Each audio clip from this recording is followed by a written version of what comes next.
You are looking at a shot of the Legislative Assembly of British Columbia in Victoria. It's the home of BC's Parliament, now 93 seats strong. And in a matter of hours, one leader will become Premier. So we are bringing you all of the up-to-the-minute results and analysis from our studios in downtown Vancouver with reporting from across the province. Good evening, and thank you for joining us. I'm Gloria Makarenko. And I'm Jason D'Souza. Welcome to British Columbia Votes 2024. We are now less than 1 hour away from polls closing across BC. And tonight, British Columbians will elect the province's 43rd Legislative Assembly. And the road to get here has been, at times, totally unexpected. NDP leader David Eby became the 37th Premier of BC in November of 2022 after John Horgan stepped down in the midst of cancer treatment. But Eby's plans to cruise to victory against a split right wing came to a crashing halt in August. I made the decision that I made as leader of BC United to suspend our campaign. I will be withdrawing our candidate nominations. And in cooperation with John Rustad, we will work together to assemble the best possible team. That's the moment when BC United leader Kevin Falcon announced he was suspending his party's campaign, bringing an end to the party formerly known as the BC Liberals, which once held power for 16 years straight. Conservative Party of BC leader John Rustad is now looking to make one of the most unlikely political comebacks in Canadian history. After being booted from the BC Liberals to sit as an independent, he slowly grew the Conservative presence in the legislature, one seat at a time. Rustad is now a contender to lead the next government. Meanwhile, BC Greens and leader Sonia Furstenau will be looking to build on the 2 seats her party held in the last legislature. A tall order after Furstenau moved from her riding in the Cowichan Valley to Victoria Beacon Hill. So tonight, we are taking you around the province where the CBC has 10 reporters in the field at watch parties in key ridings and breaking down tight races. We'll also hit into our results desk the minute ballots start to come in. Polls close less than an hour from now, 8 p.m. Pacific, 9 p.m. Mountain Time. And we're going to get a national perspective, how BC fits into the broader Canadian picture, from Catherine Cullen, host of CBC Radio's The House. And we have 2 expert panels to break down the races and help understand just what it all means for you. Of course, Gloria, we can't talk about this election day without talking about the weather out there. Oh my, what a day it was. So that's the scene on the streets of Surrey, where drivers grappled with pooled water and flooded roads, where numerous rescues were needed amid road closures throughout the region. Relentless heavy rain hitting the area starting yesterday afternoon. It has caused significant flooding throughout Metro Vancouver, and some voting places in the province have been impacted by this atmospheric river too. Throughout the day, some polling stations closed due to power outages, but most have reopened. And if you showed up to vote, you may have been redirected to an open poll. Now have a look at this. Here's what it looked like in North Vancouver this morning.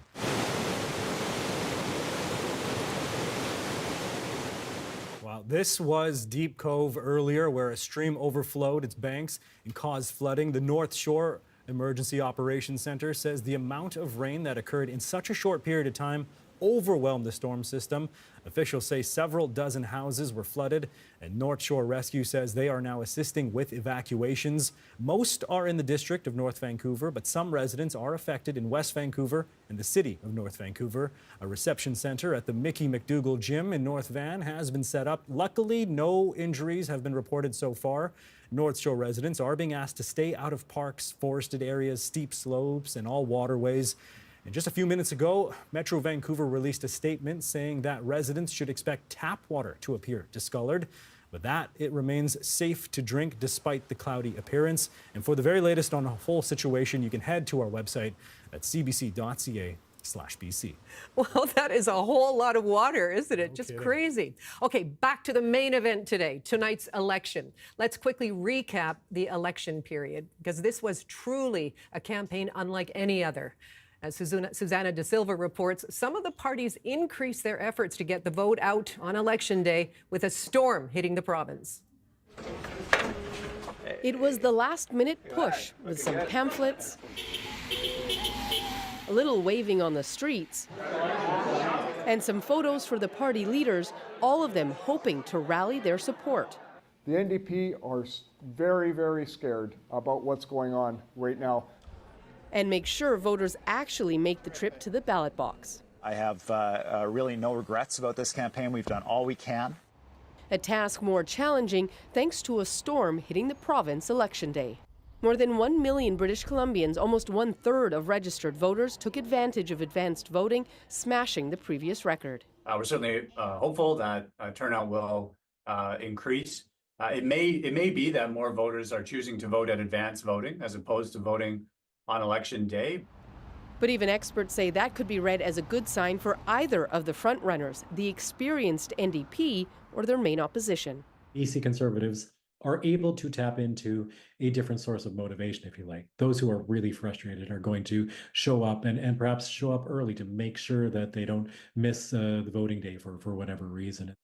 In a polarizing campaign with a number of redrawn ridings and a major party that dropped out, experts say a race this tight is too hard to predict. If you are truly caring about where you live, I think you need to have that responsibility to do your own research, and then you can't rely on anybody else. Like you think, oh, well, if I miss it, it's not a big deal. Other people are voting. But if everybody thinks that, then nobody's voting, right?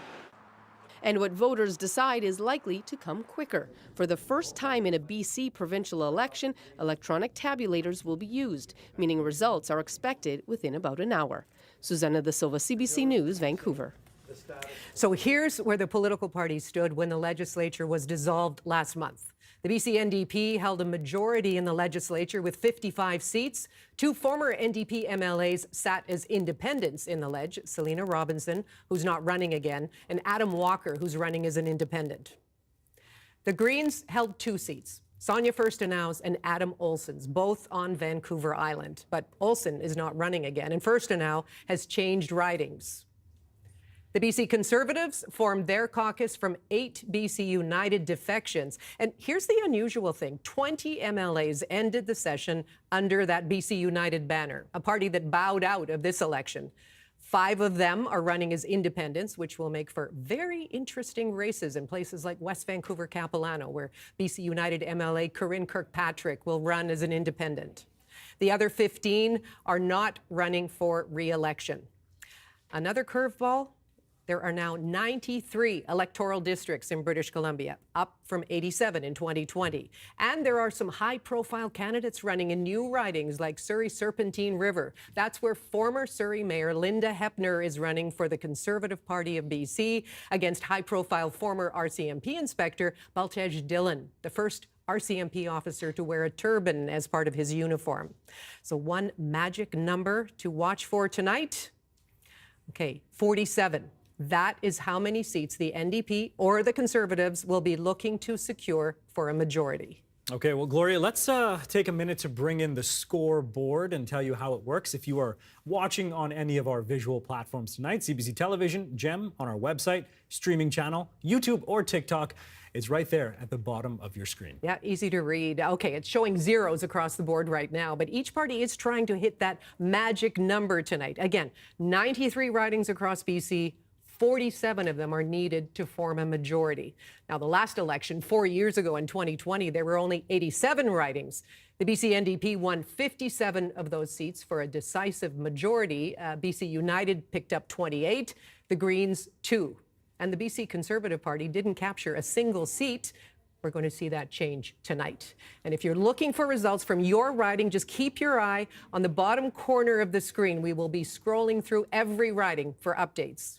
But we're going to check now with CBC's legislative reporter Katie DeRosa. She has been following the NDP campaign for the last 4 weeks, and she's with the NDP now at the Marriott Pinnacle Hotel in Vancouver. Katie, hello there. Now, this has been probably a tougher battle than David Eby had wagered on. So what do you say have been the key messages from him throughout?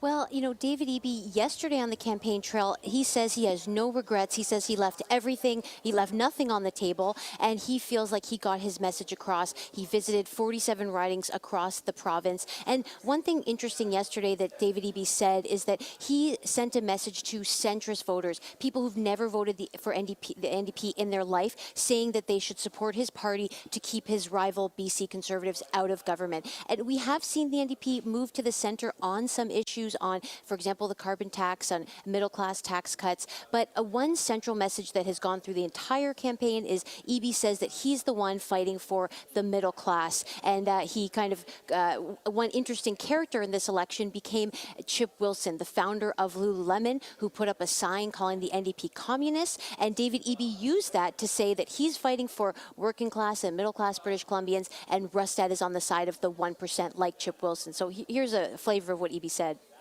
If you are a billionaire like Chip Wilson, I understand I may not be your guy. You know, fair enough.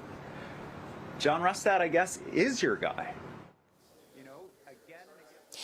So, of course, David Eby does not want to become one of the handful of premiers who has been elected by his party but not in a popular vote. So the stakes are high. He's hoping to come out of this with a majority. Whether that happens tonight, whether he's coming in to make a victory speech or a concession speech, we'll have to see when the polls close.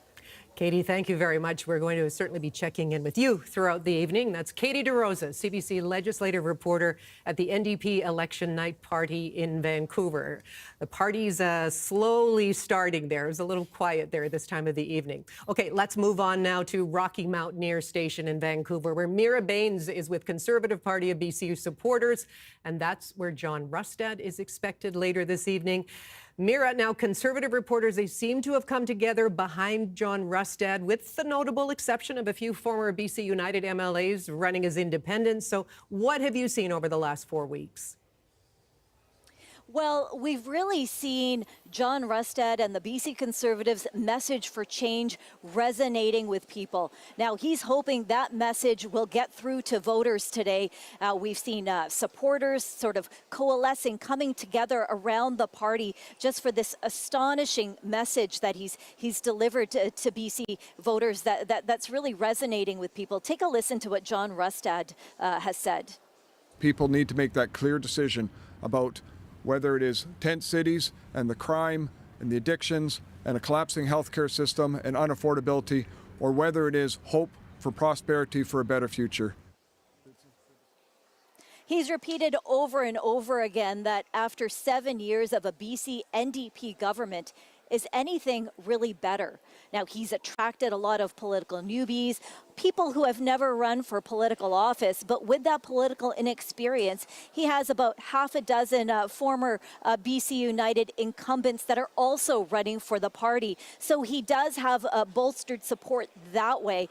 But there are also a few notable celebrity endorsements or pseudo-celebrities for British Columbia. You have a former BC Premier Gordon Campbell, who is with the BC Liberals. He's written an op-ed telling voters to support the BC Conservatives. And then you have a BC billionaire and Lululemon founder Chip Wilson, who also put out a sign outside his $80 million home as well that called the BC NDP communists. Yes, certainly attracted a lot of attention with that. Mira, thank you very much. We will be checking back with you throughout the evening. That's CBC reporter Mira Baines with Conservative Party of BC at their headquarters in Vancouver. Well, let's head over to the island now. That is where the BC Greens are trying to break through in Victoria Beacon Hill with their most high-profile candidate, their leader, Sonia Furstenau. She is expected at the Delta Victoria Ocean Point Resort later tonight, and that is where we have reached Gregor Craige, the host of On the Island. Gregor, great to see you. What's your sense as to why Sonia Furstenau decided to change ridings from the Cowichan Valley to Victoria Beacon Hill? It's a good question, Jason. A lot of people here in Victoria, Beacon Hill, where I am tonight, have been asking it for the last several weeks, certainly during the campaign. You can see, by the way, that the party has started here at Green HQ. It feels a bit like St. Patrick's Day. I almost expect somebody to come up and bring me a green beer. But Sonia Furstenau hoping for a big night because, as you said, she switched ridings. And to answer your question directly, I think it was both political, Jason, and personal. On the political front, adding 6 ridings across the province resulted in a lot of redrawn boundaries. So there was some question as to whether Sonia Furstenau, who's very popular in her home community of Shawnigan Lake, might have had fewer Green supporters because of the way the party or the boundary lines were redrawn. But beyond that political question, there was the personal. She spent many years before getting elected in 2017 and moving to Shawnigan Lake in Victoria. She has 2 sons who live in Victoria, and she wanted to come back. She's going to be a grandmother here, so she hopes to win the riding, but of course she also is leader, and she's had her hands full, like this memorable moment in the TV leaders debate. It's fascinating to me that John Rustad's vision for this province is one that's rooted somewhere around 1957. I mean, he cannot look ahead because he can only look back. He is so limited in his imagination of what's possible. So there you go. Sonia Furstenau hoping it's possible that she'll take Victoria Beacon Hill from the NDP, but also that her party will pick up more than 2 seats, maybe 3, 4, 5. We'll see what happens in an hour or so. All right, well, I can tell you, I think the BC Green supporters look like they're winning at least the attendance race so far tonight. There's actually people at the headquarters. Gregor Craige, thank you very much. That is On the Island host, Gregor Craige in Victoria. I was going to say the same thing, Jason. Exactly. A lot more energy there with 44 minutes until the polls close. And we are covering tonight's election from all kinds of angles. Early Edition host Stephen Quinn is in a familiar spot tonight. He is hosting our Insiders political panel tonight. Stephen? Gloria, thank you so much. Yes, indeed. And let me introduce you to our panel members before we get going here. Mo Sahota, of course, a regular member of our Early Edition panel. Rachel Siegel is with us as well. She's with the Conservative Party of BC and former Director of Policy for Stephen Harper. And Pete Fry is with us. He's a Vancouver City Councillor with the Green Party and been very active in Green Party politics. Good evening to all of you. Good evening. Good evening. Mo, fair to say that I don't know if anybody saw this coming a couple of months ago. Where do you think the NDP is going to land tonight? Well, I hope they land with a win. I think there's a win-win-win scenario for all 3 parties here, where we win and form government, the Conservatives form a decent-sized opposition to declare a win in that regard, and the Greens get a seat or 2. But look, there is a lot of nervousness, and the first rule of politics is if you don't run scared, you run second. And the reason why our party room is empty is because I've been talking to other MLAs out there right now. They're out on the doorstep, frantically going from door to door, trying to get people to come out and vote in this weather to make sure that we prevail in their constituencies. Rachel Siegel, what's your definition of a win? Well, I think it's that would be the same. Oh yes, exactly the same. It's a win for the Conservatives, regardless of the outcome. I mean, this will be the first time the Conservatives have people elected into the legislature in our history as a province. So it's exciting. I think the Conservative camp tonight is really looking to see what's going to happen in some of those tight races across the province. But ultimately, I think the feeling overall from the party is just energy and excitement and change. And they're really trying to live and push that message, even down to the last few minutes of voting. All right. And Pete, for you, I guess in taking some risks for the Green Party tonight is what I'm thinking. Yeah, I just got some updates that some of the targeted ridings are seeing a huge majority of our ID'd voters have already showed up to vote, so that's a good sign, especially on a day like today where it's literally raining cats and dogs. Yes, perhaps not literally, however. Continue. Well, and I think that we're really hoping for a win for British Columbia is actually a case where we have the Greens holding the balance of power, and we can break that binary 2-party system. We've got some amazing candidates out there, and we're pretty hopeful, especially in Victoria Beacon Hill, where Sonia Furstenau is running in an NDP stronghold. It's a new riding for her. She's got a lot of roots in the area, and I went out there this week, and there's a lot of support out there for her. So, well, thank you all 3 of you. I look forward to hearing from you throughout the evening. Really appreciate you being here. Thanks. Thanks. And back to the desk. All right, Stephen, thank you very much. And look at that, Gloria, 40 minutes now until those polls close across the province. And coming up, we're going to check in with 2 Metro Vancouver battleground ridings. We'll catch up with Belle Puri in Surrey, Cloverdale, and Karen Larson with her rain jacket on in Richmond Centre in just a few moments. Much more to come. Stay with us.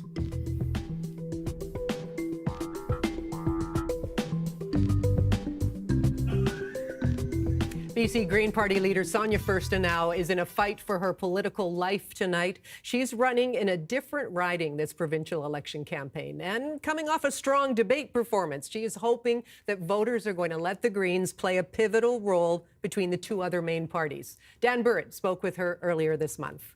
It's where my home is. It's where my family is. It's where I live. Family is calling Sonia Furstenau back to Victoria. After 2 terms as the MLA for Cowichan Valley, Furstenau is aiming to win a riding long held by the NDP in the capital, Victoria Beacon Hill. My oldest is 30, and he's about to become a father. Fabulous. Congratulations. And I'm so excited. And he and his wonderful wife live just a couple blocks from our home in Fairfield. My youngest son is in second-year university. He and 4 of his friends are living downstairs because there's, as you know, a pretty serious lack of affordable housing. Furstenau was part of the confidence and supply agreement the Greens hammered out with the NDP in 2017. She's asking voters to deliver the same this election. We delivered a lot for BC in those 3 years with a minority NDP and the Greens holding the government to account. Minority governments are excellent because the public and the opposition parties are able to hold government accountable. In the last 4 years, we've seen a government just willing to ram through legislation. On the environment, Furstenau says the Greens will increase the carbon tax, but also increase the carbon rebate for low and middle income earners. She pledges to end carbon offsets and invest money collected from industries into climate action projects. Furstenau is also pushing for free transit throughout the province and a rethink of healthcare, setting up community centres in each of BC's 93 ridings. Then allows doctors, nurse practitioners, nurses, physician assistants, psychologists, social workers, all these allied healthcare professionals to build a team that works for their community. Amid BC's grinding poison drug crisis, Furstenau wants to expand the safer supply of opioids and other drugs and has the support of former Chief Coroner Lisa Lapointe. She's cautious about expanding involuntary care. Let's focus on the much more effective, both cost-effective but effective for the well-being of people, approach to this which says when a person needs help, it's going to be there for them. And while he's chairing the Greens campaign, Furstenau's only fellow Green MLA is not running for re-election. Adam Olsen, the MLA for Saanich North and the Islands, is stepping down after 2 terms. He says Furstenau is skilled at working across political divides. Really, do we want to go back to a 2-party binary system where it's, good or bad or good or evil, yes or no? I think most British Columbians know that the issues that we face today are more complex than that. And Sonia Furstenau is counting on her commitment to evidence to shape policy and win votes. It's all rooted in this vision that I have, that this province can and should be the best place to live on earth. It really should. And we can make it that way with good decisions. Dan Burritt, CBC News, Vancouver.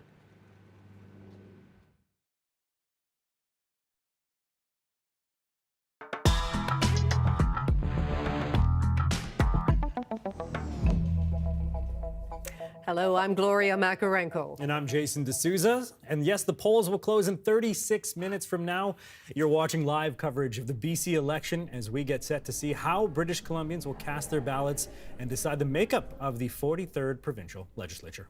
So tonight, will British Columbians make history and elect John Rustad and his BC Conservative team to form a provincial government? Will they give David Eby and the BC NDP another 4 years as government? Or will they play spoiler and elect enough Green MLAs to give them sway in a minority provincial government? The election is going to be decided riding by riding. And battleground Surrey has been a huge focus for the major election campaigns. The CBC's Belle Puri is in one of the most hotly contested ridings, Surrey-Cloverdale. Belle, how would you describe the race there?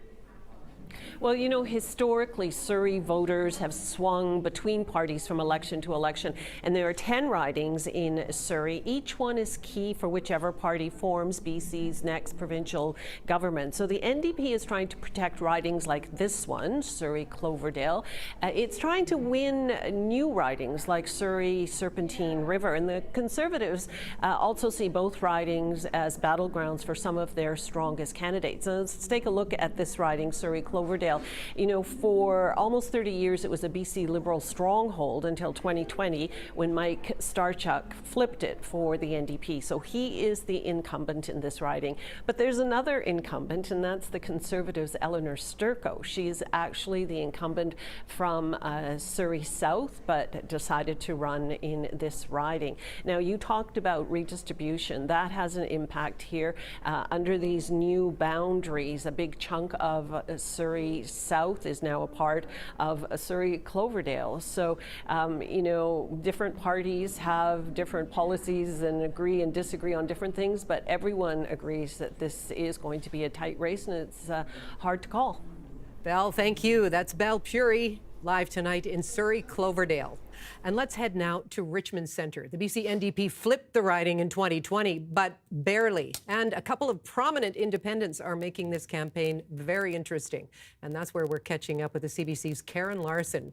Karen, where have we found you tonight? In your beautiful rain jacket.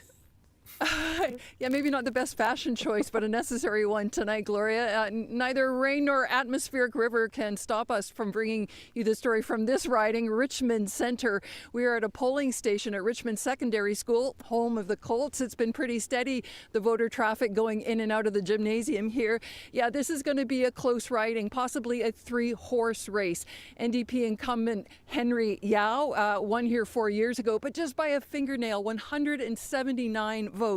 Flipping this to an NDP riding. In fact, 3 of the 4 Richmond ridings flipped to NDP 4 years ago, which was a big surprise given how this city tends to vote right of center, at least it has for the last 3 decades. Yao is facing stiff competition, though, from BC Conservative candidate Han Chan. He's a former news anchor and talk show host at Fairchild Television. He's well known in the Chinese community. And there is a strong independent candidate, Wendy Yuen. She was supposed to be running for the BC United team, but when Kevin Falcon decided to fold that campaign, the BC Conservatives did not ask her to come over to their side. And she was not very happy about that. Yuen is a popular community volunteer. She's a businesswoman. She's been a player in the political scene for a number of years here. She might not get enough votes to win, but she certainly could play spoiler. Gloria? Thank you very much for that, Karen. That is Karen Larson in Richmond Centre. Lots of battleground ridings in Richmond this evening. And we've just been hearing from our reporters, some of them that are out and about in the battleground Lower Mainland ridings. And a reminder, the polls are going to close in 32 minutes. And that's when our results desk is going to be really busy. And those 2 workhorses are Dan Burritt and Michelle Elliott, who will bring you the very latest results from all 93 BC ridings. Dan is going to be watching all of the contests in and around Metro Vancouver and bringing us results just as soon as we get them. Now, Dan, you can't win the election without doing very well in the Lower Mainland, which encompasses more than half of all the ridings in the province. So what races are you focusing on as we approach 8 p.m.? As Frank Costanza of Seinfeld would say, this is the place to be. And there are plenty of ridings, as you mentioned, Gloria, where we will be watching where this election could be won from deep in the Fraser Valley all the way to Point Grey. I'm going to show you this map now that runs from Abbotsford Mission all the way down through Chilliwack, Langley, Maple Ridge, parts of North Vancouver, Port Moody, all through Richmond, Surrey Cloverdale, as we've heard from already, Surrey Serpentine, a new riding, Vancouver Langara, and Vancouver Yaletown, also a new riding. 6 new ridings, most of them here in Metro Vancouver. And when we call up these boards and call up these results, this is what you're going to see. We'll explain it in just a moment. The leader, the person ahead, will be the largest in the box here. If they have a star, that means they are the incumbent. You'll see their opponents on the other side. In this case, Surrey Cloverdale, Eleanor Sturko is also an incumbent, but from a different riding, Surrey South, as we heard from Belle Puri. This one will be very close to watch. We have a few others. Let's go to the Fraser Valley, Abbotsford Mission, Pam Alexis, the agriculture minister who won here in 2020 for the NDP, a big pickup for them. But Rian Gasper, a local realtor, wants to make sure that the Conservatives take this back from what is usually traditional right-of-centre territory. They've done well in the past when they were BC United. Vancouver Langara, that new riding here in downtown Vancouver, encompasses about half of what is essentially the island of downtown. Terry Young for the NDP, retired Vancouver police inspector, going up against Melissa DiGenova, three-time city councillor for the BC Conservatives, councillor in Vancouver, up against lawyer Dana Lynn McKenzie for the Greens. This is what the maps will look like, and these are just some of the ridings we will be paying very close attention to. And of course, there are lots of battleground ridings right across BC. Michelle Elliott, tell us about some of the ones on Vancouver Island. Yes, Jason, I didn't know we were making Seinfeld references tonight, but here's another one for you. This is Worlds Colliding in Victoria Beacon Hill, because it's another battle of the incumbents. And so this is NDP territory, Victoria Beacon Hill. It was held by Carol James for many years, and the incumbent in this riding is former Cabinet Minister Grace Lohr. She would love to hold on to this, but this is where Sonia Furstenau, the leader of the Green Party, has decided to run. She has left her old riding of Cowichan Valley in order to run here. She says she's very optimistic, and the Conservative candidate is lawyer Tim Thielman. So the question tonight is, will Sonia Furstenau's gamble, will it pay off? Over to Nanaimo, Lanceville. We've seen some heavy campaigning in Nanaimo this week. Both David Eby and John Rustad have been here making promises regarding health care. This is a new riding. Nanaimo was split up into two, and this is the northern side. It's kind of anyone's game. The NDP is running George Anderson, who's a former Nanaimo councillor. Gwen O'Mahony is the Conservative candidate. She was actually an NDP MLA back in 2012 in Chilliwack, but she has moved over to the Conservatives. She says she's concerned about harm reduction policies of the NDP. She's concerned about decriminalization, and so she's running in Nanaimo, Lanceville for the Conservatives. The Green candidate is Lisa Versiville, and she actually got nearly a quarter percentage points in the last election, so don't count her out as well. In the North Island now, let's go over there. This is also NDP territory. The incumbent is Michelle Babcock, and the Conservative candidate is physician Anna Kindy. The Greens are running marine biologist Nick Dedaluk. There is a lot of dissent here over the decline in forestry. These are forest-reliant communities. They're also very reliant on the Campbell River Hospital, and all these surrounding communities use that as a hub. That has been plagued with ongoing emergency room closures. So we'll see if there's been enough of that frustration to swing votes away from the NDP tonight. All Jason, right. Gloria. Thank you both very much. That's Michelle Elliott, Dan Burrett on our results desk. We're going to be checking with them early and often as soon as we start getting those results shortly after 8 p.m. And let's head to the island now. Nanaimo has been a city to watch over the last few weeks. Claire Palmer joins us now. Claire, you're based in Nanaimo, but where exactly have we found you tonight? Right now, I'm at the Grand Hotel in Nanaimo, which is actually located in that Nanaimo-Lanceville riding. I'm at the NDP watch party, where we are expecting Sheila Malcolmson and George Anderson for the Nanaimo-Gabriola and Nanaimo-Lanceville ridings to join us after results. We're expecting that Nanaimo-Lanceville riding to be quite a toss-up, to be quite a battle, and so we'll be checking in regularly. All right, Claire, thank you very much. That's the CBC's Claire Palmer in Nanaimo. Well, time now to bring in what we are calling our Political Watchers panel. We'll be checking in with them throughout the night for analysis. They'll give us some context on the issues that matter most to British Columbians: affordability, housing, public safety, and yes, the carbon tax. Shachi Kurl is president of the Angus Reid Institute and was the moderator of the leaders' debate that happened on October 8th. Mo Amir is the host of the This Is Vancolour podcast. He is also a member of On the Coast's Soapbox Social panel. And Ginger Gosnell Myers is a fellow at the SFU WASC Center for Dialogue in Urban Indigenous Planning and Decolonization. So great to see all three of you. Shachi, let me start with you. You've had some time now to reflect on that debate. How do you think that changed the dynamic of this race, if at all?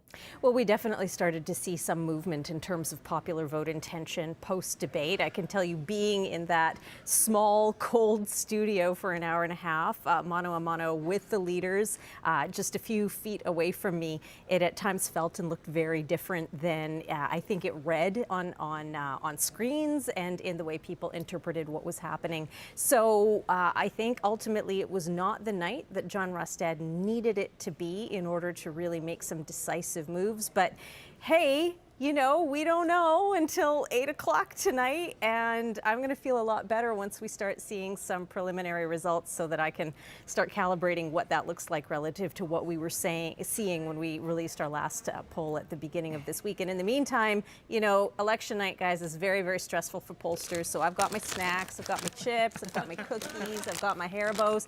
And if it all goes very badly wrong, I'm just going to eat my feelings. It'll be fine. That sounds good to me. Mo, two questions for you. First, how's the heat in the studio today? And equally as important, what do you think voters are thinking about tonight? It's really hot. I'm sweating bullets, but there is a fan. We brought in a last-minute fan, so that's all good. In terms of what voters are thinking, I don't think that this is a singular issue election, which is probably more reflective of the fact that we have overlapping crises in this province. So when I think what voters are thinking about, they're thinking about whether they're more dissatisfied with the status quo or if they're more fearful of the unknown. And I'm sure that there are many voters who are actually testing their tolerance for things like bigotry and conspiracy theories as well. And Ginger, of course, we have all been following all the ups and downs of a campaign like this, the United implosion. How closely do you think the average voter has been watching all the drama play out these weeks? Well, this is the most chaotic election I have ever seen, with the collapse of BC United and the rise of the BC Conservatives. And today we're in the midst of an atmospheric river, and we have a climate-denying party vying to form our next government. So I do see that there is concern about the BC Conservatives being largely unknown. And as Mo said, what we've heard and seen isn't great. We have folks who promote conspiracy theories, hold racist views, and it makes you question, are these good people? And I think that is what voters are thinking about before they cast their ballot. All right, looking forward to hearing from all three of you tonight. That's Shachi Kurl, Mo Amir, and Ginger Gosnell-Myers. They are our Political Watchers panel. I think we need some snacks here at the table. Yeah, where's our snack game right now? Shachi, you made me a little envious there. Okay, take a look at the bottom of your screen. 23 minutes until the polls close. We're going to hear next from Chris Walker in Kelowna, who is standing by. The former BC Liberals dominated the interior of British Columbia in 2020. So what does that mean for the new Conservative Party of BC in the region? And can the NDP hold on to a couple of key ridings? We'll hear from them coming up in our BC Votes 2024 election special.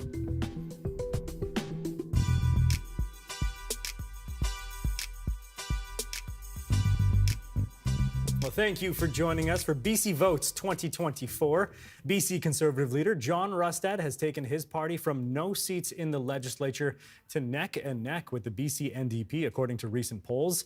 But in order to become premier, the rural politician needs to win seats in Metro Vancouver and on Vancouver Island. Mira Baines reports on how he plans to do that. John Rustad is a small-town guy with big ambition. Born and raised in Prince George, his start in politics came after being faced with a decision on whether to leave BC and relocate his forestry-based consulting business to Calgary. And I thought, no, I don't want to have to leave British Columbia. And that left me with two options. I either just live with it or I had to get involved and try to change it. He likes to connect with people one-on-one, volunteering to take photos for strangers. Ultimately, what it came down to was the fact that you could actually help people. John Rustad. Rustad, who is MLA for Nechako Lakes in northern BC, is a former Minister of Aboriginal Relations and Reconciliation under Christy Clark.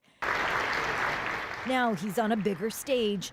Will his plain talk and rural roots translate to votes?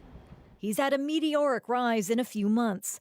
2 years ago, Rustad was kicked out of the BC Liberals, now BC United, by leader Kevin Falcon after social media posts questioning climate science.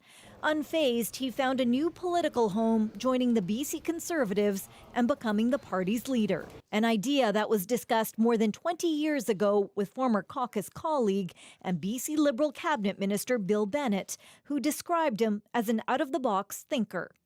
We did have a conversation about our frustrations with the BC Liberal Party and whether one of us might someday end up, with the BC Conservatives and might even end up as leader. Since becoming leader last year, Rustad has been galvanizing the right and fast. As the sole BC Conservative in the House, he attracted more MLAs from his old party and support. Then a major shift, a deal with BC United. Leader Kevin Falcon agreed to suspend its campaign after an agreement with Rustad. This is the right thing for us as a party. Rustad is resourceful. He's putting his message out through the airwaves. Rustad has been interviewed by polarizing psychologist Jordan Peterson. There are questions over who his advisors are behind the scenes and whether his position on some issues is too extreme. Everyone was kind of wondering, well, who is whispering in John's ear? I understand he's got a couple of young men who he trusts.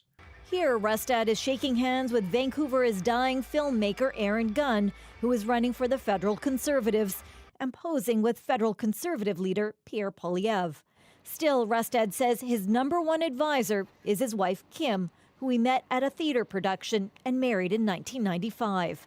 Still, to win, the BC Conservatives need to crack riding-rich Metro Vancouver, including Surrey and Vancouver Island. Away from the crowds, his pet grey parrot at his home near Vanderhoof keeps him grounded. But those moments will be harder to find as Election Day approaches. Mira Baines, CBC News, Vancouver.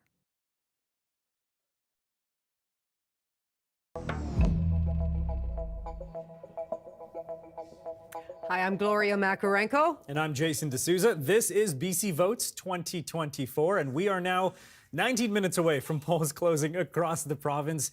93 seats are up for grabs, and the magic number, this is the one to remember all night, 47. If you get that, you form a majority government. And of course, Gloria, with polls this tight, there's a real uncertainty as to who might come out. Well, and that's what makes a night like this so exciting, Jason. Now, chances are you noticed something different when you went to vote, because every 10 years, important changes are made to BC's electoral districts because of population growth. And this time around, 3 in 4 ridings have been changed in some way, either because their boundaries changed or because they were renamed, and often both. Well, Benit Braich looks at some examples and what it means for you. This election, BC has added 6 ridings, growing from 87 to 93, mainly because of population growth.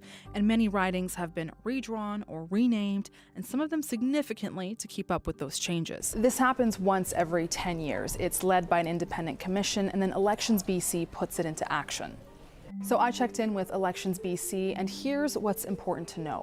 So starting in Vancouver, the ridings in the heart of the city look like this. After redistribution, Vancouver Little Mountain is new, with changes around it to Vancouver Yaletown and Vancouver South Granville. Now, if we move a little bit to the east, many ridings in this area have new names and new boundaries. So the new riding here straddles 2 cities. It's Burnaby, New Westminster. Created from portions of other ridings, including Burnaby South Metrotown, Burnaby East, and New Westminster Coquitlam. Moving now to Surrey, which picks up an additional seat and sees other big changes too. Surrey Serpentine River was created from parts of nearby districts like Surrey Cloverdale, Surrey Panorama, and Surrey Fleetwood. The boundaries have also reorganized for the newly named Surrey City Centre and Surrey North. And in Langley, 2 existing seats are now 3. Langley Walnut Grove has been carved out from the newly named Langley Willowbrook and Langley Abbotsford. Okay, let's get to Greater Victoria, and there's a new seat in the suburbs. Langford Highlands has been carved out, and the rest of that district is now Wanda-Fuka Malahat. And in the interior, there's a new seat called Kelowna Centre. It's created from other districts including Kelowna Mission and the newly named and redrawn West Kelowna Peachland and Kelowna Lake Country Coldstream to the north. While polls close shortly, we'll have all the results for BC's newly elected government coming up soon. Well, CBC Kelowna's morning show host Chris Walker joins us now from Kelowna. That is where he's been talking to voters at a polling station. Chris, you've been covering the interior election story every morning on your program, of course. Tell us, where are you right now? We're at Trinity Baptist Church here in Kelowna, one of the biggest polling stations in the city. The weather here in Kelowna, cold and wet, not quite like the Lower Mainland, but cold and wet all day. We're straddling 2 ridings, Kelowna Centre here, Kelowna Mission just around the corner, a former BC United stronghold. Now in 2020, the Conservatives did not even run a candidate there. They've gone from literally 0 votes to being the heavy favourite in that riding. So, a couple things to think about tonight in the Okanagan and the Kootenays. 1, how complete is the BC Conservative takeover of the Interior? This crop of candidates, a very different brand than the Okanagan is used to. Much further to the right, not as well known, motivated by the pandemic. How much of a hold do they have on the Conservative movement here? Another question, how will independents do? For the answer to that, look east to the Rocky Mountains. Tom Shapitka there in Kootenay Rockies might have the best chance of any independent, a former BC United MLA, popular guy. If he wins big, it could be a good sign for independents around the province. And lastly, can the NDP hold or even pick up seats from growing cities in the Okanagan? In Kelowna Centre, where we are now, a big NDP push to elect Loyal Wooldridge, a popular city councillor. And of course, polls close in 15 minutes, so results will start to come in shortly. Chris, thank you very much. That is the CBC's Chris Walker in Kelowna. We'll be hearing from him throughout the evening. Yes, but now let's head to northern BC. We're connecting with Andrew Kuriata in Prince George. He's at the Conservatives Watch Party. So what are you keeping an eye on there? Yeah, well, much like Chris, really the story here is where do those BC United voters go? This is an area that has been a BC Liberal stronghold for more than 20 years. But before that, it did vote for the BC NDP. And we also have a lot of independent incumbents in this region. Where I am right now, the Prince George Mackenzie riding, Kyle Giddens was originally running for BC United, but when that party imploded, he jumped over to the BC Conservatives. That meant that Rachel Weber, who had been the candidate for the Conservatives, was kicked out. And now she's running as an independent, saying that this Conservative Party is too far left-leaning, and she is the real Conservative candidate.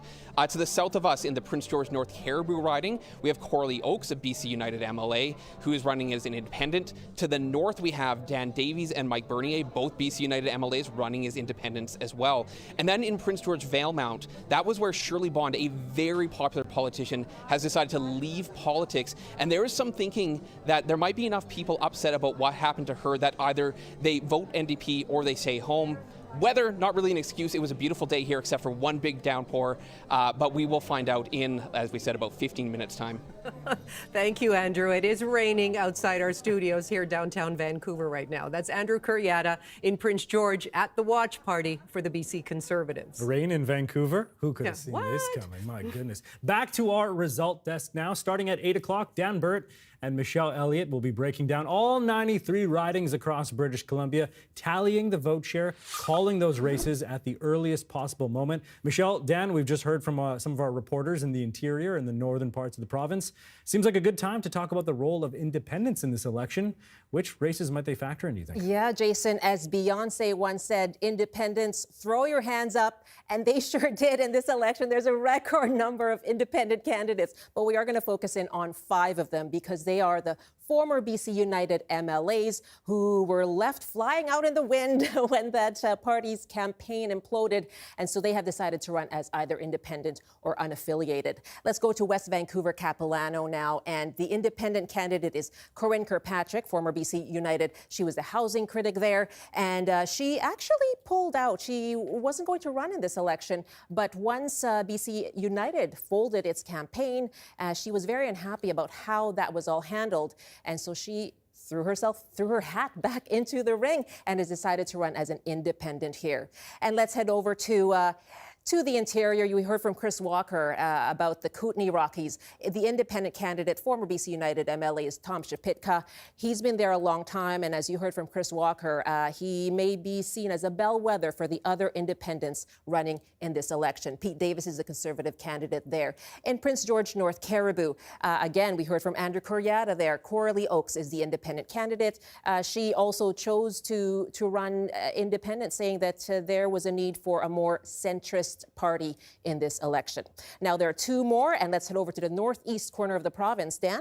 Big ridings here, as Andrew Kuriata has mentioned, from Prince George. Peace River North. Jordan Keeley, the Conservative, going up against Ian McMahon for the NDP. But it's Dan Davies, the incumbent, who was a BC United MLA. Interesting to see whether or not he can pull a victory out, as perhaps with incumbent strength. Up as well is Peace River South, where another incumbent and independent is running. Mike Bernier, former BC United MLA, going against Larry Neufeld for the Conservatives and Marshall Bigsby for the NDP. All right, Dan, Michelle, thank you very much. Dan Burt, Michelle Elliott on our results desk this evening. We're going to be hearing from them throughout the night. Yeah, look at that. 11 minutes until the polls close, and we've got much more ahead. Catherine Cullen is a senior reporter at CBC's Parliamentary Bureau, host of CBC Radio's The House. Tonight, she's here in Vancouver, putting this race into context with other provincial races happening across the country this month, as well as the federal picture. Stay with us. That's coming up.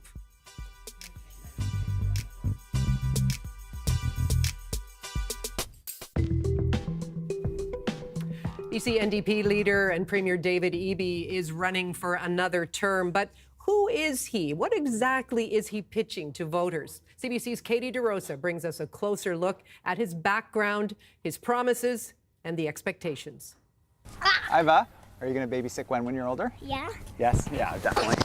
During a busy day of campaign events, BC NDP leader David Eby interrupts a water fight between 5-year-old Iva and 10-year-old Ezra as his wife Kaylee cradles their 2-month-old daughter Gwen. While his kids look to him for snacks and piggybacks, British Columbians are looking to him for answers on some of the province's biggest issues. Can they afford to buy or rent a home? Why are they spending so much on groceries and gas? And are they safe walking down the street? The public has known David Eby for the last 20 years, first with Pivot Legal and then the BC Civil Liberties Association. In 2013, he knocked then Premier Christy Clark from her seat in Vancouver Point Grey, cementing his reputation for challenging the establishment. Now he is the political establishment, fighting to extend the NDP's mandate by 4 more years. Eby says he learned long ago that ideals might drive you, but reality grounds you. I was thinking about my first day on the job at Pivot when I got a call from a housing advocate and said, "Oh, I understand you're the new housing lawyer. What are you going to do?" And I said, "Well, I'm going to shut down those slumlords." And the housing provider said, "You're an idiot. You're so stupid. I can't believe you have this job." He's like, "Well, where do you think people are going to live if you shut down the slumlords, smart guy?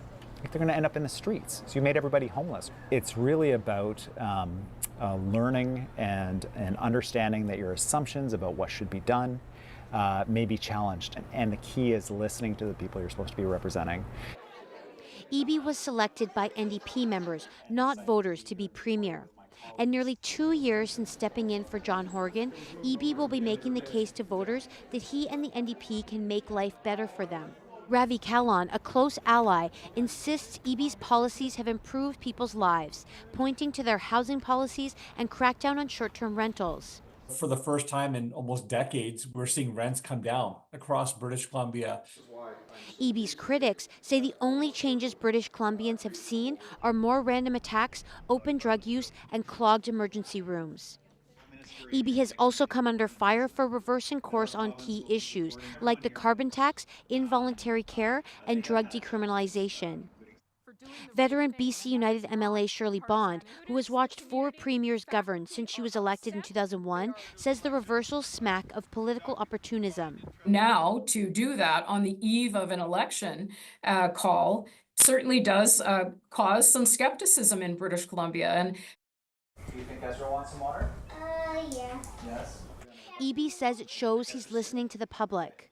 I think people have the space to say, if you try something and it's not working, have the courage to pull it back and try something different. But whether enough British Columbians believe they're being heard is a question that will weigh heavy on Eby until Election Day. Katie DeRosa, CBC News, Victoria. Perfect. Thank you so much. Awesome, guys.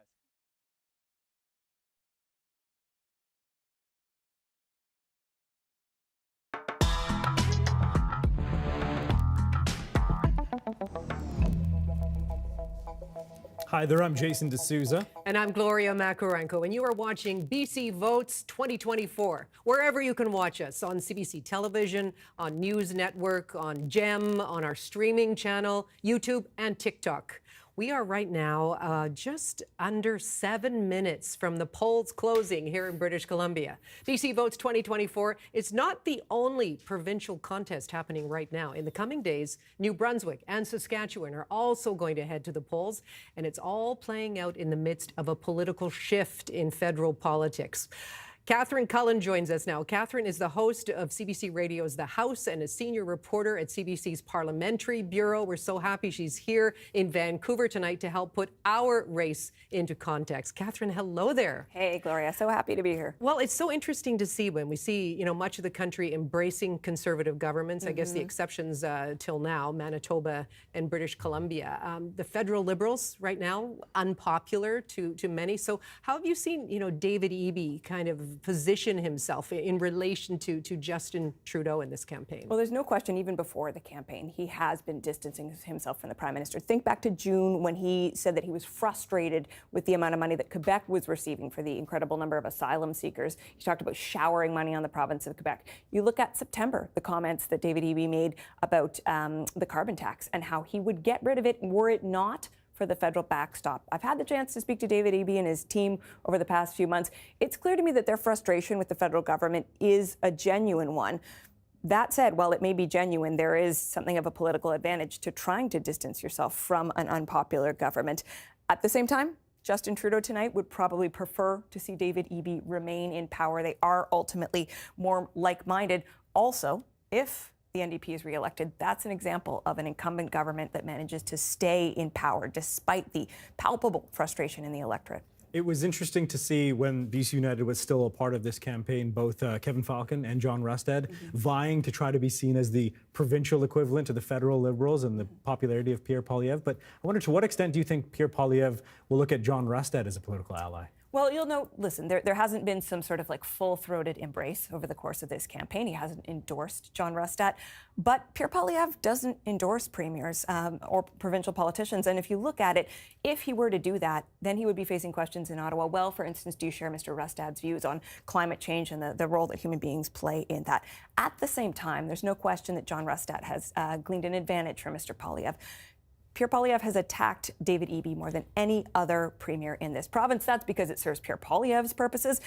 Helps John Rustad too, and we've seen Rustad adopt that language, right? Axe the tax, talking about drug dens as another term for supervised consumption sites. So certainly there's a relationship there. I know there are going to be federal Conservatives in Ottawa who are going to be watching to see how are the issues that the two men are talking about, how big a role do they play in the campaign, and what is that appetite for change like in British Columbia right Catherine, I am so glad you are here with us with your eyes on the race along with us. We'll check in with you later on, all right? Thank you. CBC's Catherine Cullen. And now let's check in with Stephen Quinn and our Insiders political panel.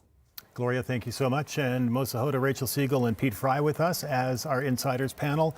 Talking a moment ago, or just coming off what Catherine just said, we were talking earlier about whether the BC Conservatives were capitalizing on perhaps some confusion between the BC Conservatives and the popularity of the federal Conservatives. As I said earlier, conservatism kind of riding high in Canada right now. What do you think about that, Rachel? Do you think they've benefited? I think there's certainly a benefit, but I think the correlation between John Rustad here and Pierre Poilievre in Ottawa is that they're both putting out this message of change. And so that is what really seems to be resonating with people federally and also here in British Columbia. And so I think that message and this feeling that we need to do things differently, that people are struggling, they want answers as to why, that's the commonality between those two levels of government. So Mo, do you think it's just a coincidence then that we hear things like common sense and axe the tax and exactly the same words coming out of John Rustad's mouth that we hear? No, it's not. And they're taking that from the Conservatives federally, and the Conservatives federally are taking it from Donald Trump, and they're using the same language to try to appeal to a subset of the vote base. And that's a clear part of their strategy. The Conservatives in British Columbia would not have had any momentum if it wasn't for the Conservatives federally. And Pete, your thoughts? Well, I mean, of course, you can't reflect on any of this without looking at how the BC Liberals disastrously tried to change their name to distance themselves from that conservative liberal binary on federal politics. And I think the outcome speaks for itself, where BC United is BC what? All right. Thank you again, all three of you, and back to the desk. All right, Stephen, thank you very much. And look at that, Gloria, 2 minutes. Can you believe it? Oh my goodness, this is so exciting. 2 minutes away from the closing of the polls. We are expecting results to come in quickly tonight. Now, performing their civic duty, that's what voters across the province have been doing today, and we caught up with some of them to ask why they're voting today. One, we got the economy. That's a concern. We've got, people trying to make it as a family and afford things. 3, safety, and obviously we have a drug epidemic. So I like David Eby, but I don't like NDP. I'm honest to say that. I just want to keep a vote that's more progressive and for the people. I don't have a place to put him in daycare yet, so that's obviously quite important for me. There's some rain gear in that picture as well, of course. Very much needed today. Heavy rain in so many areas. So in just moments, the polls are going to close across the province. And an important note for anyone who is still in line to vote, just stay there, because as long as you're in that lineup by 8 p.m., you do have a right to cast your vote.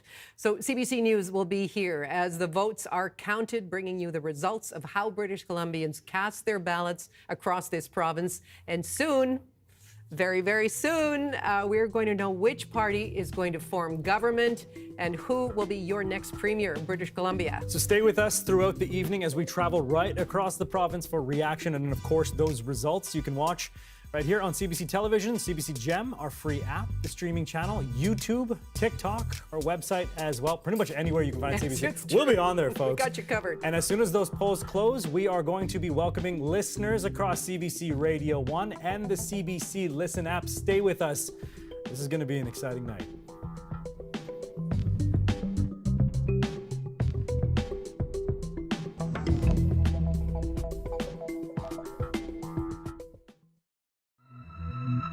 It's 8 p.m. Pacific, 9 Mountain, and across the province, from the shores of Okanagan Lake to the Sunshine Coast, from the Rocky Mountains to the Coast Mountains, from the busy streets of Burnaby's Metrotown to the township roads of the Peace, the polls have closed. British Columbians are deciding today who they want to form their next provincial legislature. Will they decide to stand firm behind David Eby and the NDP? BC is a place where everyone can build a good life. I know I've got more work to do, that our government's got a lot more work to do, but we won't stop until the job is done. Or is it time to try something new and make history by voting in a BC Conservative government? If we want them to be able to stay in this province, we need to address the core reason of why they're thinking of leaving. They need to be able to have hope and optimism for a future. They need to be able to afford to live in this province and to raise a family. Or will British Columbians elect enough Greens or Independents that we might end the night with a minority government? If we want less polarization, if we want more focus on solutions, we have to get away from a winner-takes-all two-party system, and you have to elect enough Greens to prevent that from happening. You are looking at a shot of the Legislative Assembly of British Columbia in Victoria. It's the home of BC's government, now 93 seats strong. Well, it is time to tally the votes in BC's 43rd general election. We are bringing you everything you need to know, up-to-the-minute results and analysis from our studios in downtown Vancouver, with coverage from reporters in towns and communities all around BC. Good evening. Thank you for joining us. I'm Gloria Makarenko. And I'm Jason D'Souza. Welcome to British Columbia Votes 2024. Now, this is important. If you're still in line waiting to vote, stay there. While the polls may have closed now, you still have the right to cast your ballot as long as you were in that line before 8 p.m., so stay in that line. And tonight, British Columbians will elect a new government. How new? How different? Well, that is what we're here to find out. Exactly. And we are going to take you around the province where the CBC has reporters in the field from Prince George to Kelowna to Victoria to Surrey at watch parties and in key ridings. We're going to visit our results desk early and often as the new makeup of the legislature starts to take shape.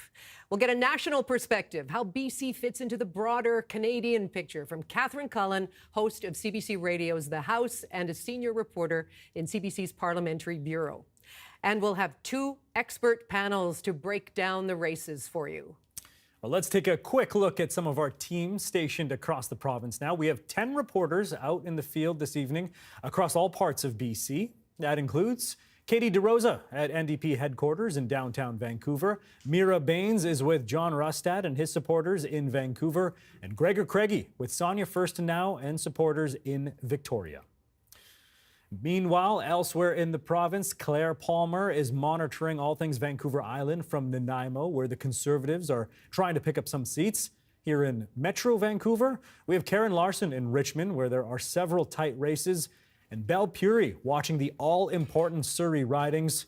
Chris Walker is in Kelowna watching the situation in the Okanagan and the Kootenays, and Andrew Kuriata in Prince George, a Conservative stronghold where independence might be a factor tonight. And Gloria, of course, we can't talk about this election day without also talking about the weather. Oh, no kidding. What a day it was.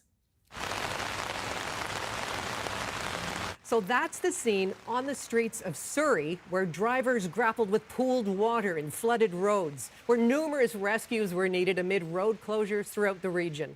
Relentless, heavy rain hitting the area starting yesterday afternoon has caused significant flooding throughout Metro Vancouver. And some voting places in the province have been impacted by this atmospheric river, too.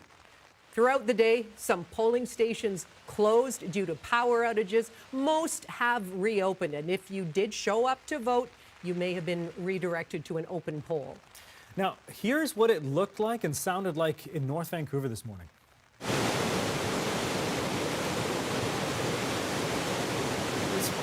This was Deep Cove earlier, where a stream overflowed its banks and caused flooding.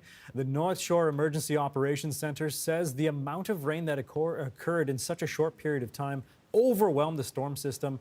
Officials say several dozen houses were flooded, and North Shore Rescue say they are now assisting with flood-related evacuations. Most are in the district of North Vancouver, but some residents were affected in West Vancouver and the city of North Vancouver. A reception center at the Mickey McDougall Gym in North Van has been set up for anyone impacted. Luckily, no injuries have been reported so far. North Shore residents are being asked to stay out of parks, forested areas, steep slopes, and all waterways. And earlier this evening, Metro Vancouver released a statement saying that residents should expect tap water to appear discolored, but that it remains safe to drink despite the cloudy appearance. And for the latest on all that's happening with this situation, you can head to our website, cbc.ca/BC. Jason, we knew that results were going to be coming in quickly this evening because of the electronic voting system. We actually have our first results in. We had heard from Elections BC that they were going to release the results of the advance votes, and we heard that there was a record number of advance votes. More than 1 million British Columbians went to the polls to vote before today, before Election Day. Maybe it was a weather situation, I don't know. So first results back in. The Conservatives are leading in 3 ridings right now. Again, this is early going, but it's kind of, I mean, it's actually amazing to me to think that it's only 6 minutes past 8 o'clock after polls close, and we've already beginning to see some results. And this is in Prince George, Mackenzie, where you have Keel Giddens leading. I mean, it's early days, folks. Only 10 votes cast so far right now, but that lead is 4. Let's take a look at some of the other results as well. This is Abbotsford South. Bruce Banman leading by 64 votes. So, Gloria, you can see already over 800 votes already being counted there. The electronic tabulation system was always promising to bring us faster results, and that's what we're seeing right now. And I believe we have one more riding to show you. Salmon Arm Shoe Swap, where David Williams leading by 191 votes already. Well, I can feel the tension already because we are beginning to get those results so quickly. I'd love to hear what the political panel has to say about that, Stephen Quinn. Thank you, Gloria, and let's put that to them right now. Mo, what do you make of these very early returns from advance votes? Well, they're very early. The only one that caught my mind was the Bruce Banham-Sarah Kuna race. She's surprisingly close. That's a seat that I didn't think we had much of a chance in. And I'm surprised how strong our vote is in that riding. But look, we're going to have a look at certain seats. Richmond, there's 3 seats there that we need to win. There's 10 seats in Surrey. We got to win about 7 or 8 of those. There's 2 seats on Vancouver Island that are in play, Comox and Campbell River. And there are 2 seats in Langley that we have to pick up. So that's what we have to achieve tonight. These votes count. We formed government in 2017 because we won Comox by 189 votes and stopped Christy Clark from forming government. And so we're going to watch these results. I think it's going to be a long night. All right, thank you, Mo. Mo Sahota, by the way, who is a former BC NDP MLA, cabinet minister, and party president. Rachel Siegel, representing the BC Conservatives. Well, you've got to be happy with what you're seeing, even though they are very early returns and scant returns. I hope to stay this happy all night, Stephen. I really do. But again, yes, of course, it is very close, and British Columbia is never boring. So we'll have to see what comes out of the rest of the results. I'm already seeing the NDP catching up a little bit here. But hopefully this is the trajectory we're on. I'd like to see us pick up a lot of those seats that we lost in 2020, where we're going to go in the interior and Kelowna, how those will play out, specifically Surrey, Richmond. I'm watching all of it. And do you expect that support that the BC Liberals become BC United, do you expect all of that support to go to the Conservative Party? No, I think there's been people that came out of the BC United camp that have very clearly said they will not vote for the BC Conservatives. And, you know, big tent parties, that's what happens. But the question is, who is going to vote for the BC Conservatives, and whether or not they can even pick up some people that have voted NDP before and are really looking for change in this election. We are going to have to wrap it there, and Pete, we'll start off with you next time around. Appreciate that. And that's Pete Fry, of course, City of Vancouver councillor and a BC Green Party member. Back to you at the desk. All right, Stephen, thank you very much. Once again, 3 ridings right now showing, and the Conservatives have all 3 of them. Let's check in with CBC reporter Belle Puri. She is in Surrey, Cloverdale. A lot of blue there. I know you're at Eleanor Sturco's headquarters. What are you seeing and hearing, Belle? Well, it's certainly, you know, it's getting more and more lively here. And a few minutes ago, when we saw those early results and Conservatives leading in 3 ridings, there was, you know, a big cheer that went up. But of course, everyone's well aware that it's still very early in the evening.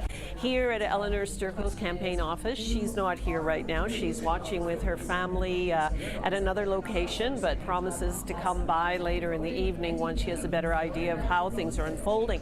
This riding is really a tight race. She is an incumbent from the neighboring riding, and Mike Starchuk for the NDP is the incumbent here.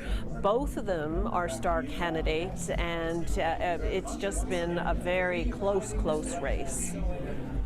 Again, early results. Keep your eye on the bottom of the screen. The results that are in so far, the Conservatives are leading in 12 ridings, the NDP in 10, and the Greens are on the board, leading in 1 riding. For more details, over to Dan Burt and Michelle Elliott for some results. Those new tabulators are working indeed. Look at the score. Conservatives leading in 12, NDP at 10, Greens at 1. Let's look at West Vancouver Sea to Sky. Jeremy Valeriot leading by 84 for the Greens, leading by 84 votes over Yuri Fulmer of the Conservatives, one of 27 polls reporting. Again, relatively early results. Boundary Similkameen, Donegal Wilson for the Conservatives, leading by 202 votes over Rolly Russell, the incumbent NDP MLA, 1,225, 4 of 33 polls reporting. And I think we have one more up here right now. North Coast Haida Gwaii, Tamara Davidson leading for the NDP by 15 over Chris Sankey. And a reminder, when you see the star on the screen here, that indicates the incumbent candidate. In Maple Ridge East, Bob Deeth is leading right now for the NDP, leading by 86 votes and 3 of 23 polls reporting there. And our next riding result we have so far, of course, these are very early. Dallas Brody for the Conservatives in Vancouver, Kilchenna, leading by 718 votes over the NDP's Callista Ryan. And we have one more coming here for you. In Salmon Arm Shuswap, the Conservative candidate David Williams leading by 991 votes over the NDP's Sylvia Lindgren, 7 of 38 polls reporting there. Gloria, Jason? Thank you very much for that. Oh, my goodness. Look at how many votes we have in already. Conservatives leading in 37, NDP in 28, Greens in 1. You can see there's a lot of blue on that map of British Columbia at this point in the evening, Jason. Absolutely. And let's take a look at what that looks like across the province right now.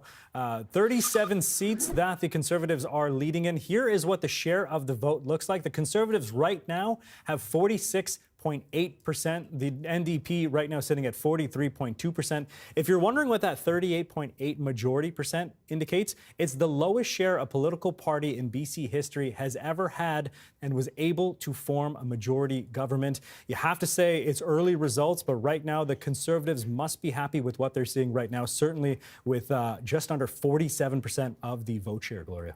Well, yes, and there are 120,000 votes in the system right now. What does that look like in terms of a seat change? Conservatives up 37. Now, we have to remind you, they could only go up because there were no Conservatives elected in the last vote here in British Columbia in 2020. The NDP are down 16 seats, and the magic number for the NDP, they can only afford to lose 17 seats before they lose majority party status there. Again, 120,000 votes in the system, a very strong start for the Conservatives. That's right. Of course, we knew the NDP on defense coming across as the NDP government going into this race, I should say, and right now can afford to lose 17 seats, and so far they're trailing in 16. Let's go back to Dan Bird and Michelle Elliott for those results. Yeah, no raincoats for me and Dan, but we should have worn runners because we are off and running with these results. Let's go to the Mid-Island and Pacific Rim, and the Conservative candidate Adam Haydock, very tight right now, leading by just 6 votes over the incumbent NDP candidate Josie Osborne. 3 of 33 polls reporting right now. At Saanich North and the Islands, no incumbent here. Adam Olsen did not run again. The Conservative candidate David Bush leading again very tight, very narrow by 6 points over the NDP candidate. Up at North Coast, Haida Gwaii, Tamara Davidson holding on right now with a lead of just 15 votes over Chris Sankey, the Conservative candidate. Let's keep the train rolling. Up in Vancouver Point Grey, Premier David Eby, at the time the election was called, leading by 35 votes over Paul Ratchford of the Conservatives, 1 of 20 polls reporting. Devyani Singh for the Greens at 26. Surrey North, Mandeep Dhaliwal for the Conservatives, leading by 70 over incumbent NDP Rachna Singh, 2 of 18 polls reporting. And let's fit in one more here. North Vancouver Lonsdale, incumbent New Democrat Bowen Ma, leading by 76 votes over David Splett for the Conservatives, 1 in 23 polls reporting. Jason and Gloria. Thank you very much. And I should point out, when you see that number 37, the Conservative seats leading in 37 ridings, keep in mind 7 of those are BC United seats. So for those that did cross over and did decide to run as a Conservative, that is showing up that British Columbians are in favor of that. They're certainly leading at this point. Stephen Quinn, what does your panel have to say about this? Well, I'll go to Pete Fry for this one because we're seeing Jeremy Valeriot in West Vancouver Sea to Sky. Yeah, and as folks will remember, back in 2020, Jeremy Valeriot won the race, and then in the mail-in ballots, Jordan Sturdy pulled ahead to get the actual election. So Jeremy Valeriot has been out knocking doors ever since, and I think that this is showing. Some of the results we're getting back from our team is of our identified voting areas, we've outperformed across the province, and in our targeted voting areas, we've really outperformed as far as getting out the vote and IDing voters. So we're pretty hopeful for West Vancouver Sea to Sky. Saanich North and the Islands, however, Green Party running 3rd there right now. Saw that, yeah, a little surprising, but it's very early in the polling, so we'll see. All right. Mo, what are you making of this gap that's been, and again, I know early days, but this gap that remains between the Conservatives quite substantially ahead in the NDP? Well, I'm watching it with a little bit of concern. I'm watching individual results come in. What surprised me is that in Coquitlam, we're running behind the Conservatives. That's definitely a surprise. We're ahead in Kelowna, which is good news, but a bit of a surprise from the other side of the coin.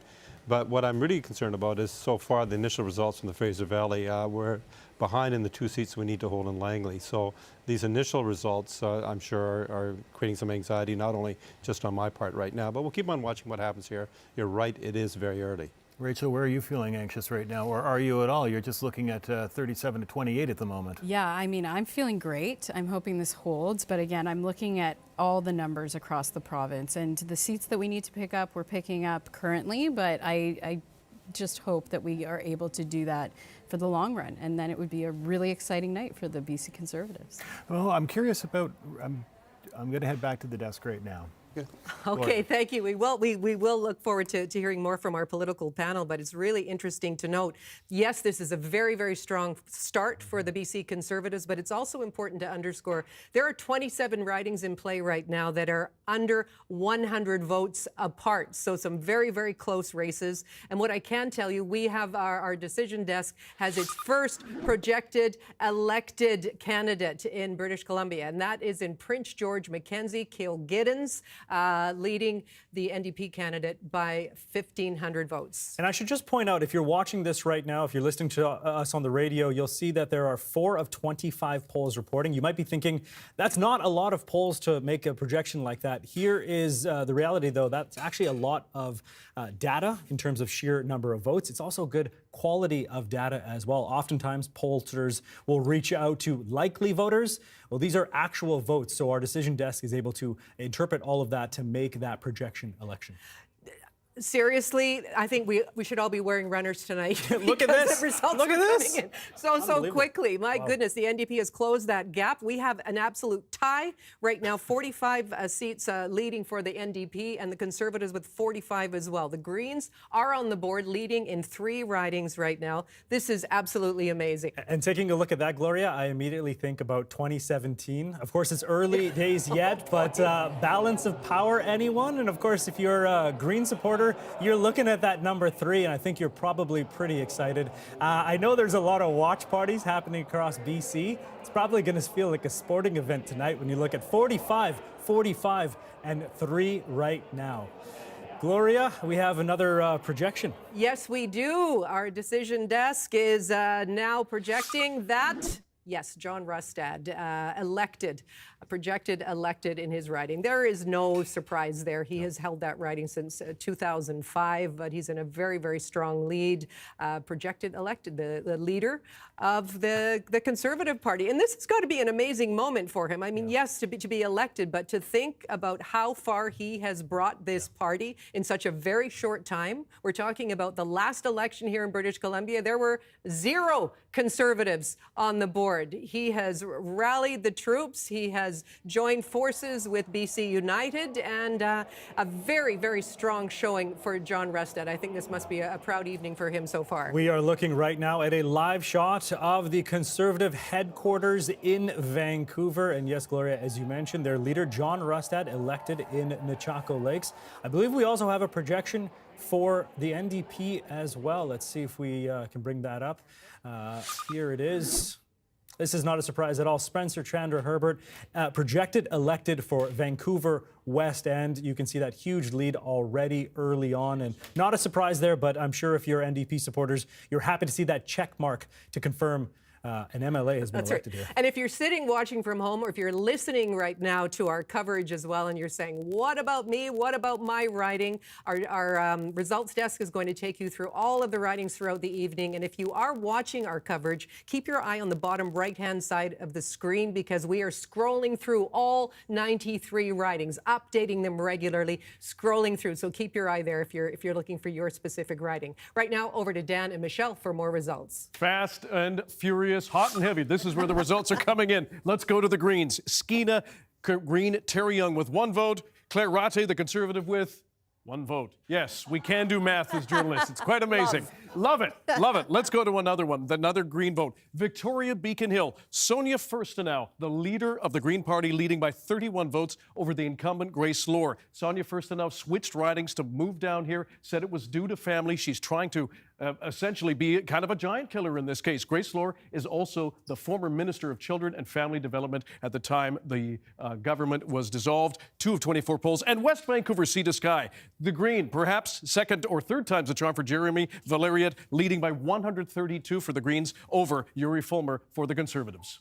And let's head over to Salmon Arm Shoe Swap into the interior now. The Conservative candidate there, projected elected, David Williams, leading by 2,200 votes and projected elected in Salmon Arm Shoe Swap.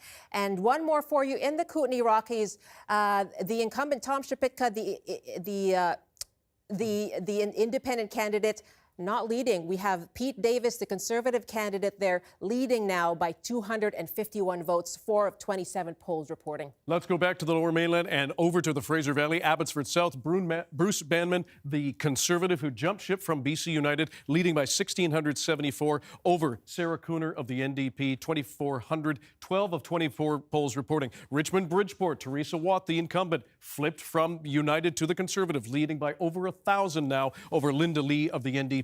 5 of 20 polls reporting. And one more here on the board for you.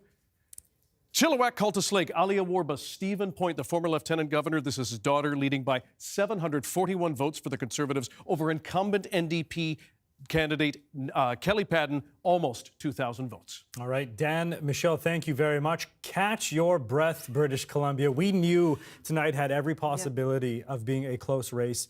And folks, this is a dead heat right now. The NDP... It hasn't moved. It hasn't moved in a while, that's true. The NDP leading or elected in 45 ridings. The very same for the Conservatives. And the Greens right now leading in 3 ridings. This is what it looks like across the province. A lot of blue, of course, you can see on the east side of the province. The island down there, virtually all orange, but there is a speck of blue in territory that the NDP is normally familiar with. I want to show you something else. I'm seeing green in Skeena. I'm seeing green in Skeena. It's a small lead. I think we just saw it's a very small lead. We'll watch what happens there because perhaps an unexpected win for the Greens if that continues. But I want to show you, this is fascinating, folks. Look at the share of the vote. Gloria, look at this. 0.3% separates the vote share between the NDP and the Conservatives. The NDP right now just edging this. Essentially what this means is across the province right now, we're pretty much seeing a dead heat in terms of how many people are voting for the NDP, how many are voting for the Conservatives. Here is what it looks like in terms of a seat change. You may remember Gloria mentioned a few moments ago the number to watch for the NDP on this board, 17. Right now they are trailing in 19 seats, which of course, as the balance of power shows right now, has cost them a majority situation right now. For the Conservatives, remember, they started at 0, so they could only go up.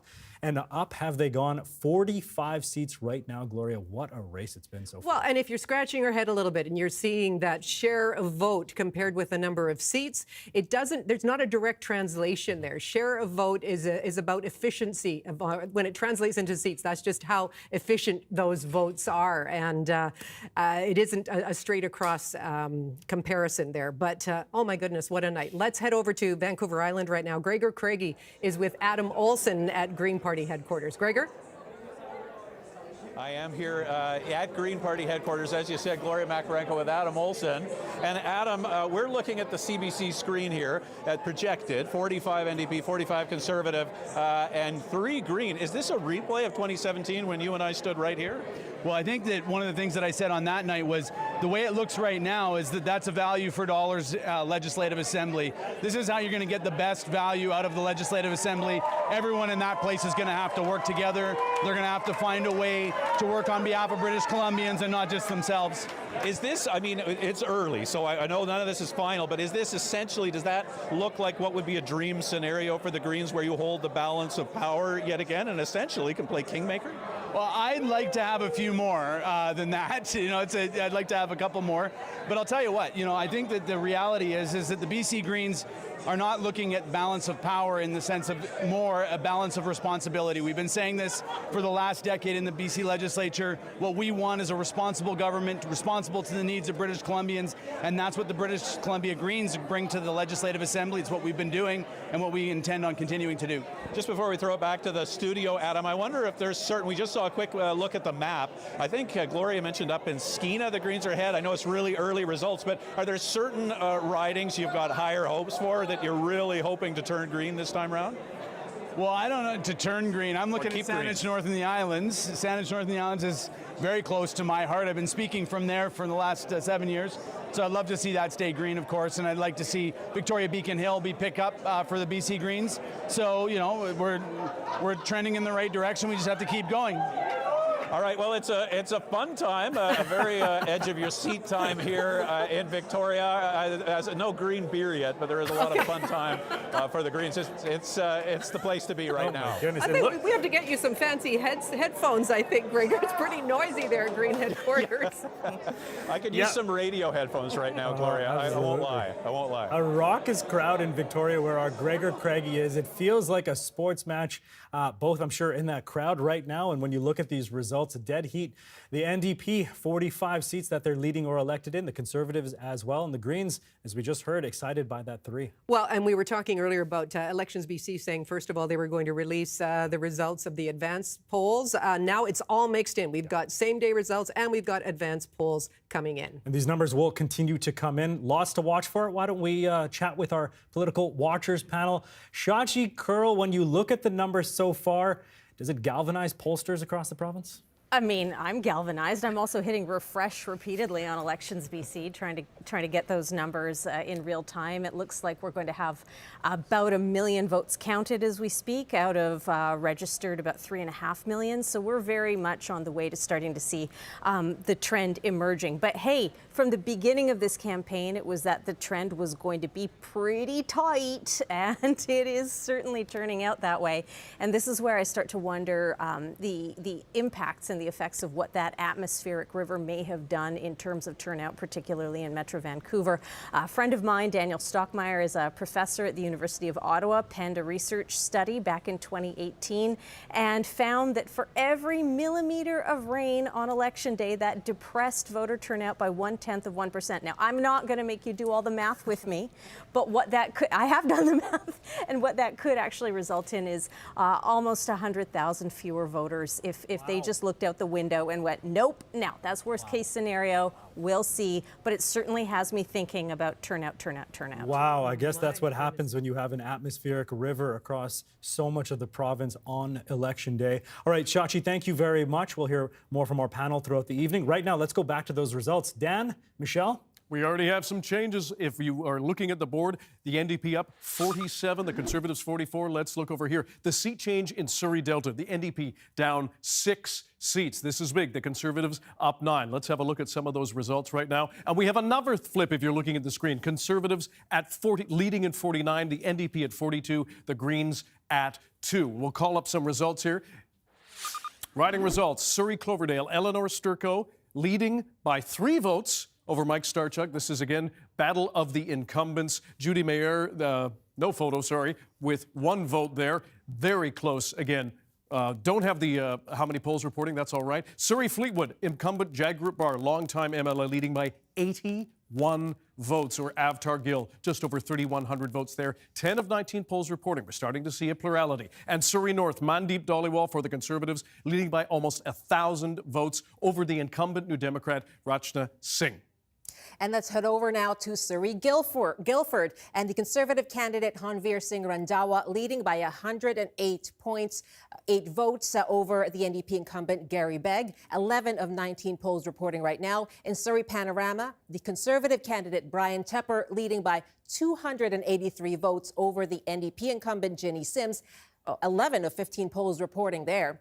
And Surrey Serpentine River, this is another one to watch. The Conservative candidate Linda Hepner leading by 230 votes over the NDP candidate Baltej Singh Dillon. 13 of 19 polls reporting.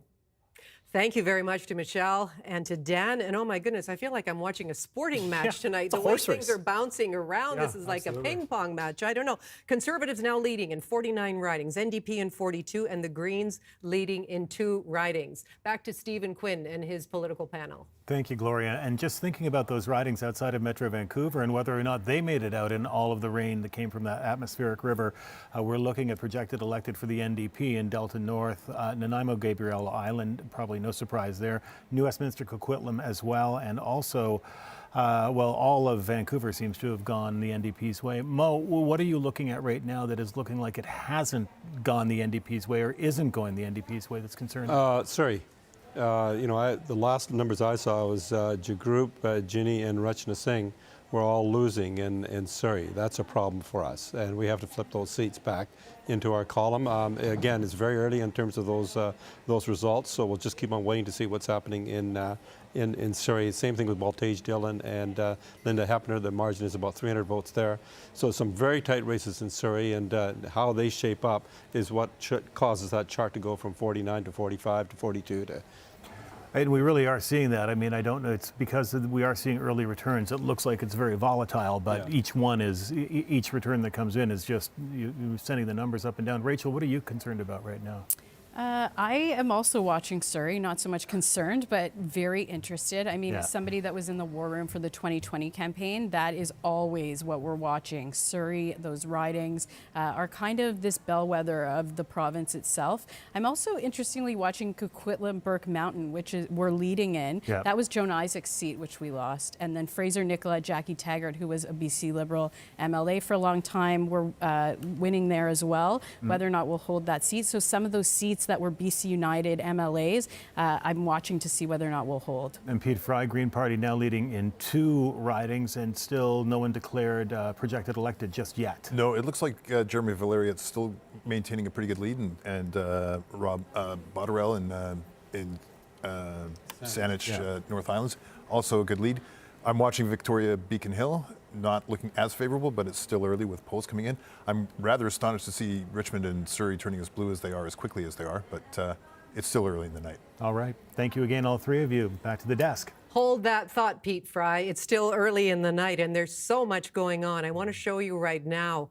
When we're talking about close races, take a look at this. The 10 closest races right now that are separated by fewer than 100 votes, including Surrey Cloverdale, Surrey City Centre, Cowichan Valley, Vernon Lumby, North Island, Surrey Fleetwood, Wanda-Fuka, Malahat.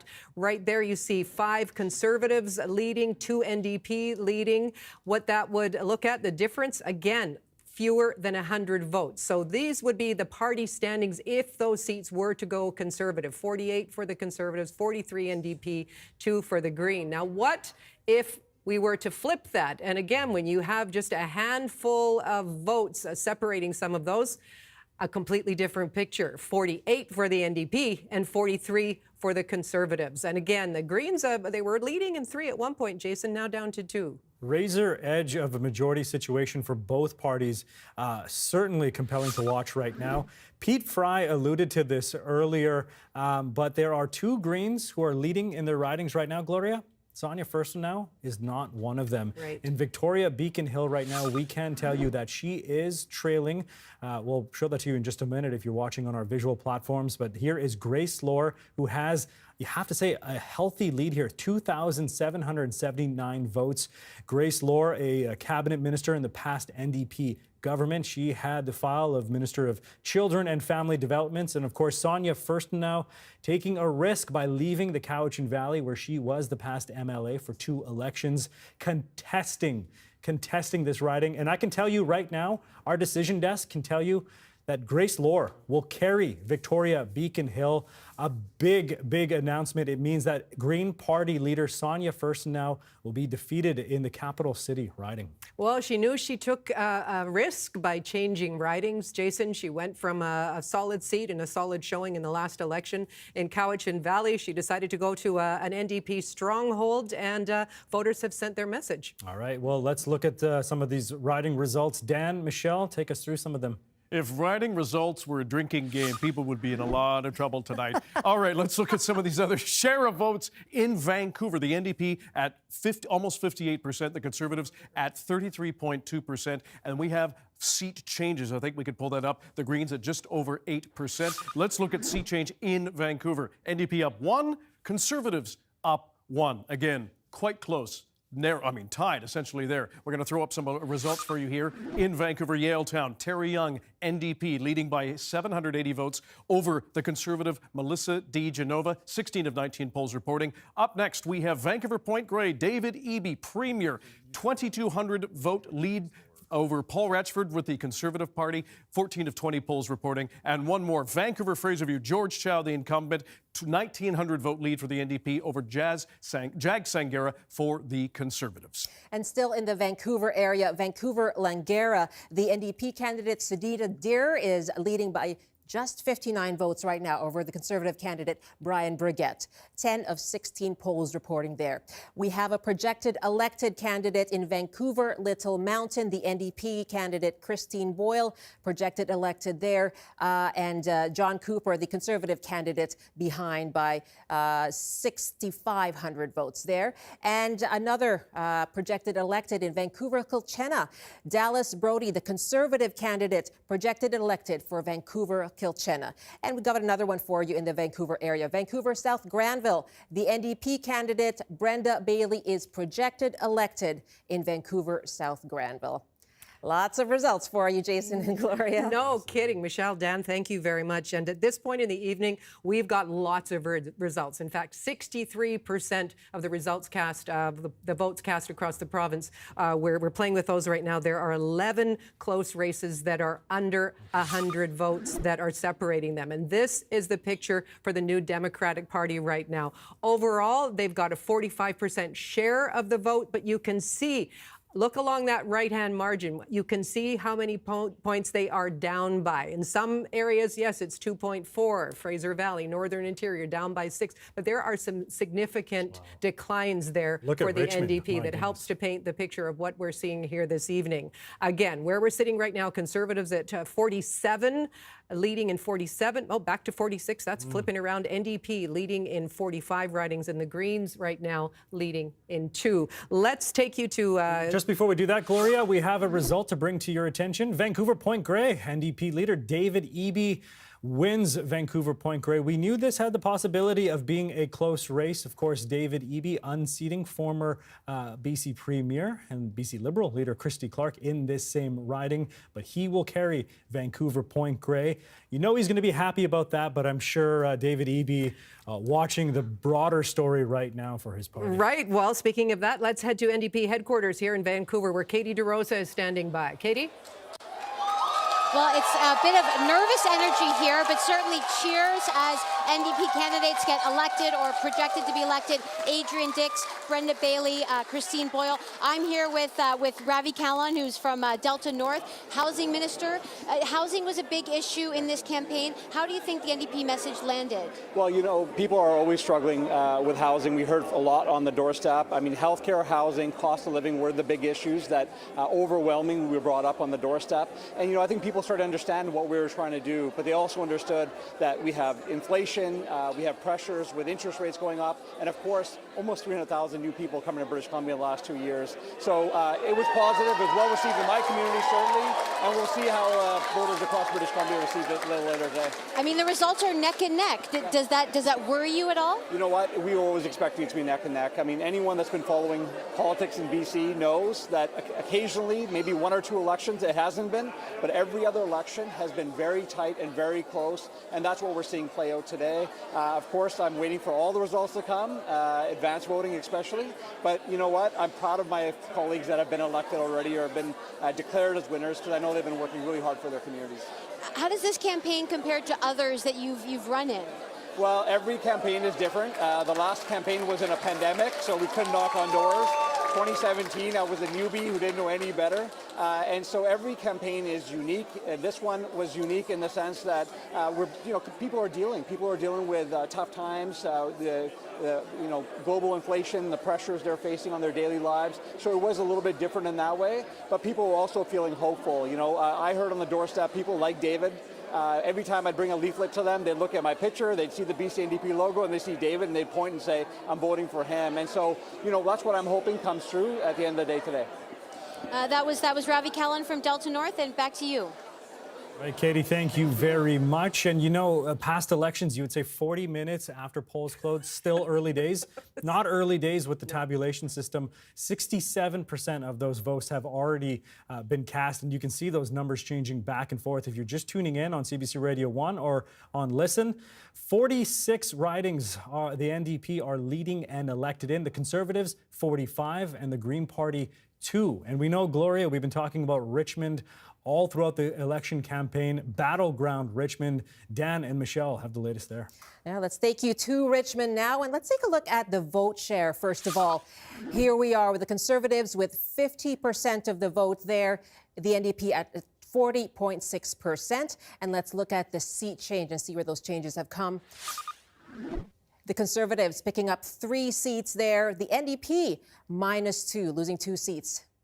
And let's look at where some of that those pickups have happened and what else is in play in Richmond. Richmond, Bridgeport, we do have a projected elected candidate, and the Conservative candidate, Teresa Watt, projected elected in Richmond, Bridgeport. Also in Richmond, 3 other ridings. Richmond Centre, Han Chan, former broadcaster for the Conservatives, leading by 2,000 votes over the incumbent New Democrat Henry Yao, 5,100 votes, 15 of 17 polls reporting. Richmond Queensborough, the Conservative Steve Cooner, leading by 734 votes over the incumbent NDP Aman Singh, 14 of 20 polls reporting. And the last slide, Richmond Steveston, Kelly Green, the incumbent New Democrat, leading by 73 votes over Michelle Molyneux of the Conservatives. Still tight.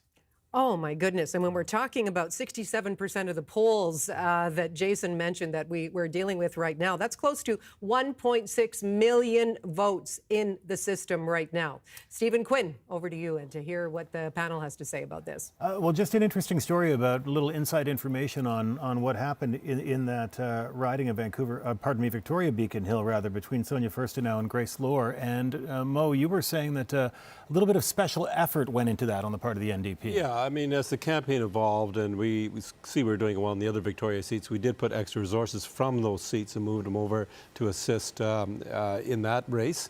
And we did it elsewhere in the province. We did it in some of the seats in Surrey as well. And so that's standard fare in terms of approach that we take. It obviously has paid off in that case. And hopefully, as the night progresses, we'll see it pay off in some of the other seats, particularly in Surrey. And Pete Fry, Christine Boyle, making the jump from Vancouver City Council, is now projected elected. So she will go from being a councillor to an MLA by the looks of things. And she worked hard for that, and I'm so proud of her because she's an amazing colleague and she'll do great in the legislature. Of course, I am giving you any ideas over there. Right now, I'm really more thinking about Sonia Furstenau and how disappointing it is. She's been a tremendous inspiration for the party, and you know, I think her performance in the debate really turned a lot of people and gave a lot of wind behind the sails for the BC Greens in this election. And there's going to be some thinking about how we move on without Sonia, that's for sure.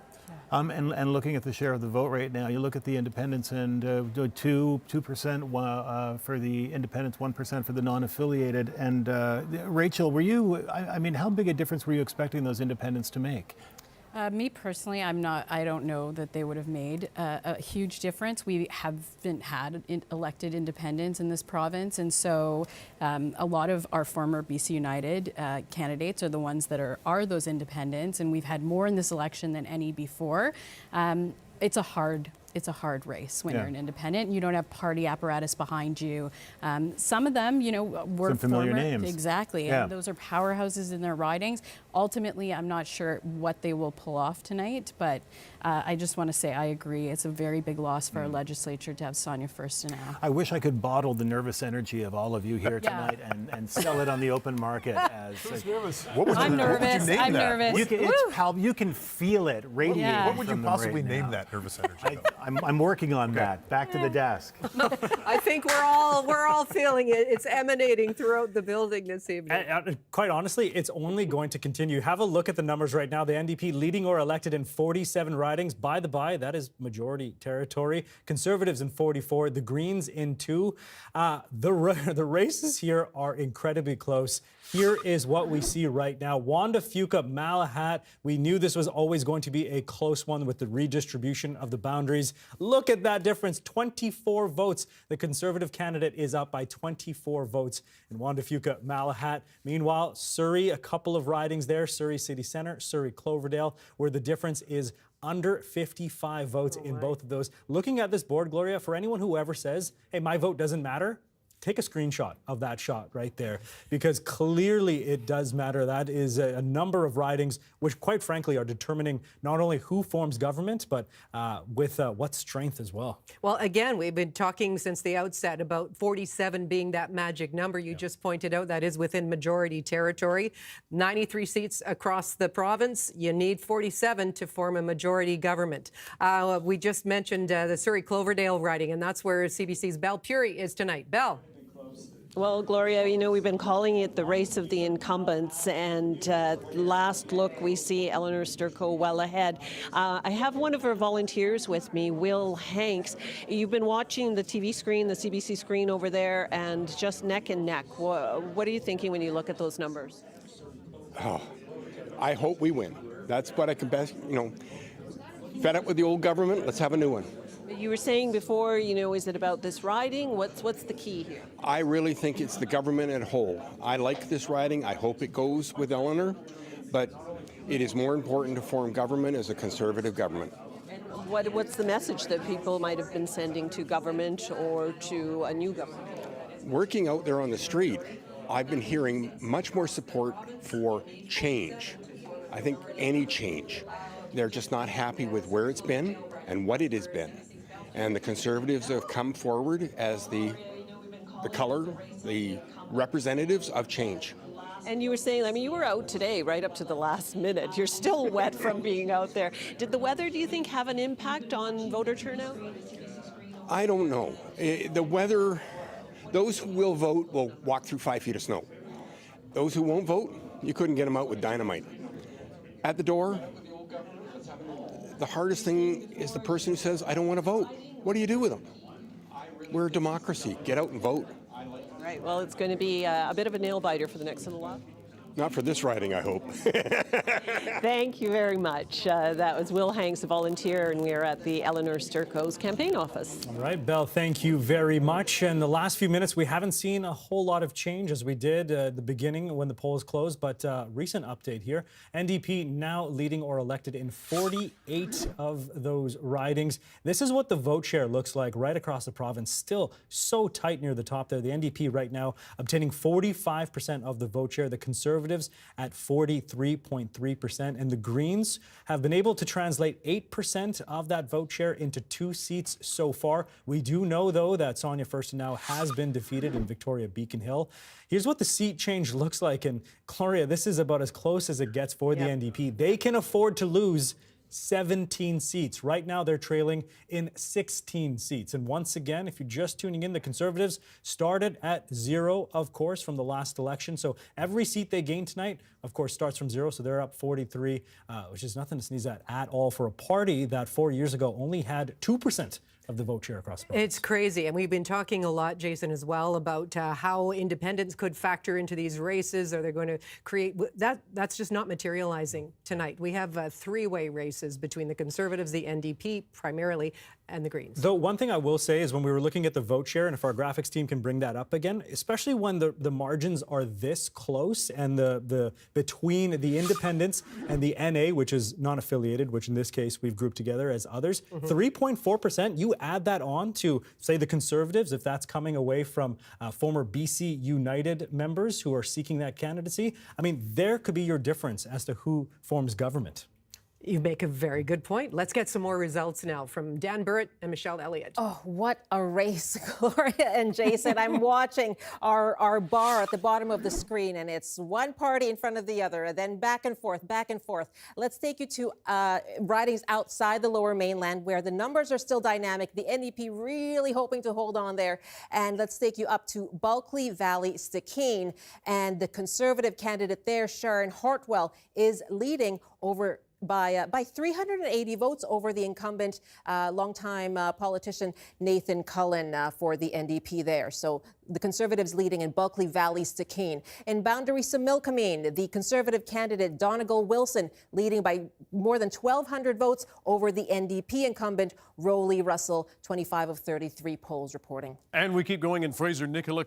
Tony Luck for the Conservatives leading by 965 votes over Francine Joe with the NDP, 3,300 votes, 24 of 43 polls reporting. The next slide up, please. Drum roll. I'm going to unbutton my jacket because it's that exciting. And the numbers have changed again. Wanda-Fuka Malahat, Marina Sapavniksov leading for the Conservative, 164 votes over Dana Lajeunesse of the NDP, just over 3,000. Woo! Do your I might as well do one more. Surrey City Centre, Amna Shah for the NDP, almost 6,000 votes. Zishan Walla for the Conservatives. They're tied. That's amazing. 18 of 20 polls reporting.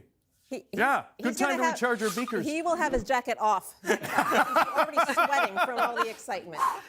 There's good reason to stay with us, everybody. We're going to keep And an there's eye some on votes here as well. Let's jump in. share. Michelle, go ahead. It's virtually tied right now in Surrey City Centre between the Conservatives and the NDP. That's really all I can say right now, right? 46% for each of them. So dead heat in Surrey City Centre. It's amazing how many times those numbers have converged this evening. This is crazy. And we want to show you a closer look at some other races that are simply too close to call right now, separated by fewer than 100 seats. So we're going to bring that up for you right now. Surrey City Centre. Look at that. Another tie. Jason, look at those numbers. NDP, 5,910. Conservatives, 5,910. An absolute tie in Surrey City Centre. Surrey Cloverdale, they're only separated by 48 seats. The Conservatives are leading there. Kelowna Centre, NDP leading by 51. Richmond Steveston, NDP leading by 122. I said it was fewer than 100, but these are still very close races. In Courtney Comox, Wanda-Fuka, Malahat, and Maple Ridge East. Very close. Gloria, when I look at those numbers, especially in Surrey City Centre, you have to wonder how many would-be voters perhaps chose to not go out because of the weather situation. I know the atmospheric river hit parts of Surrey really difficultly as well. But yeah, there you go, folks. That is why this race is super close right now. So many ridings teetering back and forth. The NDP, though, currently leading or elected in 48 ridings. That could switch to 47 for the Conservatives if those close ridings go the other way. Let's check in on how Conservative supporters are feeling. Mira Baines is at their headquarters in Vancouver. Mira, what's the vibe like? Well, this is a real nail-biter. Now, the mood here is very upbeat. People here are excited. There are a lot of cheers going up, but people are also slightly nervous. They're keeping their eyes on their television sets. And I'm joined by BC Conservative strategist Brad Zubik. And I mentioned to him earlier that I've noticed that there are lots and lots of younger people here in the crowd. And it's a Saturday night. So, Brad, can you tell me, what are they doing? Is this your strategy playing out? Yeah, obviously young people is our strength. It's a fundamental paradigm shift, federally and provincially, where older voters support Liberals, they support New Democrats. Younger voters are excited about Conservatives. They're the ones being impacted by the high rent prices, the crime, this economic insecurity. Young people are the ones being impacted by quite frankly, these failed policies. We were talking about campaign strategy earlier. Now, what was the BC Conservatives' campaign strategy compared to the BC NDP? You were mentioning that you may not have some of the campaign infrastructure and the ground game, but you did have something else. Well, we have momentum. I mean, we had a desire for change that really played into our message. We had David Eby, quite frankly, with very few accomplishments to sell. We wanted to highlight those, and we wanted to highlight we had real solutions or positive solutions. Yeah, and one of the focuses that you had mentioned was a focus on digital and social platforms. Yeah. Well, that's what young people listen to. That's what our voters listen to. We didn't ignore, obviously, the mainstream traditional media, but we really went after those young voters because those are the ones that are demanding change. Life is not working for them. They're the ones moving to Alberta, leaving the province. We want to keep them home. We want to give them hope. We want to give them a prosperous future. So that was our focus this campaign. And one thing I wanted to ask you about was the sign that Chip Wilson had outside his home. Now, outside his $80 million home, a sign basically calling the BC NDP communist. Do you think that helped or hurt your campaign? I think it was probably irrelevant. I mean, I kept looking for it, but my phone, I couldn't get it blown up enough to read it. Listen, I mean, honestly, these are frivolous issues in a society with an overdose tragedy, in a province with rising violent crime, in a province with economic issues. Okay, thank you for joining us, Brad. That's Brad Zubik, campaign strategist with the BC Conservatives. All right, Mira Baines, thank you very much. Our Mira Baines reporting from Conservative headquarters in Vancouver today. I want to show you a map of what it looks like across the province right now. Gloria, you can see there's a lot of blue. Of course, the caveat being people vote. Geography does not. Each riding, despite its size, is worth the same amount. But you can see the north of the province a wash away of blue. So much of the interior as well. There's a pocket, a small stronghold of orange we're seeing right there. Coastal, though, I mean, when you look at this map, you just see the ideological division of the province so far right now. Coastal areas turning towards the NDP, but so much of the interior and north of BC right now, Conservative. This is what it looks like when we zero in on the southern interior. The outskirts, all blue, but it is a handful of ridings there in Kelowna that the NDP are currently holding. Let's throw it now back to Michelle and Dan for a closer look at those races. Thank you, Jason. You're absolutely right. When you look at that map, a lot of blue in that southern interior, except for that one little orange spot, and that's Kelowna Centre. Right now, the NDP candidate, Loyal Wooldridge, is leading just 49 votes ahead of the Conservative candidate there, Christina Lowen, 20 of 22 polls reporting there. In Kelowna Mission, there is a projected elected candidate. The Conservative candidate, Gavin Dew, longtime Liberal operative, ran for the BC United, BC Liberal leadership, and he is now projected elected in that riding. At Kelowna Lake Country Coldstream, the Conservative candidate there, Tara Armstrong, projected elected in Kelowna Lake Country Coldstream. Let's zip you over to Kamloops now. Kamloops Centre, Peter Millibar for the Conservatives, former BC United, projected elected. He was the incumbent, just over 1,900 votes over the NDP's Kamal Grewal, 20 of 23 polls reporting. Let's zip over to Kamloops North Thompson. Ward Stamer, projected elected, almost more than 6,000 votes over the NDP's Maddie Glenn, 32 of 41 polls reporting. And one more for good measure, Fraser Nicola, Tony Luck leading by almost 1,000 votes over the NDP's Francine Joe, 24 of 43 polls reporting. It continues. It certainly does. Dan, Michelle, thank you very much. We have 78.1% polls reporting right now. Those are the results that are reflected on the bottom of your screen right now, where the NDP is leading in 48 ridings, Conservatives 43, and the Greens in 2 right now. Michelle mentioned Kelowna. We have our CBC reporter Chris Walker in Kelowna with Gavin Dew right now. Chris? Gavin Dew, Kelowna Mission, just declared elected in this riding. How you feeling?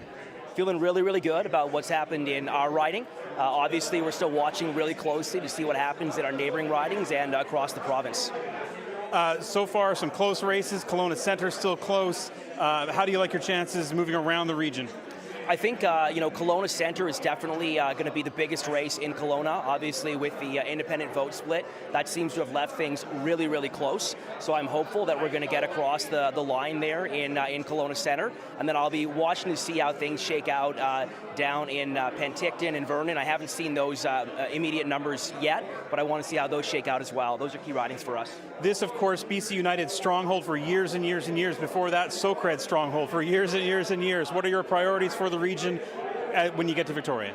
Yeah, absolutely. I think what we're going to be doing is we're going to make sure that we first consolidate our party. It's going to be important that we make sure we get everyone working together, we get everyone trained up, we get everyone prepared to go, so we're able to be really, really effective, either as an opposition or, God willing, we're going to pull it across the line and form a government. And that's then going to allow us to make sure we have a team that's really, really strong and that's really, really able to push for the priorities here and across the province.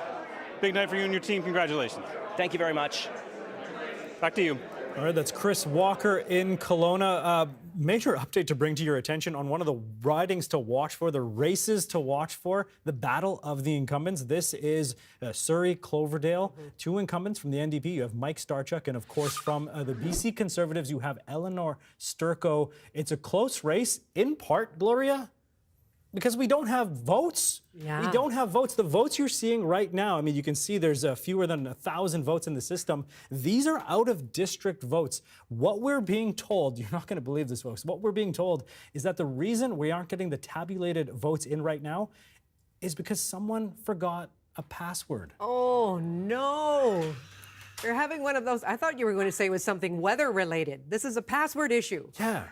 I mean, maybe it's a two-step verification situation. I don't know. I mean, I know that's a big part of security these days, but that is stunning to be sure. We're going to continue to watch that storyline. Elections BC say they're working on the problem right now. Bypass that. And it's one of the reasons, of course, why we can't make a decision on this race, of course, with these so many ridings within 100 to 200 votes. And as I say, that is one of the races to watch for of the evening, the battle of incumbents, and we just don't have the votes. Maybe it was their birthday, maybe not. I don't know what the password is, but we're going to continue to watch that situation. I want to go back to our political watchers panel right now. Ginger Gosnell-Myers, I know you've been watching the impact and the results of Indigenous candidates. Can you bring us up to speed on that front? Yes. It's always been a concern at how few Indigenous candidates we have in our political elections. And what we've seen is that we have 3 Indigenous candidates who are being elected. It's really positive to see. So we have Tamara Davidson, who is a Haida leader, who is in the lead on North Coast Haida Gwaii right now. She's well known in the North Coast. She's elected Haida Council member.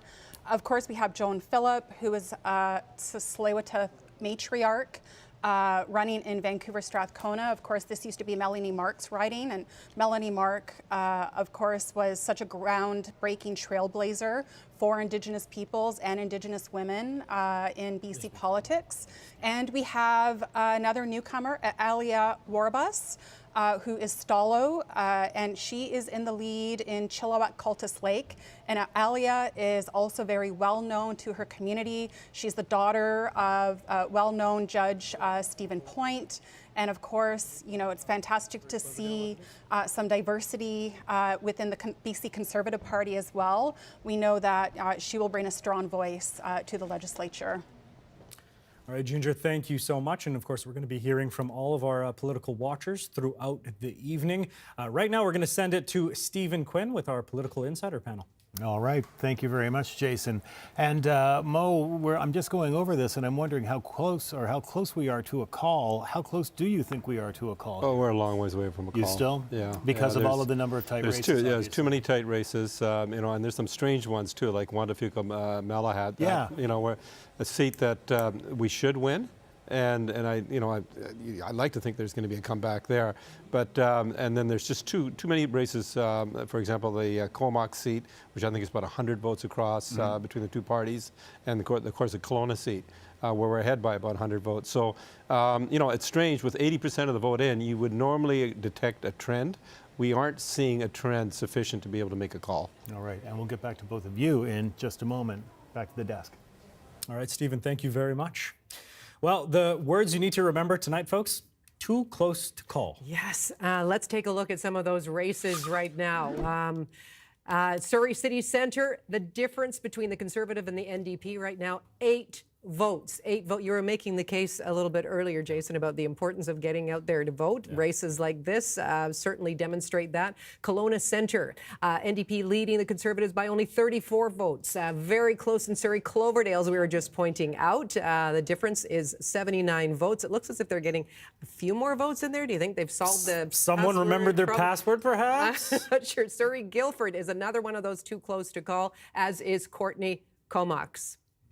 Here is what we're seeing right now. The NDP leading or elected in 46 ridings. The Conservatives only trailing by 1 riding right now. They are sitting at 45.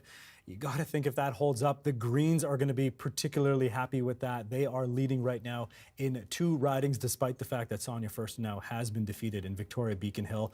Speaking of Victoria Beacon Hill, this is what it looks like on Vancouver Island. All 3 colors represented right now. We can see what's really interesting here is, well, really across the island has traditionally been an NDP stronghold. You see pockets of blue, though. The North Island, I believe that is at Esquimalt Colwood right now, that may be showing showing blue right there. And of course, North Saanich and the Islands, Adam Olsen's previous seat, Rob Botterill right now there. Of course, strong Green presence with Elizabeth May representing that riding nationally as well. I know she was door knocking as part of her provincial colleagues, but yeah, that's what it looks like right now across Vancouver Island. Let's take a closer look at some of those races with our results desk. Dan and Michelle. Yes, Jason, and as you said, all three colors on Vancouver Island, a lot of heavy campaigning on the island by the three leaders. Let's take a look at the share of the vote on Vancouver Island. Right now, the NDP with 44.6% of the vote, but yes, it is close. The Conservatives with 38.8%. The Greens here with a presence of 13.6% of the vote. And for sea change, this is going to be interesting. We look at the NDP with -3, losing 3 right now, or not leading in 3, behind in 3, and the Conservatives leading in 3 ridings on Vancouver Island. They were hoping to make inroads there.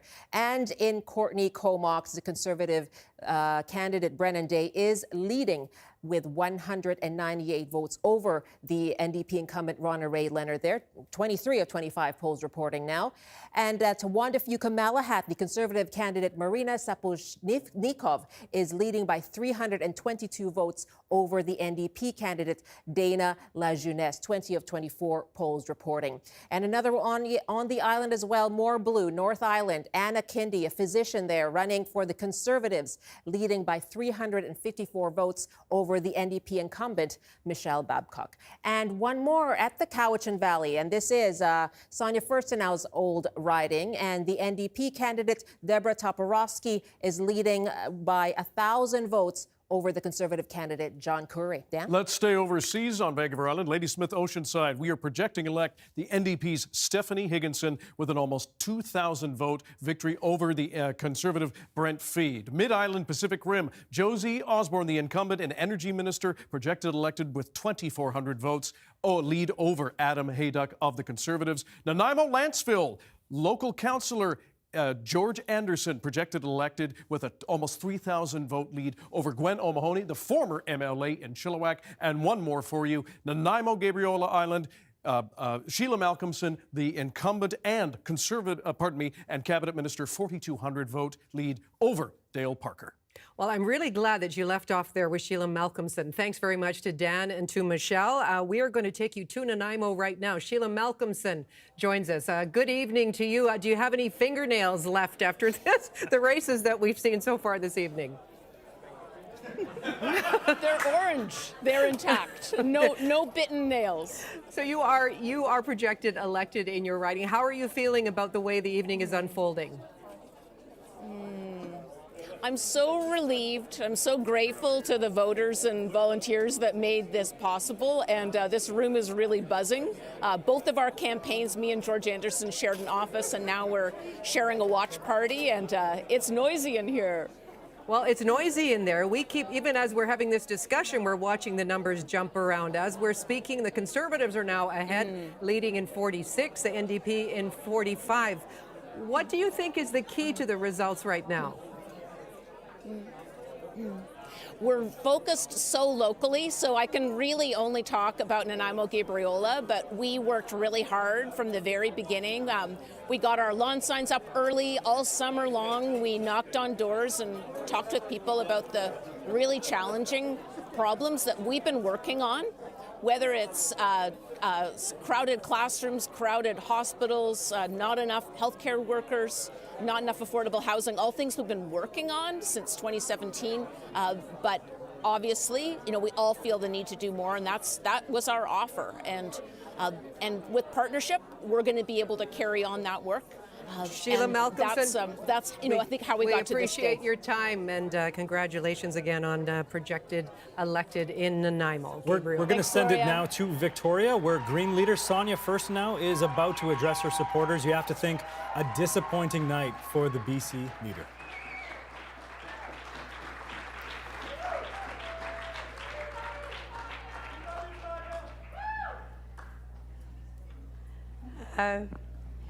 Well, it's not just my voice I lost tonight. It has been such an honor to be an MLA. It's not the outcome that we'd hoped for in Victoria Beacon Hill tonight, but I'm so proud of the campaign that we ran. We knew we were up against a steep hill. We were trying something bold and new, but the challenge was a little more than we could do. I'm so heartened by the support that we got. I'm so heartened.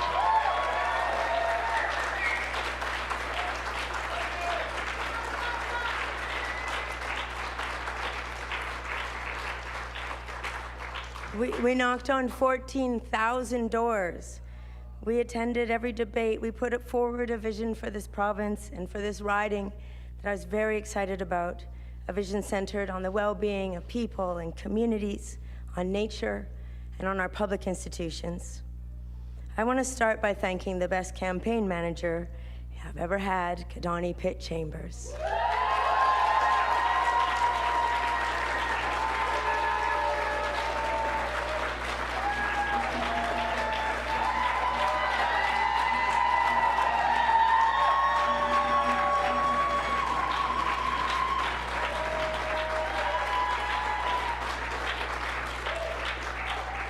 Kadani had an incredibly challenging task to run a campaign where the candidate was almost never there. They have been phenomenal, strategic, ambitious, hardworking, and built a team that really was community building at its very best. Kadani, thank you so much.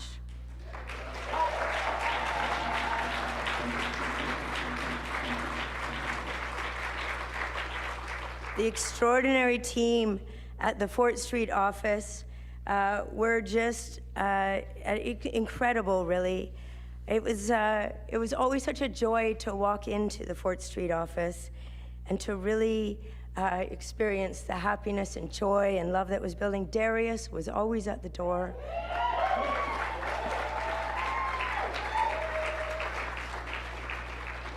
Ronnie and Peter and Beatrice leading the way.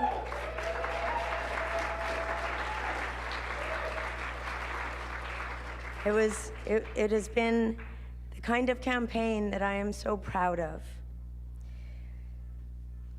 So it does appear that the Greens are still going to play a pretty pivotal role in the BC legislature.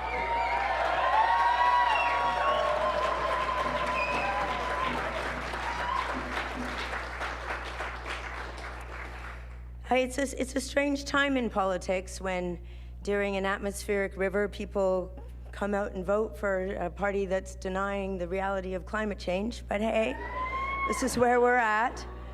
I am so excited for Jeremy Valeriot and Rob Botterill. This is incredible.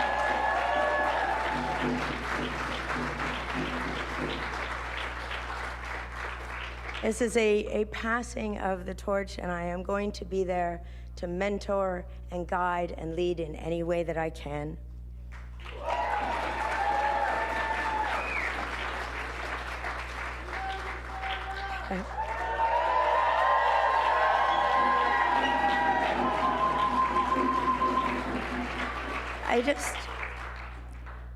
There's so many thank yous to give, and it's so important to me to thank everybody. We do not get here alone. We are never alone.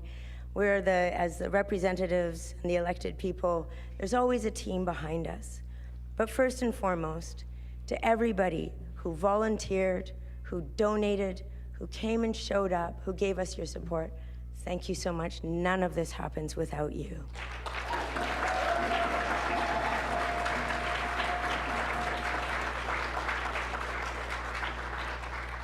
To Maureen Balsillie, Adam Olson, and Molly McKay, the three people that led this campaign, a huge thank you to all three of you. Adam, I don't know where you are. To the party staff, Ripon, Kylie, Billy, Alex, Fiat, Kurt, Andrew, Ting, Seganet, Julie, Shane, Shelby, Stefan, Julia, Shar, Amo, Cher, Meredith, and Sky. You're a phenomenal team, and you made it all fun. We landed at Joy, which is where we were supposed to be the whole time. Thank you.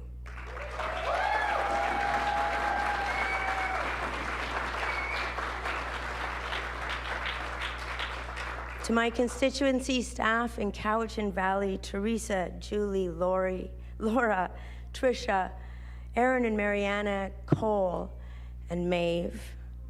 That office was a place of service.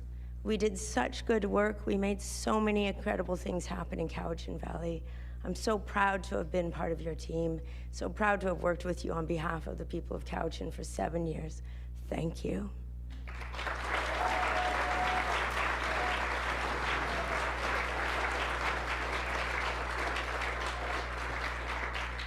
We call the caucus, we've called the caucus the Kick-Ass Women and Adam. The caucus team, Jojo, Laura, Emily, Rose, Katie. I love you so much.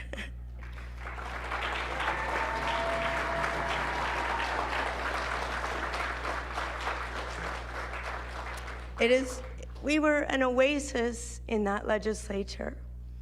We always had joy. We'd come back to the little caucus room amidst all of this nonsense happening in that legislature, and we always had joy every time. Thank you for everything you've done for BC and for the Greens.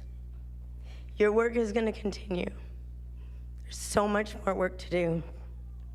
To Adam, where are you, Adam? I can't see you. Adam.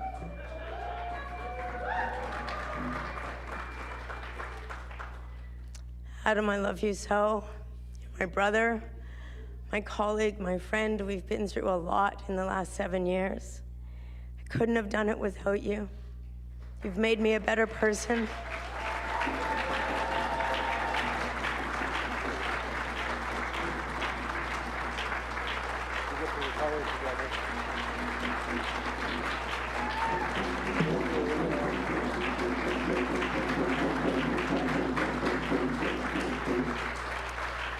Adam and I are both going to enjoy very much spending time with our families who we miss. And I'm going to enjoy spending time with my new grandchild who's arriving in a month. And speaking of families, family is the most important thing to me. And if you could come up, my husband plays. Where are you, Blaze?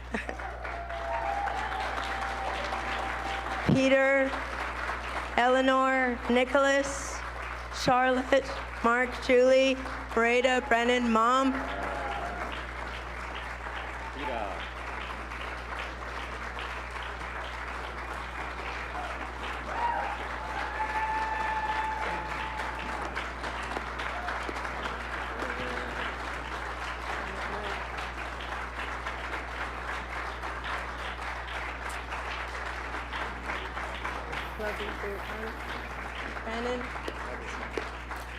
There is an emotional Sonia Furstenau speaking to Green Party supporters at the Green headquarters in Victoria. Clearly emotional, giving her concession speech. Of course, she made a political risk deciding to leave the Cowichan Valley, knowing that the boundaries were changed as well. She did cite family when speaking to the media afterwards as to wanting to be closer to family in Victoria. She mentioned a grandchild on the way. We knew it was a political risk, though, for her to come against what is an NDP stronghold. You do have to wonder how BC Green supporters are feeling, though. A bittersweet night to see Sonia Furstenau lose that riding, and yet, as the race stands right now, holding the balance of power. We'll show you why that is. Two ridings that you might not actually have associated with the BC Greens to start things off today. We'll take a look at the percent overall so far right now. 8.3%. A lot of negative integers on that board there, but of course, the two ridings that matter right now that allow the BC Greens to hold the balance of power. Here is the first one. West Vancouver Sea to Sky, Jeremy Valeriot. This was a nail-biter 4 years ago. And of course, third time's a charm for Jeremy Valeriot. We're not able to call this race yet. By the way, there's still, you can see, only a lead of 588 votes that he's leading with. He lost by 3 60 polls. votes last election to Jordan Sturdy. And quite honestly, you have to wonder what's going through his mind because, again, as I say, this vote very much still active against the Conservatives, Yuri Fulmore. Meanwhile, if we look at the other result, this is Rob Botterill. We saw Adam Olsen on stage with Sonia Furstenau a moment ago. Of course, that is the riding of Adam Olsen, who decided not to run against Saanich North and the Islands. A bit of a healthier lead here for Rob Botterill over the NDP's Sarah Riddle. 1,204 votes. And last thought I'll make right now about the Greens so far, I know we're getting a reaction from our panel, is if either of those candidates carry their seats, you know, do they de facto have to be one of the new leaders of the Green Party? We heard Sonia Furstenau say she's happy to pass the torch. So that is also one of the factors we'll have to watch later tonight as well. Okay, and look at these races that we're watching that are simply too close to call. Surrey City Centre right now, only 12 votes separate the Conservatives from the NDP. Kelowna Centre is another, 29 votes separating Conservatives and NDP. Wanda-Fuka Malahat, 115 votes. Surrey Guildford, 121. And Columbia River Revelstoke, 155.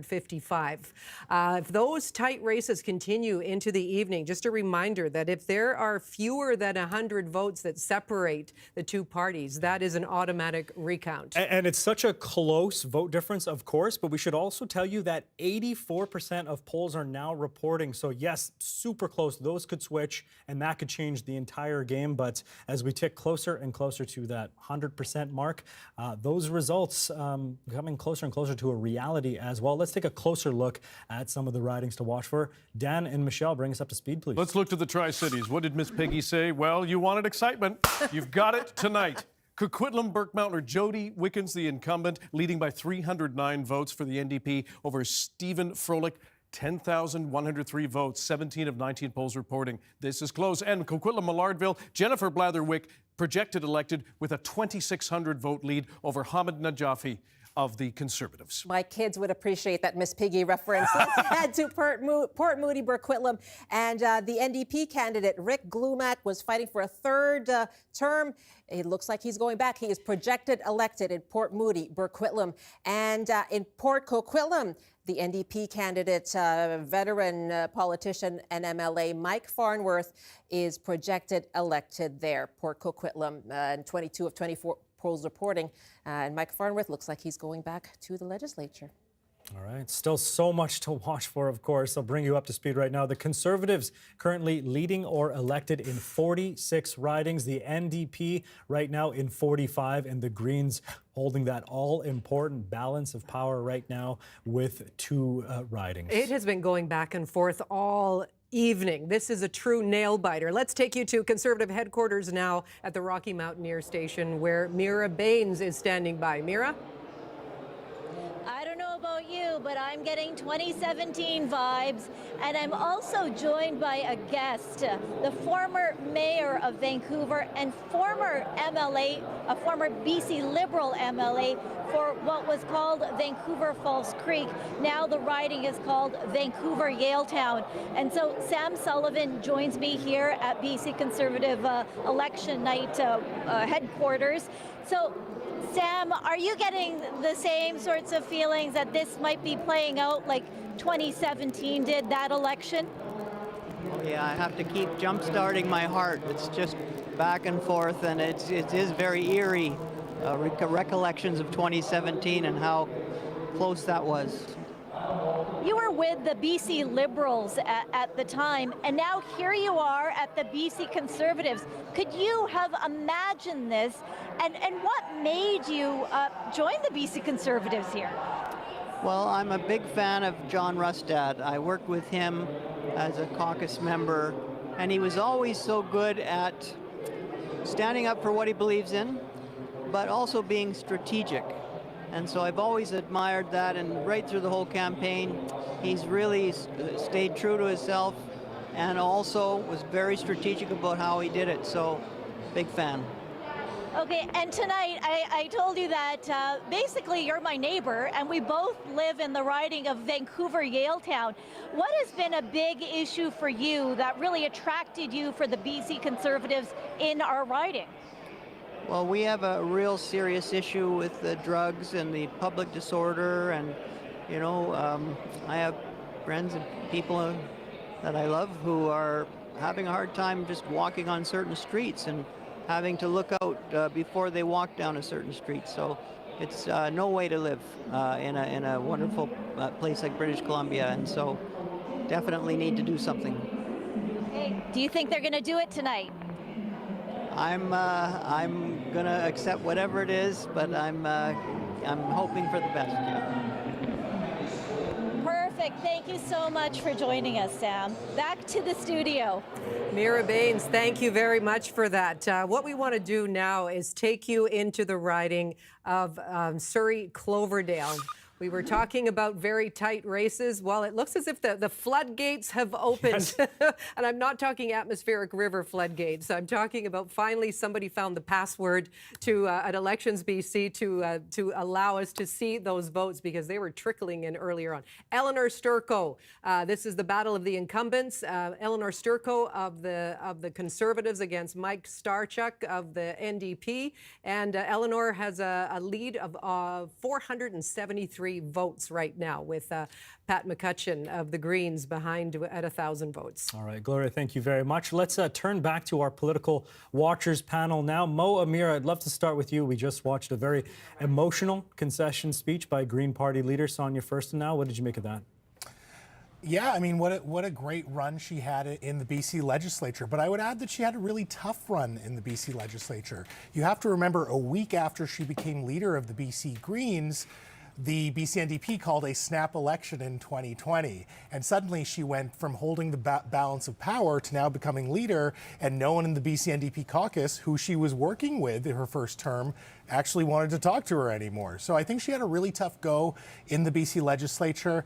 I would say that it's going to be really interesting to see where the Greens go from here, because they may be in a situation where, yes, they've lost Adam Olsen and Sonia Furstenau, but they still have 2 seats in the BC legislature without a leader. And while Sonia was very strong in being a progressive voice on a lot of issues where I think progressives were underrepresented, issues like harm reduction and safe supply, even climate change action.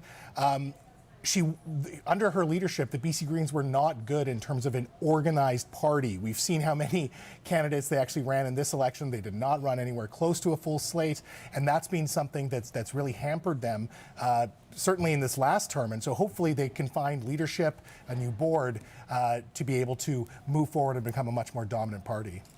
Shachi, of course, we operate under a first-past-the-post voting system, which means you don't necessarily have to have the majority of votes to ultimately form government, which very well might be the case for the Conservatives right now. We're seeing they have 43% of the vote share. What do you make of that? Yeah, stranger things have happened. Like, they actually have happened in BC politics.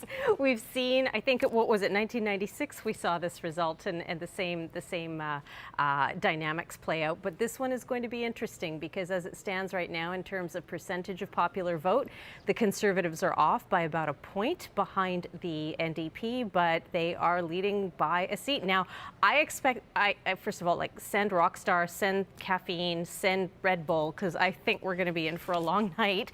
Give me the Haribo's ginger. I might need a sugar hit.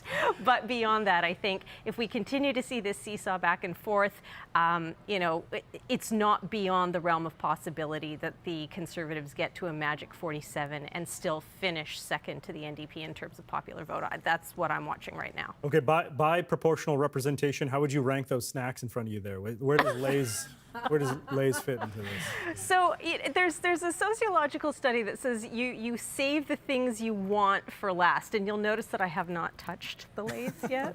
The sweets are open, the salty is not. That's not my strategy. That's why all the gummies are basically gone at this point.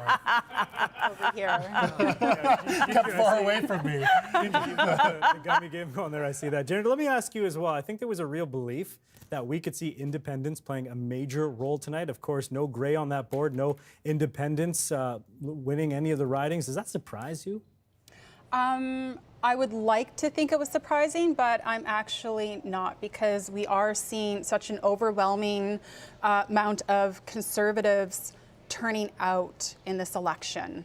and the independents really aren't making a dent in any of the ridings where we might have seen some rise to the top and make it through to the finish line.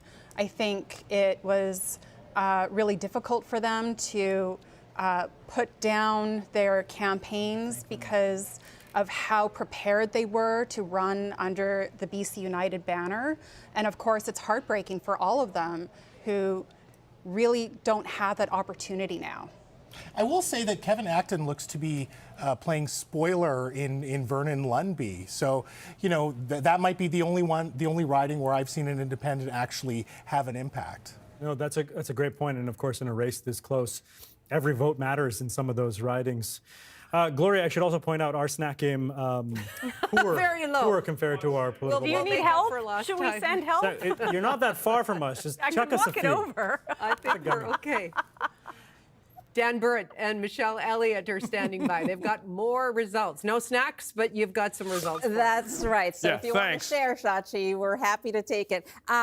Look, if you look at the bar at the bottom of your screen, 46 for the NDP, 45 for the Conservatives. So as you said, Jason, if you didn't think your vote mattered. So let's take a look at how they could get to that 47, that magic number 47. Some of the ridings right now that are so tight, they're too close to call at this point. Some of these just under 200 votes in between. In Wanda-Fuka Malahat, the NDP candidate Dana Lajeunesse is leading by 118 votes right now over Marina Sapochnikov, the Conservative candidate there.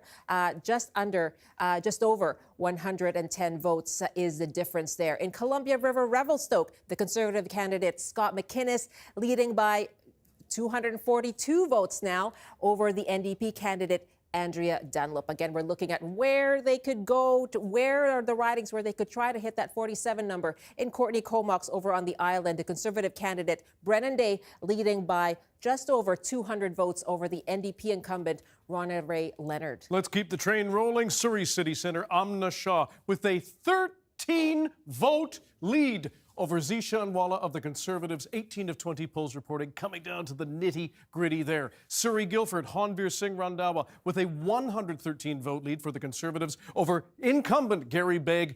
17 of 19 polls reporting. And one more for you. Kelowna Centre, Christina Lowen with a 52-vote lead over Loyal. Wooldridge, 20 of 22 polls reporting. And this is flipped throughout the night, too. We've been Correct. watching that.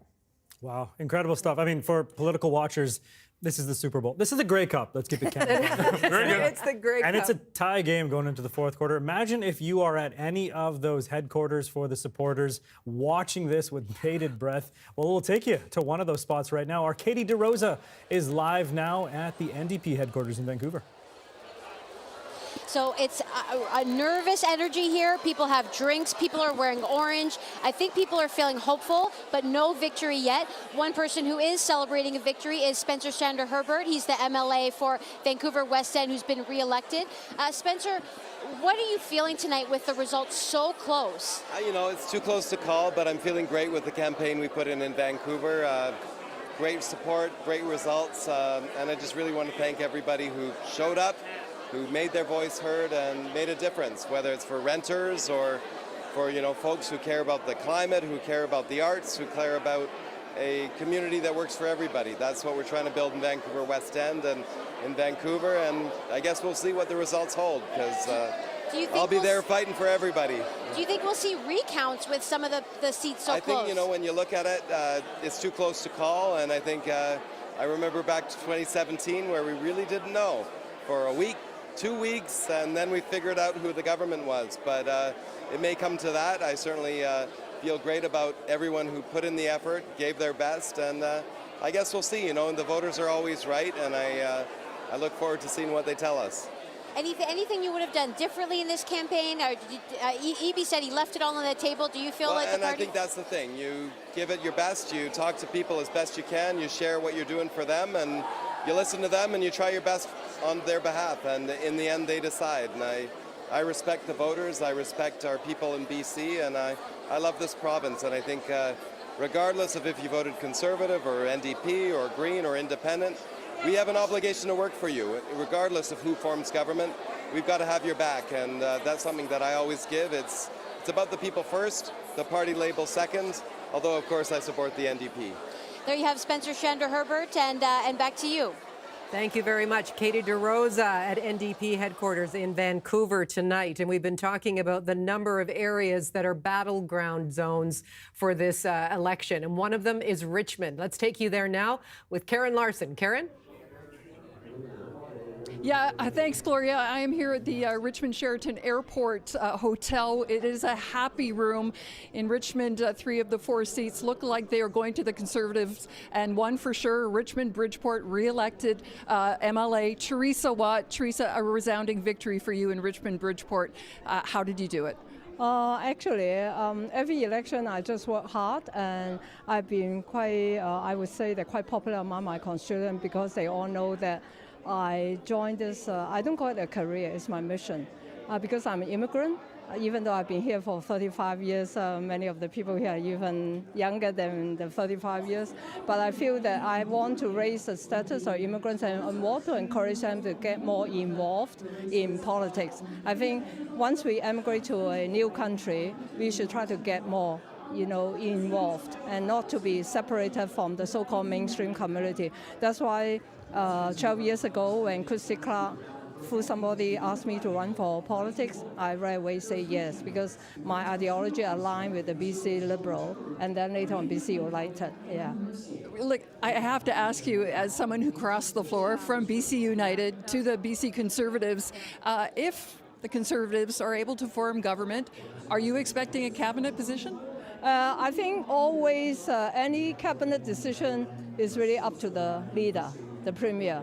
None of us should have any say into that. It's really up to our leader to decide who is in the cabinet. Yeah.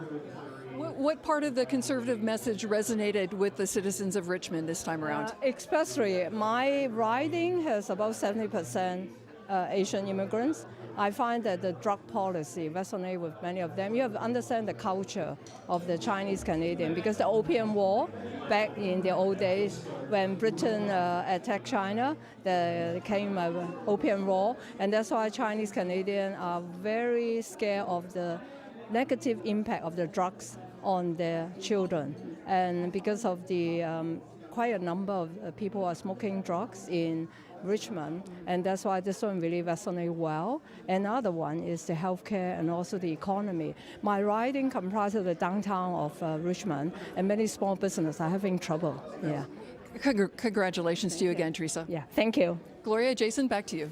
Karen, thank you very much. And let's catch you up to speed right now with where we're at. The NDP currently leading or elected in 46 ridings, the Conservatives in 45, and the Greens in 2. This is what the map looks like if you're joining us through our visual platforms right now. And if you're tuned into Radio 1, let me tell you, a lot of blue in the north of the province. There's a whole lot of blue. A lot of blue as well in the interior, but it is coastal communities that are holding it down for the NDP. That's going to be an interesting talking point for us going forward to look at the ideological difference as it splits geographically in British Columbia. We just heard from Richmond riding, of course, one of the battlegrounds to watch for. The other, Gloria, in the Lower Mainland, Surrey, of course. Let me show you what it looks like in Surrey, this map of Surrey, of how so many ridings there have been closely contested so far. You can just see as we zoom in, the outskirts dominated by a lot of Conservatives, the MDP holding a handful of seats in those ridings. We'll take you now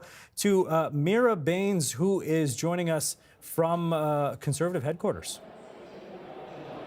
A lot of people here on pins and needles. And like you mentioned, there are a lot of ridings in Surrey up for grabs. There's 10. And many analysts have said that the path to victory in this election is by really seizing on some of those voter opportunities in Surrey. And I'm joined here by former Surrey Mayor Linda Hepner, who came out of retirement to run in Surrey Serpentine River. Hi, Linda. Thank you so much for joining me. You're welcome. So, Linda, a big question I had was, why did you come out of retirement to run for the BC Conservative? Because I think that we need change in this province. And I'm so excited to see where we are, and we're heading, hopefully, to a victory tonight. and you're leading in this poll for Surrey Serpentine River. And I'm wondering, you know, what made the difference? What do you think made the difference in that riding? This is a new riding that was carved after a review of the electoral boundaries.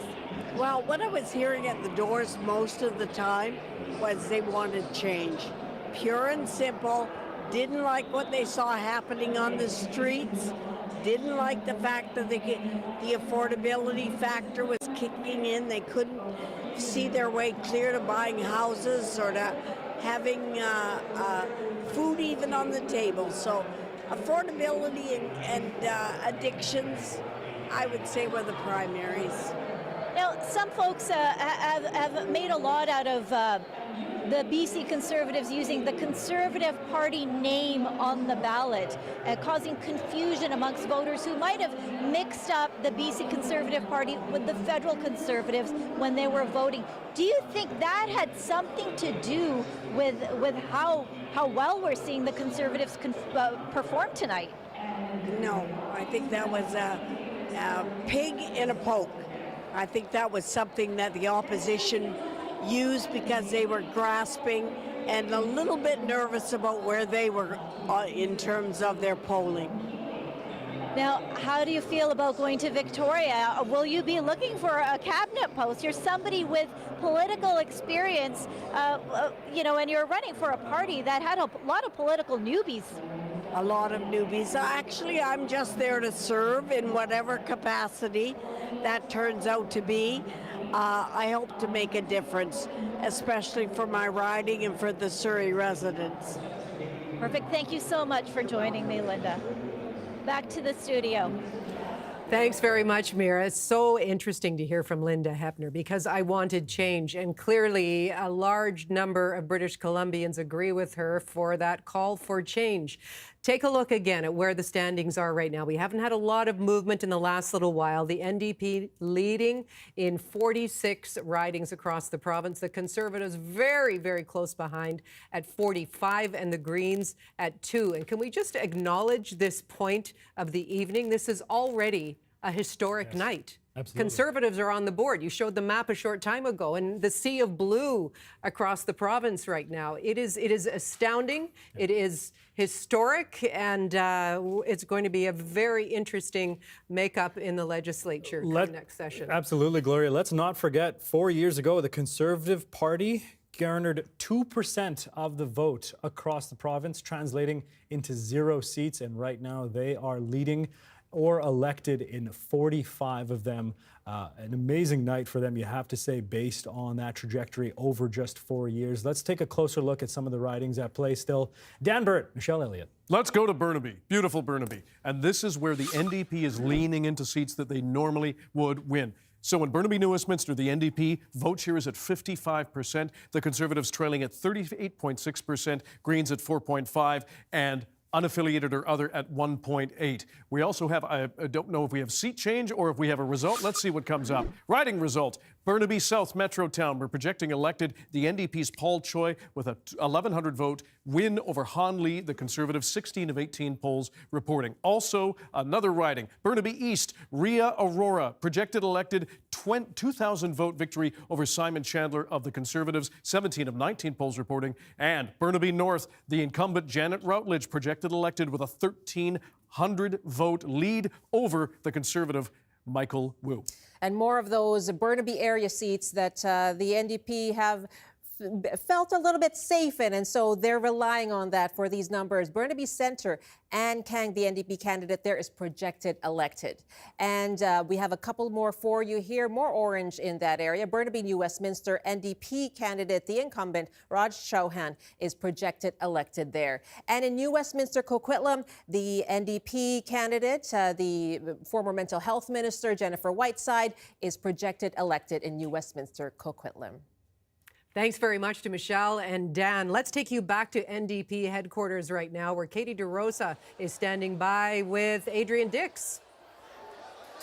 Yeah, so healthcare was a huge issue in this election. We saw the NDP promise a new hospital tower in Nanaimo. The Conservatives promised a new children's hospital in Surrey. So I want to ask the Health Minister, Adrian Dix, re-elected in Vancouver, Renfrew. But how do you feel the NDP got its message across on healthcare, considering that was such a big issue for people?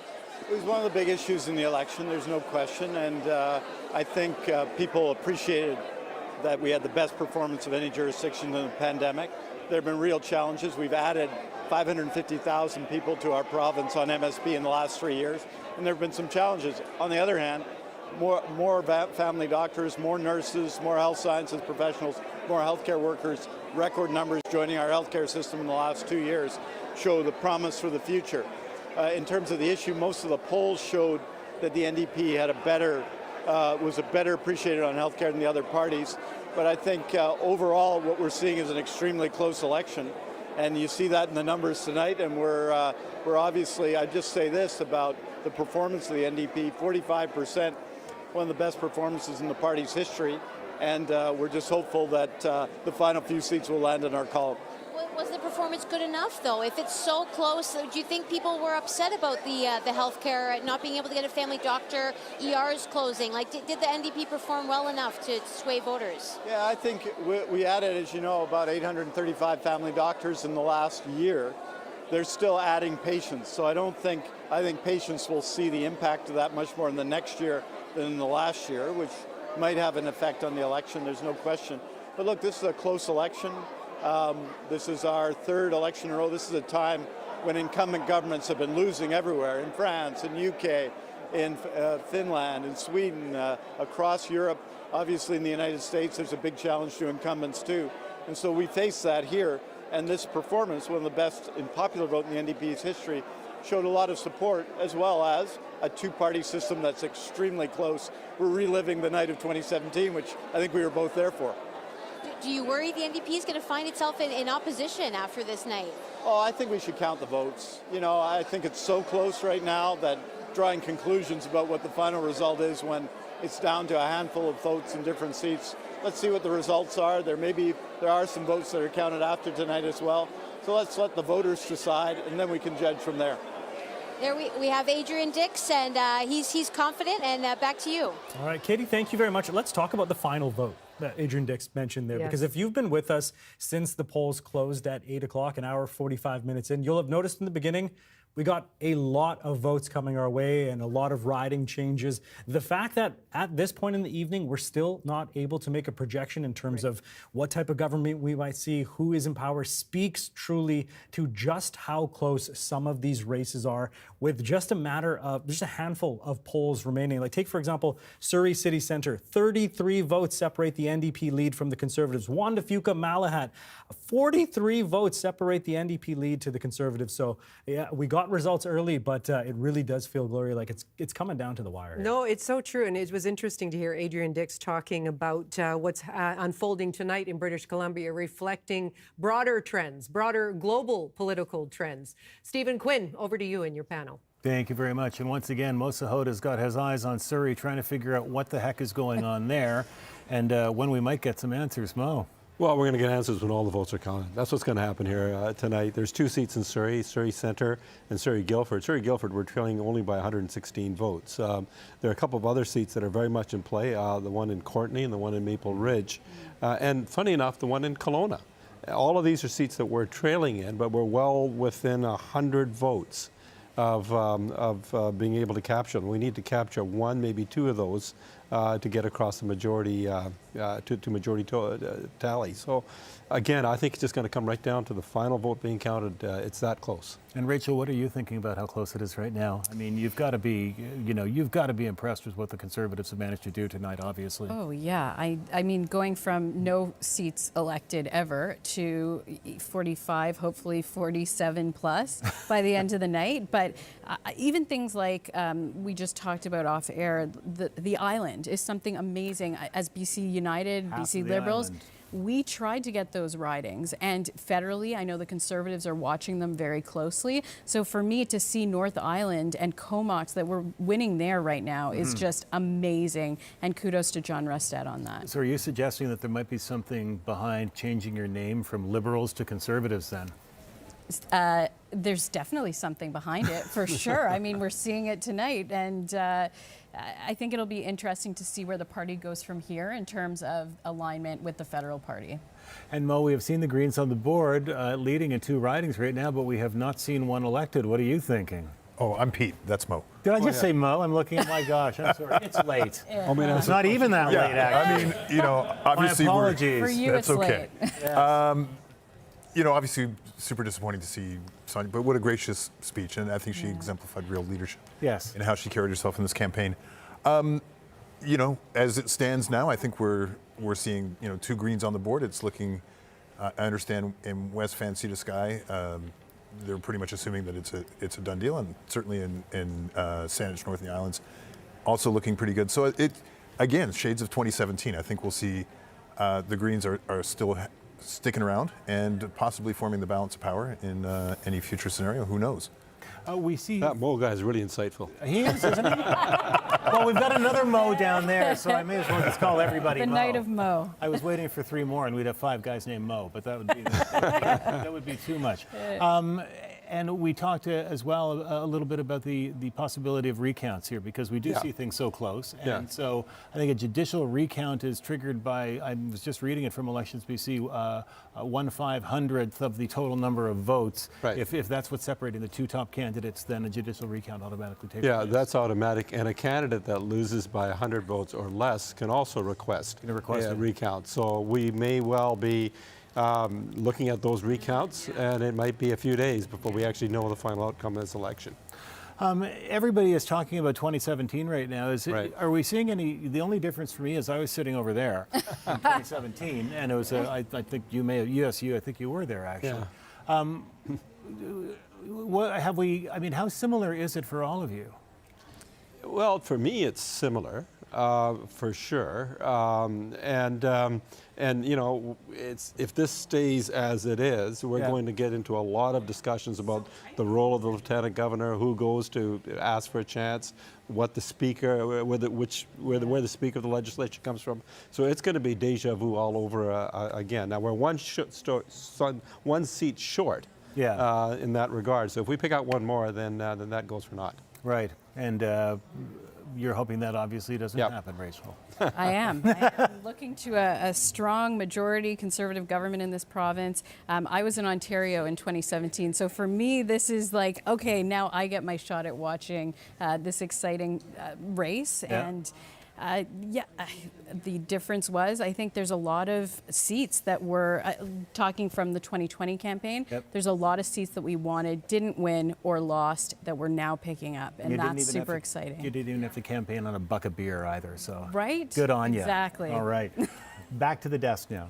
All right, Stephen, thank you. There you go. Mo's, Mo problems. Oh no. I should be nowhere near a microphone right now. So let's bring in Catherine Cullen instead, the host of The House on CBC Radio 1. Catherine, when you take a look at the results we're seeing right now, right across the province, does this speak to you federally as well to some extent? I mean, I think it's really interesting. You can read this as a divided electorate. You can read it as an uncertain electorate. Obviously, we're still waiting to see how this is all going to play out.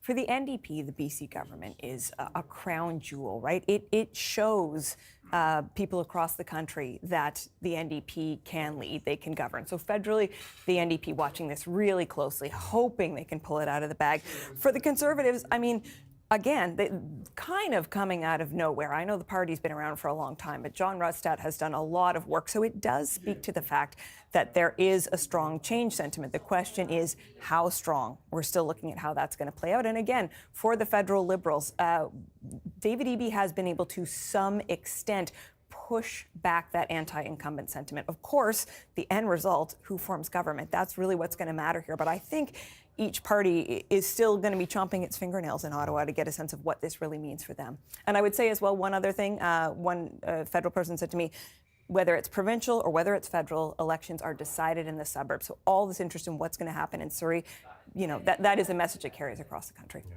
We often talk about how wild the West is, how wild the politics in BC are. What do you think folks across the country are thinking watching this? Well, I don't have to think. I'm getting messages from my friends back home who are going, oh my goodness, this is incredible. I mean, anytime, that moment earlier in the night where we had an absolute tie. Yes. In Surrey, just outstanding. There's a lot of drama here, and we have to feel too, like, for the people who are running, right? For the people who have taken time out of their lives, who are still waiting tonight to see what this means for them. It's an incredible sort of individual human drama, and the consequences for BC are going to be big. There are three if you count the Greens, very different visions for the province here. So the stakes are high, and there's still a lot of night left. So great to get your insight, Catherine Cullen. Thank you very much. Thank you. Yes, it's good to have you here with us. Speaking of the results in those close races and beyond, back to Dan and Michelle for more results. Yeah, and she put it there. Catherine Cullen put it so well. The human drama of this, a lot of candidates in these very tight ridings are just on the edge of their seats, probably also losing some nails right now. Let's go to Kelowna Centre, where it is incredibly tight. Christina Lowen, the Conservative candidate, is leading by 124 votes over the NDP candidate, Loyal Wooldridge. 124 votes. But if you also look at the non-affiliated former BC United candidate there, he looks like he may be taking away some of those votes. He had a couple of hundred there.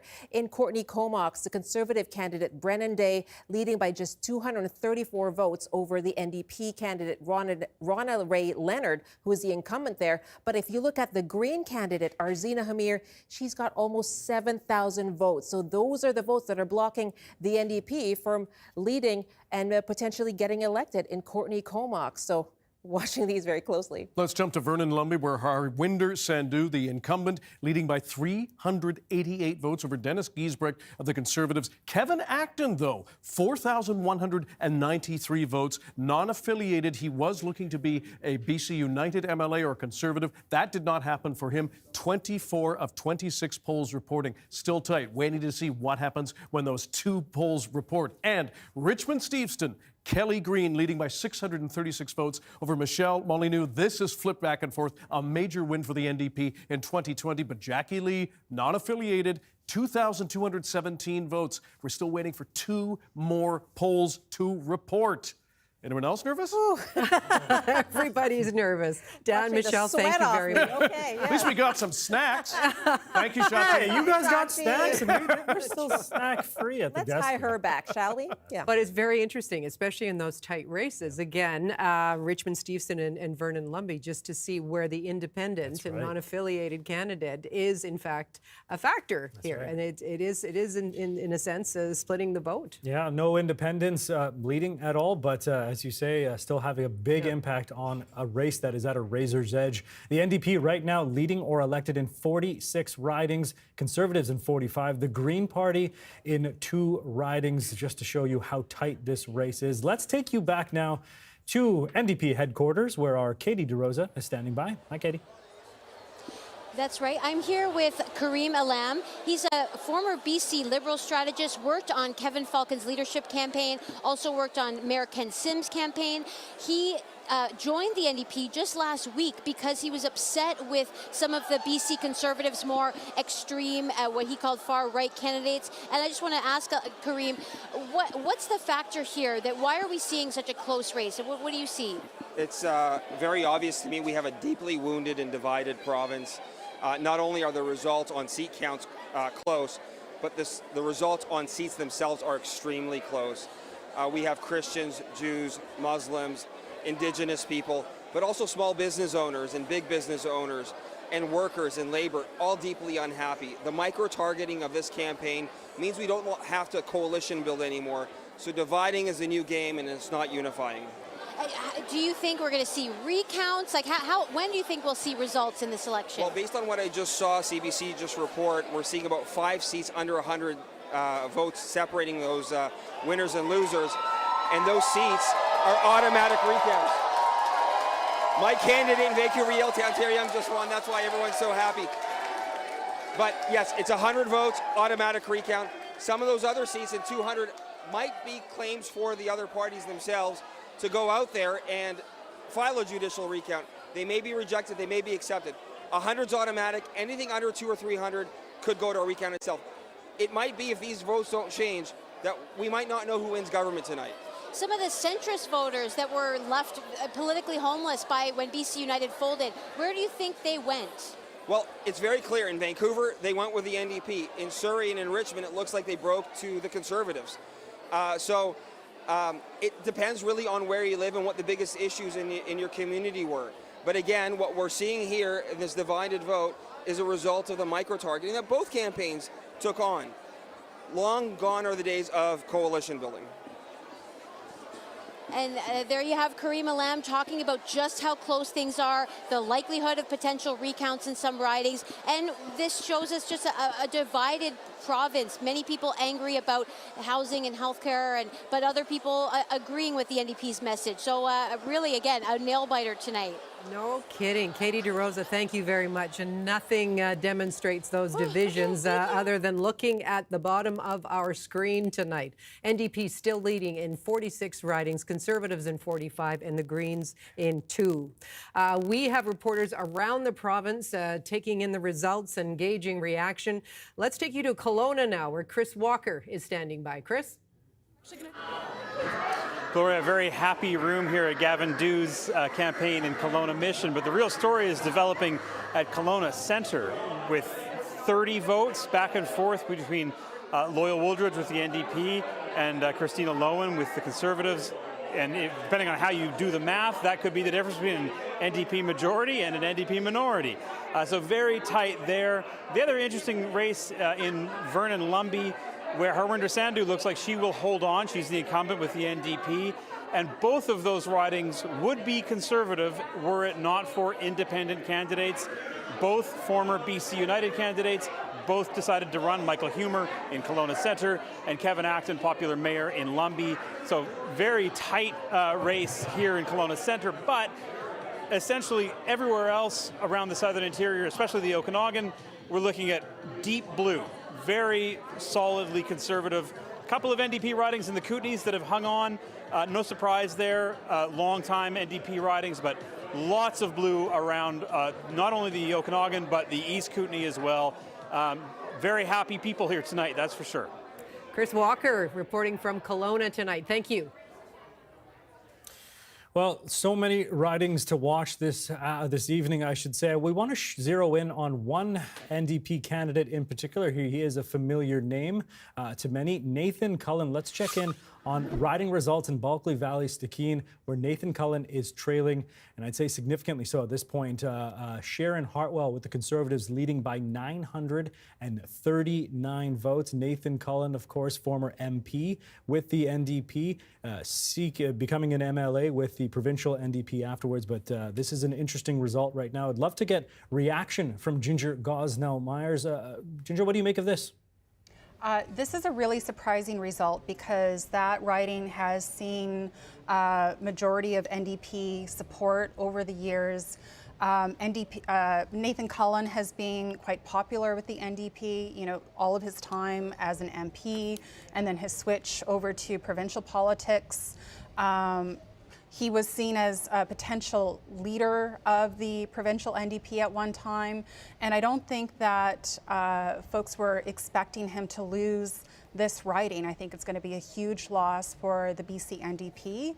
Of course, we've seen a lot of racism in that riding. We've seen some vandalism of signs in that riding. It's gotten quite ugly. It's been really disappointing to see that in this election. And for Nathan Cullen, I think this is something that folks are going to be quite upset over the next few days.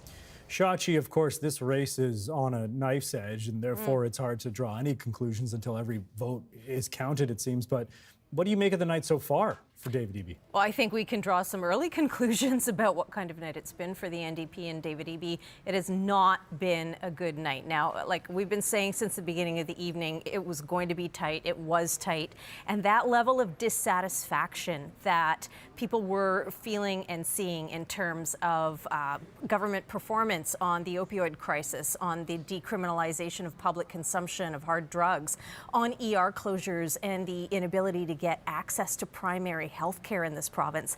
It's like the message was there, and I think over the course of the campaign, there may have been some skepticism or a bit of like, yeah, but are people really that angry? I think they've sent a pretty clear message tonight that in many cases, they are that angry. They were that angry. An incumbent like Nathan Cullen going down to the Conservatives tonight is a big signal. The fact that, as you say, they're on a knife's edge, it is a pretty big signal and a repudiation of a lot of the things that we saw, I think, in terms of policy development, in terms of the way the Eby government perhaps went maybe too far, too fast on a lot of issues for British Columbians, while maybe losing sight of the bread and butter stuff, cost of living, housing, and so importantly, healthcare. So those are some big black eyes. I think on the other side of it for the Conservatives, you know, the candidate eruptions, the controversial comments, the sometimes racist, really not acceptable comments from some candidates that Rustad said that he would stand by, that he would not ditch.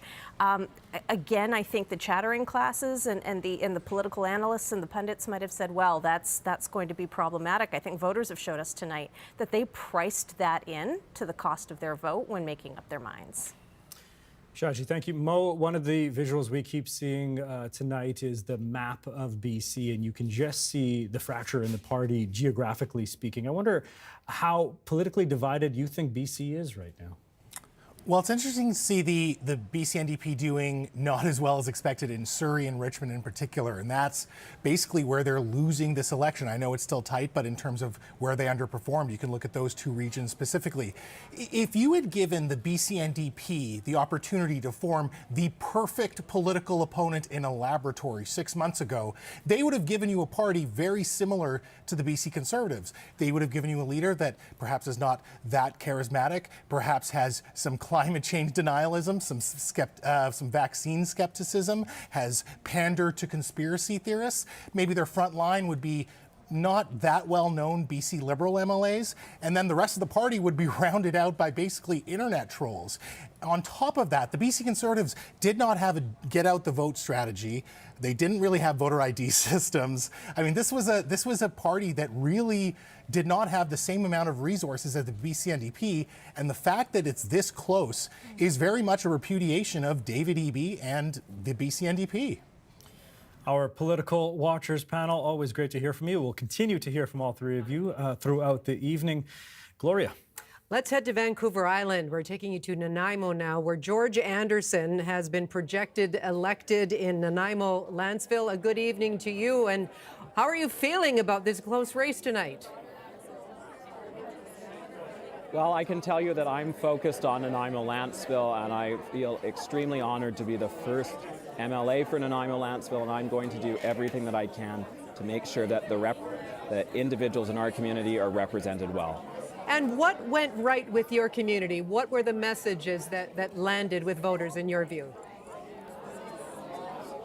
Well, I would say that I was born and raised in this community. I was a city councillor from 2011 to 2014. I've volunteered significantly in this community, and what people were hearing and saying at the doorsteps is that they wanted a government that's focused on healthcare, that's focused on affordable housing, and making sure that we're doing everything that we can for everyday British Columbians. And that's what I will do as the MLA for Nanaimo, Landsville. The first MLA for Nanaimo, Landsville. George Anderson, thank you for your time tonight. Yes. George Anderson, thank you. Projected elected in Nanaimo, Landsville tonight. Jason. Okay, so we haven't seen much change in the numbers right now. The NDP still leading and elected in 46 ridings. The Conservatives at 45 and the Greens at 2. But we can tell you the races are extremely close. So we'll continue to keep our eye on those races that could flip all these numbers on their head. Let's go back now to Stephen Quinn and our political insiders. Mo Sahota just a few minutes ago noticed something, and that is that when you look at most of the races, it looks like 2 polls have yet to report. Tell us what you noticed exactly. Yeah, no, it seems in every one, it's 20 out of 22 polls reporting, and yeah, I've been keeping track, almost every poll. Yeah, and so as a result of that, until those last 2 sets of polls are counted in at least 5 seats that are still very much at play, we really won't know what the outcome tonight is in terms of who forms government for the majority, or if there's just going to be a minority at the 46-45-2 level. And there doesn't seem to be much difference between whether in the lower mainland or in urban areas. No, it's right across. So I don't know if it's a Richmond Centre. I'm looking at. There's 2 polls outstanding in just about every riding right now. We've got 2 polls outstanding, and this is the new automatic tabulation system that's being used. It's supposed to speed things up. We're told, according to Elections BC, I just went onto their website, and they say that 98% of all votes will be counted, or as many as 98% will be counted on election night. Does that mean we're going to be here all night waiting for the last 2%? I certainly hope we get snacks. Yeah. I mean, not you too. Just saying. Rich, I want to ask you about not this Mo, and not Mo. Pete Mo, the other Mo, and a rather scathing assessment of the BC Conservative Party a moment ago. Yeah, Mo, that was not, I think it was a bit dramatic and over the top. I think what we're learning tonight is that there are a lot of people in this province that believe in the Conservative Party. They're potentially our next government. They believe in John Rustad and a lot of the candidates. It's easy to say, they have all of these issues. What really it boils down to is these are small business owners. These are young parents. I mean, we saw Gavin Dew get elected in Kelowna. He's the father of young children who really wants to see childcare propelled forward in this province. Under the BC Liberals, we got so much slack for having older candidates. And now we're seeing a slate of younger candidates across the province. And to degrade them to the diatribe that Mo Amir just said, I think it's not fair. I really think we need to look at some of the benefits that we have in those candidates across the province. But in fairness, someone like Brett Chapman won tonight. And I think that's a real problem. I think so too. Yeah, I and agree. so you can agree with me and the other Mo on that front. I mean, yes. you have someone and Pete Mo, I'm just going to say. And Pete Mo. And Pete as well. It's true. But I just want to, the dramatization of the Conservatives as bad and everybody being under that same banner, I think we need to also look at some of the benefits that the Conservatives are offering British Columbians that obviously, when we see these results, British Columbians are respectful of and responding to. We all look forward to the 5% annual growth, I am sure, which is what we're told we're going to get. Hey, have we seen Mr. Rustad just completely overpromise? I mean, how is he going to live up to suggesting that we can have a 5% annual growth rate in this province, for instance?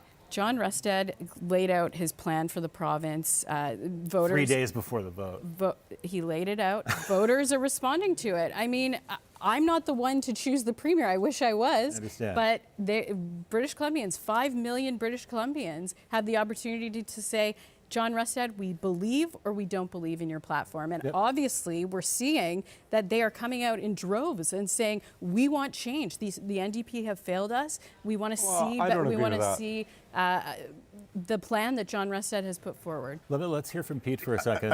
I think that it was a change vote rather than we really like what they're laying out. I think it wasn't costed. It was a pretty vague plan, and I think overpromised all sorts of things, and I don't think people were really looking at the plan.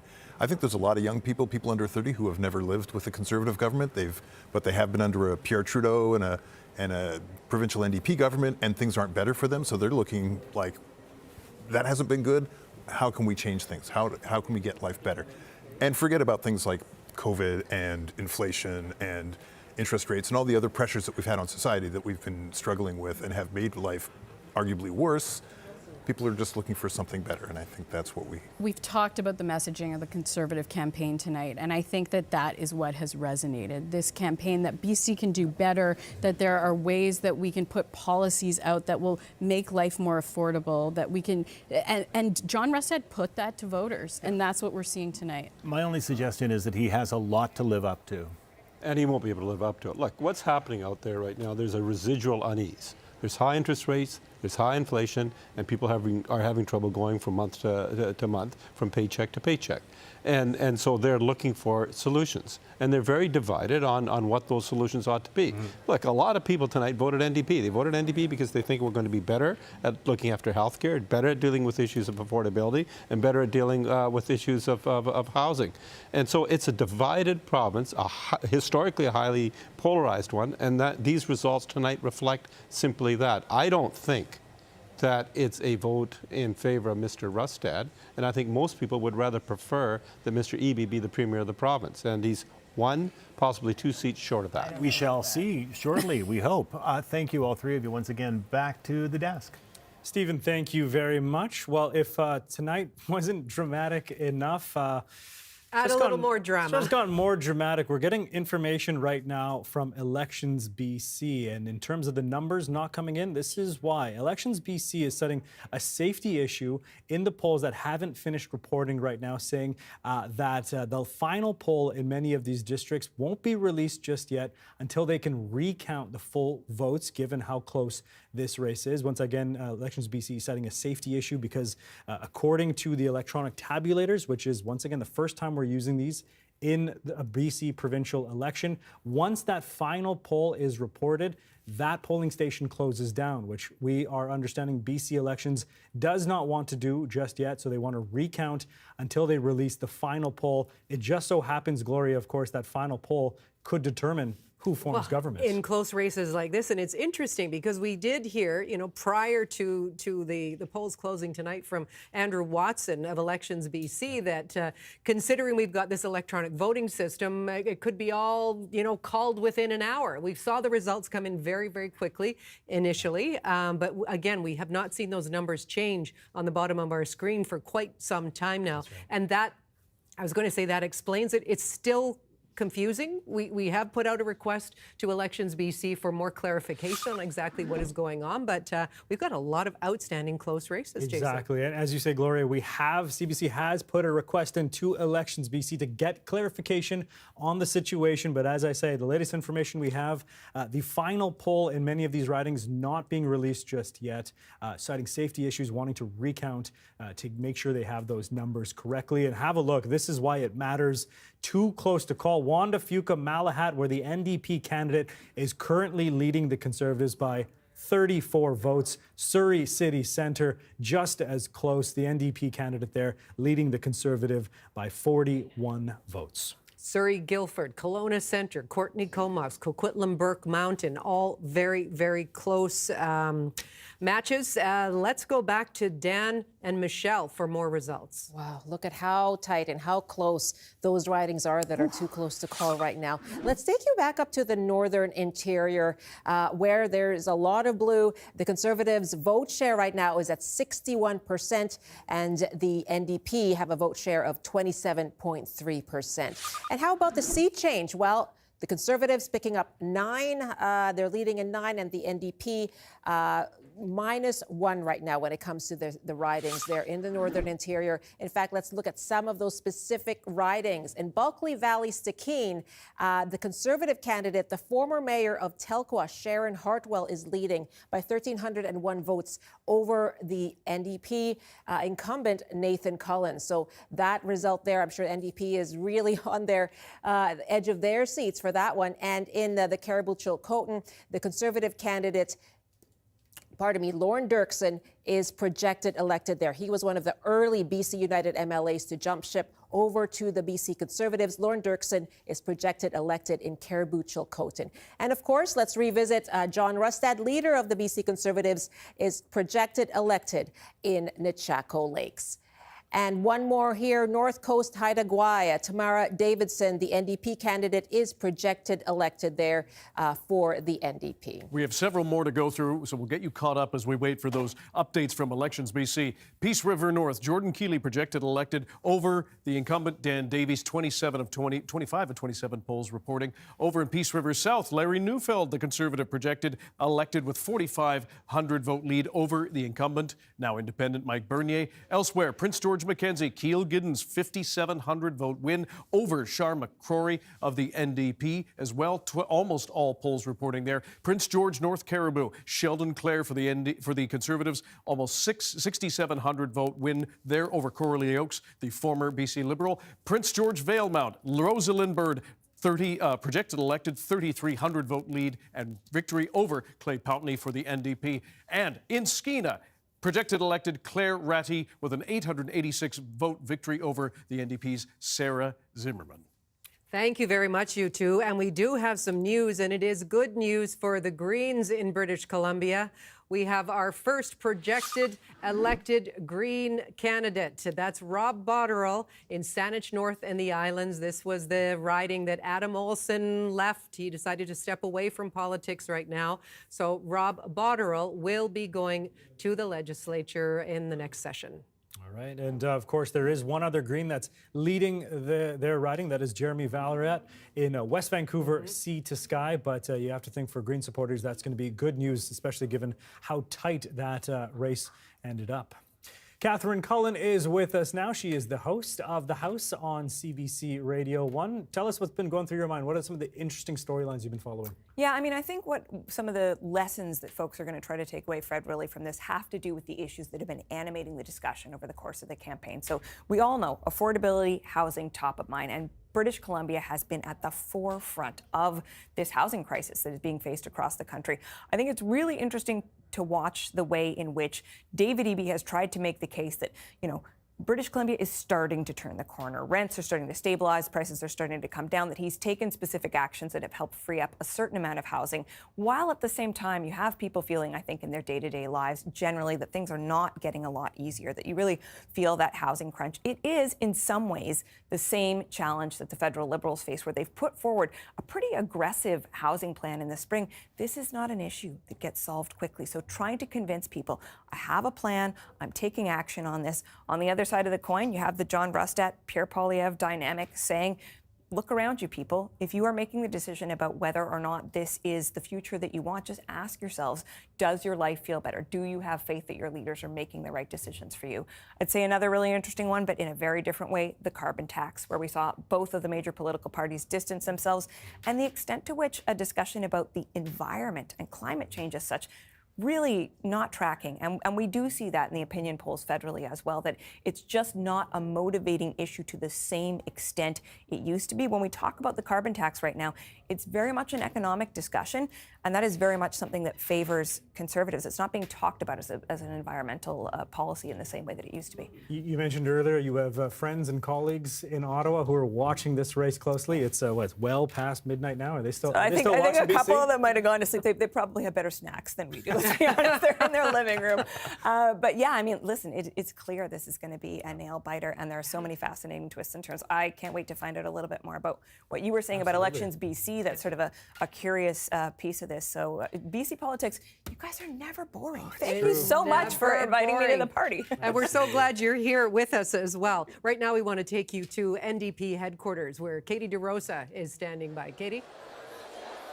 Yeah, just a few minutes ago, we had some cheers when Terry Young walked in. He was elected for Vancouver Yaletown. He was a star candidate for the NDP. Also, Christine Boyle has been elected in Vancouver Little Mountain. So I have another Vancouver area MLA, George Heyman, not running again, but certainly no stranger to close election calls.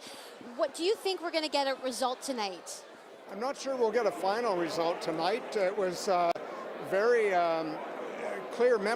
People watching may not know this, but it was even closer than this in 2017. If a count is within 100 votes, any candidate can request a recount, and it looks like some of those are going to be that close tonight. What about the carbon tax, people pushing against it? What do you think is people's feeling about the environment versus affordability? I'm sorry, Katie, I can't hear you. It's so noisy. We heard some pushback on the carbon tax. So do you think the environment has fallen off the map for some voters? I think it's obvious that people have been so concerned about healthcare, the cost of living, the affordability of housing, that the environment and climate change became not top of mind. It doesn't mean it's gone away. We're seeing an atmospheric river today. We know people saw wildfires over the the summer and drought. The BC NDP has the best climate plan in Canada.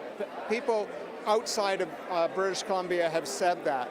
It's important that we have a government that's determined to not only keep a good climate plan in place and fight climate change, but also help communities be resilient to droughts, to extreme heat, to floods, and that's why we have a new ministry with Bowen Ma as head. Do you think we'll see another situation where the NDP forms a coalition with the Greens to work with them? So loud here. Too early to tell? I can't hear you. Well, we've got, that's George Heyman, former Environment Minister, talking about what we could see tonight or what we might not see. So it's, again, still uncertain tonight. Back to you. All right, Katie, thank you very much. That's our Katie DeRosa, live from the NDP headquarters in downtown Vancouver. We're going to take you straight away to what the scene is like for Conservative headquarters right now, where our Mira Baines is standing by. Well, there is a lull in the crowd, and it's been this way for about 15-20 minutes. And now people are wondering exactly what the final result is going to be, waiting on some of those results coming from Surrey Cloverdale, where you have a really high-profile BC Conservative candidate in the running. People are wondering who's going to win that riding. And so this is a very interesting time in the evening where you watch people and you think, well, do they think that they're going to win this thing? And so I was over by the bar, and like I said earlier, there's no champagne on ice, but there are $14 glasses of wine that are available, and I'm not seeing a lot of people drinking that wine. And so that means people are not comfortable yet with what they've seen in terms of results. And so we've walked through the crowd, we've seen a lot of younger supporters, a lot of people in that 18 to 35 demographic, which is normally not what I've seen on previous election night watch parties for municipal elections or federal elections. So this was very, very interesting and very, very telling of what people are wanting. They're wanting change and what issues resonated here. I've heard about the cost of living, housing issues, public safety. These are things that John Rustad really, really hammered home, that there needs to be change in some of these areas. And that's what really resonated with people. But here we are, and all is a little quiet right now. With the $14 glasses of wine. Yeah, I wonder if those are 6 ounce or 9 ounce, Mira. Free refills, or we'll find out. Thanks very much to Mira Baines. We'll be checking back with you again. Right now, though, over to Dan Burrett and Michelle Elliott. They've been looking at the fortunes or misfortunes of NDP cabinet ministers this evening. Yes, and we have to emphasize they are not cabinet ministers at the moment, but when the election was called, they were in cabinet. Attorney General Nikki Sharma, Vancouver Hastings, very sizable win, perhaps not overly surprising. This has been a very safe NDP seat for a long time. Only 2 polls reporting, but we're projecting elected. North Vancouver, Lonsdale, the bit of orange on the North Shore for the NDP. Bowen Ma, Emergency Management Minister, projected elected with a 7,200 vote win over David Splett. She was very busy over the last number of years with our wildfire situation. Let's go to another one here. Vancouver Renfrew. This used to be Vancouver Kingsway, and Adrian Dix has ruled this riding for a long time. Incumbent Health Minister has won the projected elected and 5,300 vote win over Tom Ikonomu for the Conservatives, 5,100 votes there. Lawrence Taylor for the Greens, just over 1,000. Delta North Housing Minister, very busy Housing Minister, Ravi Kahlon, projected elected with a 2,400 vote victory over Vaj Value with the Conservative Party. And we have 19 of 20 polls reporting on that. And I believe we have one more. New Westminster Coquitlam, Jennifer Whiteside, Mental Health and Addictions Minister, a huge file, particularly in the midst of our toxic drug crisis. Almost 6,000 vote win for her.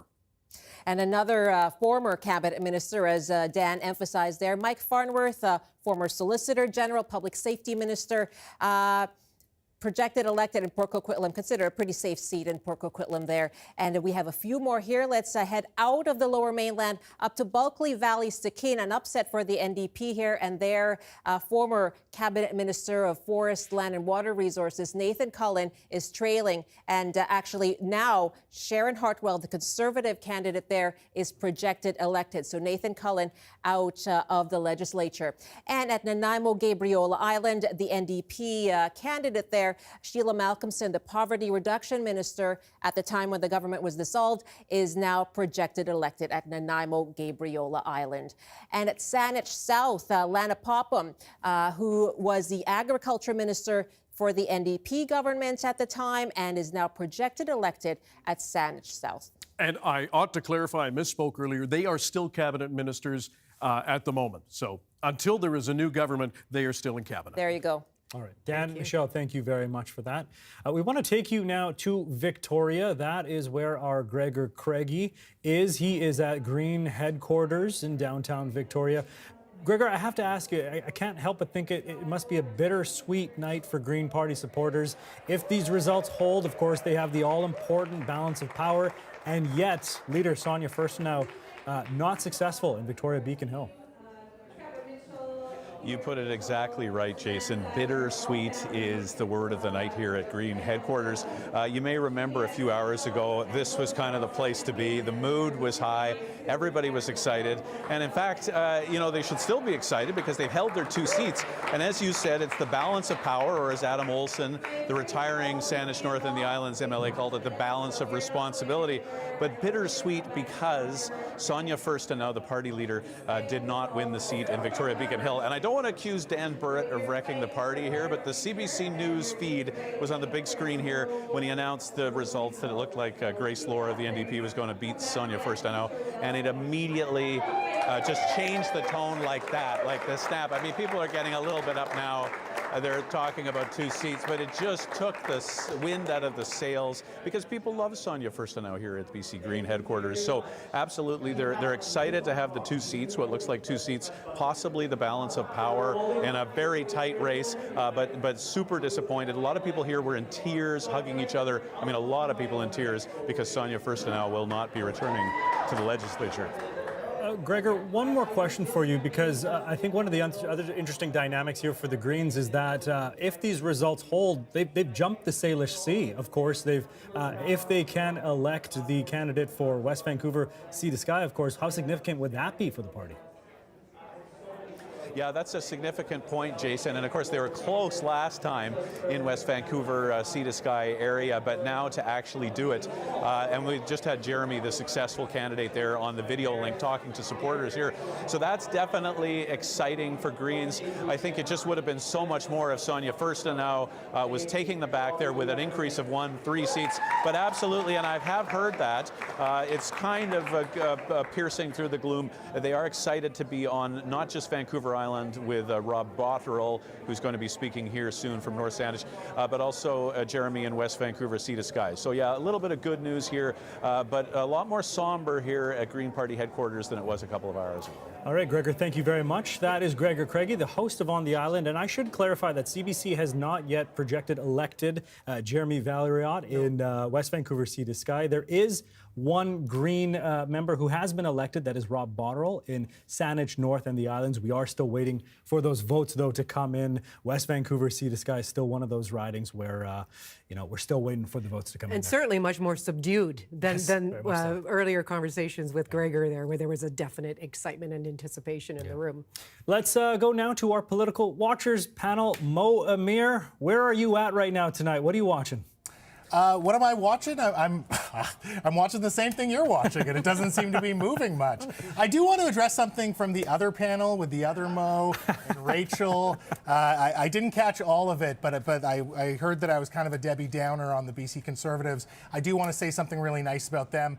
I think they ran a very effective air war, and there's going to be a lot of people that start taking credit for that, but the one person that deserves the credit for that is Angelo Isidoro. He's really proven himself to be one of the best strategists, not only in the province, but probably in the entire country. He is nightmare fuel for progressives, and they're going to be battling him for many years to come. So, Rachel, that's for you. I will give the Conservatives their due when it comes to the advertising, the messaging that clearly did resonate with a lot of British Columbians. Shachi, did you think tonight might be as long as it poses to be? I was prepared for it. You know, I feel like if I say the word snacks one more time, someone's going to beat me upside the head, so I won't. But we came well prepared for what could be a long and tight evening. But a couple of things. I think we talked earlier tonight about turnout. And turnout, I think, is going to be one of the more interesting sub-narratives of the results out of tonight. So think back to 2020, that COVID election. Everyone was still more or less locked down. We could barely have a debate. There weren't rallies. We weren't seeing those types of things. Turnout at that point was about 55%. Tonight, preliminary turnout looking at 56, 57%. So with 4 years and all those lockdown restrictions lifted, you still did not see a lot of people coming out. Again, these are preliminary numbers. Was that the atmospheric river? Was that something else? Who knows? A couple of other things very quickly. I think what we saw tonight as well was a level set that almost takes the electoral map in British Columbia back to what it looked like disillusion from 2017. And I know 7 years is a long time, and not all BC politics watchers are as long as the tooth as some of us are. But, you know, we saw the pendulum swing back in a lot of ridings to places that were traditionally BC Liberal ridings or constituencies, and now we saw them go Conservative. The NDP ended up yielding a lot of seats that, frankly, they got a little lucky winning in 2020. And when John Rustad asks a very basic question of British Columbians, are you better or worse off than you were 4 years ago? I mean, that's pretty clear. And I think, again, we are seeing the results of that tonight as well. Ginger, of course, we're still not prepared to make a projection as to whether we'll see a majority or minority situation. But let me just ask you hypothetically here, do you think British Columbians are better served under a minority government? I think that it helps stir debate, although I think it's going to be a very difficult next 4 years for all of the elected officials, because the amount of time that they're going to have to spend in the legislature and not in their ridings is going to be incredibly frustrating for them. One of the things that's on top of my mind right now is how urban the BC NDP are right now, and how the majority of the province in the north and in the interior are represented by the Conservatives. And this is where the majority of our natural resources are. And these are the areas that really fuel our economy. And when you look at the BC Conservative platform, they do talk about opening up the province for resource extraction and for economic activity. But I do want to remind them that there is a strong relationship with First Nations that needs to be at the forefront. I didn't really get the sense in their platform that they really understand what that looks like. It's not going to be as simple as opening up the door for mining just like that. It's going to take a lot of hard work. It's not going to happen overnight. And they're going to learn about that over the next few years. All right. Thank you all very much. I'm sure we'll check in again soon. Gloria. Well, let's check in with Brady Strachan, our CBC reporter in the BC Interior, who's been following results in a place that has a rather interesting dynamic this evening, and that is in Vernon, Lumby. Hello there, Brady. What can you tell us? Hello, Gloria. Well, I'm here at Harwinder Sandhu's campaign, and there's a lot of people here that are watching the results because she is leading on the Conservative Dennis Giesbrecht by about 400 votes from what we've seen last. Now, Harwinder Sandhu is, of course, she of course has held this seat here for the last 4 years, and this could very much be one of the only NDP seats in the interior if she does end up winning at the end of the night. So her supporters are here watching very carefully to see if she does end up pulling this off. You can hear them in the background as they're excited seeing her name up there in the lead here. I've been speaking to her supporters about just this campaign and her being out on the campaign trail and talking to voters here and convincing them that the NDP is good for their riding here. Brady, course, I'm going to jump in there right now. We don't have a particularly strong phone line from you right now, and I know there's quite a bit of noise in the background as well, so we're not catching everything that you're bringing us tonight. But that is Brady Strachan from Vernon Lumby this evening. Right. Well, if you're just tuning in with us now, here is where things stand. It's a close race, folks. The NDP leading or elected in 46 riding, the Conservatives in 45, and the Greens in 2 ridings. Let's take a closer look at some of those crucial ridings right now. Dan and Michelle are back with us. We're going to take you to Victoria right now, those ridings there. Let's take a look at the share of the vote around Victoria. The NDP leading with 46.8%, but we are seeing that mix, right? When you look at the map, all the mix of all the colors there. The Conservatives with 28.1% of the vote and the Greens with 24.7% of the vote. And let's move on to our next slide here. Some riding results for you from Victoria. Esquimalt-Colwood. This was where Mitzi Dean was the NDP incumbent, but she actually pulled out of the race, citing personal challenges. And so the NDP candidate is Darlene Rochford. She is projected elected in Esquimalt-Colwood. And let's move on to the next riding here, Langford Highlands. And the NDP candidate, incumbent Ravi Parmar, is projected elected there. This is a pretty safe seat for the NDP. This was John Horgan country, right? The former premier held the Langford riding for 18 years. So this was perhaps not unexpected for the NDP there. And so he has won over the Conservative candidate and the Green candidate there. Let's head to Oak Bay, Gordon Head, and another orange there. The NDP candidate, Diana Gibson, is projected elected there. This riding, Oak Bay, Gordon Head, it's been kind of all over the map when it comes to political parties that have held this. This has been Green with Andrew Weaver, if you'll recall. It's been BC Liberal, and it's been NDP. It looks like it will go back to the NDP with Oak Bay, Gordon Head candidate and for the NDP projected elected there. Dan? Not far away, Victoria Beacon Hill, Grace Lohr. She was the Minister of Children and Family Development. Very challenging portfolio. She is projected elected 3,600 vote victory over Sonia Furstenau. And as we heard, I apologize, I'm not to blame for just announcing it. I'm sorry, Gregor, and all of the Green supporters. We're the messengers. We are. He might have kind of took the air out of the party there. There you go. Dan is That's why you have a bar. The life of Preferably, the party. There you go. An open bar. Keep it in mind. Yes, very disappointing night for Sonia Furstenau. 22 of 24 polls reporting Tim Thielman. Just over 5,100 votes for the Conservatives. Victoria Swan Lake. Nina Krieger projected elected with a 7,700 vote victory, rather decisive, over Christina Winter in second place for the Greens and Tim Taylor for the Conservatives, 4,800 votes, I should say there. Let's fire up one more here, or a couple. Saanich South, the incumbent Lana Popham. She was the Agriculture Minister. She was the Tourism and Sport Minister. 4,800 vote victory for her over Adam Kubel of the Conservative Party. Ned Taylor for the Green Party, 5,100 votes, 24 of 26 polls reporting. Do we have one more? And one more, Saanich North and the Islands, where the Greens, Rob Botterill, with a projected elected with a 1,300 vote victory over Sarah Riddell, 10,000 votes, and David Bush with just almost 10,000 votes, 27 of 29 polls reporting. I like that our graphics team ended with Saanich North and the Islands, so you'll get a cheer, hopefully. Yes. Yeah, That's going to help himself. This is live redemption. I'm just imagining, thank you very much to Dan and to Michelle, you know, the number of people that are tuning into these results tonight. You know, maybe they're not wrapped, 100% on us. Maybe they're going off to, I don't know, have a late dinner. Maybe they're going off to watch a movie and coming back. They're like, nothing has changed. What the heck is going on? This is what we know from Elections BC, that at this point in the evening, we have 91.9% of the vote is in. There are still more than 70 ridings where there's at least one voting day, that's from today, a ballot box left to count. Some of them still have out-of-district results to add to the mix as well. You probably have noticed CBC has not called 21 ridings yet. Very slowly, we are seeing those percentages creep up.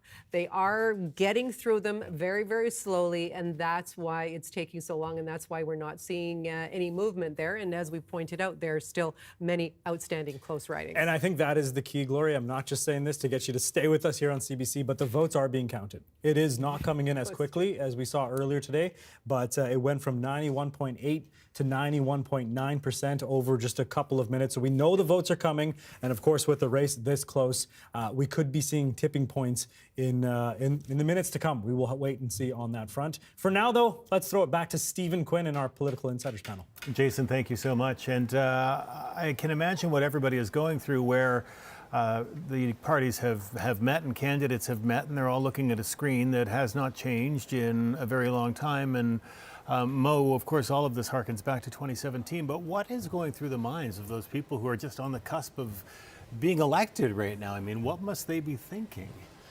Well, it's human nature to be frustrated, unsure about what the future holds.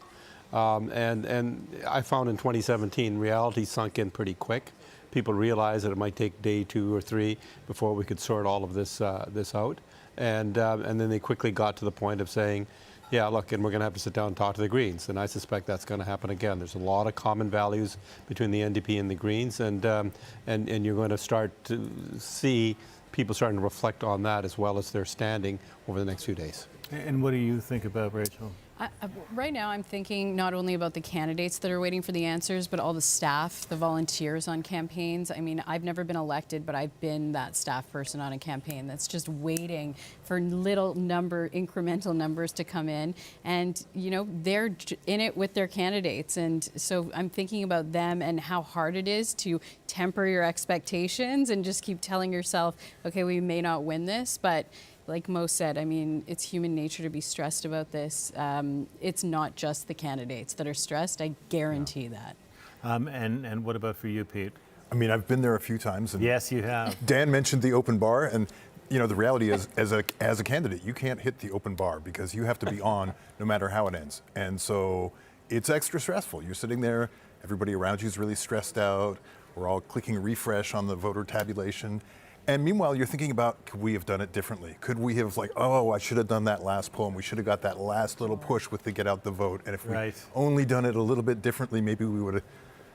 It's a lot of that. It's quite a nerve-wracking, sweaty palm kind of experience. I don't envy any of our colleagues who are out there. And it's a lot of hard work. It's like a marathon. You're running this incredible race, and then it all comes down to this. And there's a lot of adrenaline that's flowing through those rooms right now. But we're so close. We're so close. So much waiting. I know, and that's it. And I've been keeping track. Again, I'm just writing down the number 2. I've been watching the the bottom right corner of the screen, and a few of those 2s have turned into 1s. So we are making some progress. There are some new polls being reported or included, but so far not enough to make any difference to any of the results. And I guess, Pete, you're still sitting there looking at the number 2 for the Green Party without anybody actually projected elected yet. Well, and that's a big long riding with a lot of more sort of challenging locations probably to pick up on. So I guess we're going to hang around here for a good long time this evening. That's okay. Are you guys comfortable? Do you need anything? Dan said something about an open bar? No, that's not happening here, friend. That would be across the street, and that's an open bar that charges money. Oh. But the bar will be open. It just costs money. Back to the desk of sober second thought. Yes, thank you very much for that. Oh my goodness, what an evening. Again, historic in so many ways, Jason. We've been talking about close races all evening long. Remember, at a few points they had the Conservatives and the NDP absolutely in an absolute tie in some of these. Take a look at this. This is the closest race in the province this evening. Wanda-Fuka Malahat. Dana La Jeunesse is leading by 26 votes over Marina Sapochnikov. So she's the Conservative candidate there. 26 votes. Wanda-Fuka Malahat, this was an NDP stronghold, Jason. Very much so. I mean, we've seen some boundary changes, which is the first thing I'll mention. It has, tiny coastal towns like Port Renfrew with other bigger bedroom communities now like Mill Bay. So those boundary changes may be at play in terms of what we're seeing right now in terms of the closeness of this race. But I would also ask you to look at the Green share of the vote here as well. David Evans right now with 5,339 votes. Of course, vote splitting, one of the conversations as part of the makeup of the seats right now. You have to look at that, especially as you say, with a 26 vote lead right now for the NDP candidate. And remember, folks, it's the NDP against the Conservatives in terms of that 46-45 numbers. So if that splits, then of course the Conservatives go to 46, and this becomes a very different conversation. This was John Horgan's writing. When I talk about NDP stronghold, this is amazing that there's such a narrow lead right now. Yeah. I wonder if our graphics team can pull up a map of Vancouver Island if we get a moment, because I think it speaks to so many of the battles that are at play. I know our panels have been talking about Vancouver Island, specifically so many battleground ridings there. Vancouver Island traditionally didn't always have, the most compelling storylines, save for maybe Courtney Comox in 2017. But have a look at this, folks. You have the North Island there that has turned blue. You see the NDP still probably liking their strongholds in the Mid Island and, of course, parts of the South Island, but you see that green representation as well. Of course, as you would imagine with my program, the Vancouver Afternoon Show, we've been talking about the ramifications of the island vote, and we are seeing that manifest right now. Vancouver Island, very much a big part of tonight's conversation. So true. Okay, let's head back to NDP headquarters where Katie DeRosa is standing by. Katie? I just want to talk about one issue that was a big issue in this campaign, and that's Indigenous reconciliation. The NDP said they would continue their work on the Declaration of the Rights of Indigenous Peoples to continue to empower them to take control over Indigenous lands. But the BC Conservatives were pitching a different idea of economic reconciliation. John Rustad had said that he believes that the DRIPA needs to be changed. So I want to talk to Joan Phillip. Of course, she's the re-elected MLA for Vancouver Strathcona, and her husband, Grand Chief Stuart Phillip. So, Joan, how do you think Indigenous reconciliation played in this election? Actually, I think it played a pivotal role because I think our constituents understand the importance of including everyone in the mix. How do you feel seeing the results so close? How are you feeling? Well, I know that, and I've seen them lie like a rug, so I'm not surprised, but disappointed. I really was hoping for a majority. What do you think Indigenous people tonight will be feeling? What are they hoping to see? Well, I think they're hoping to see the same of what they've seen from the New Democratic Party. More reconciliation, more working together, more consultation, and all those lies that were told about us having veto power and whatnot just won't happen. And what other big issues were you hearing at the doorstep when you were door knocking in Vancouver? Right? Actually, the biggest issues were the bread and butter type issues, the housing, healthcare, affordability. Those are the things that were top of people's minds when we were door knocking. And anything that you're looking for, do you think the NDP will end up working with the Greens in a possible minority situation?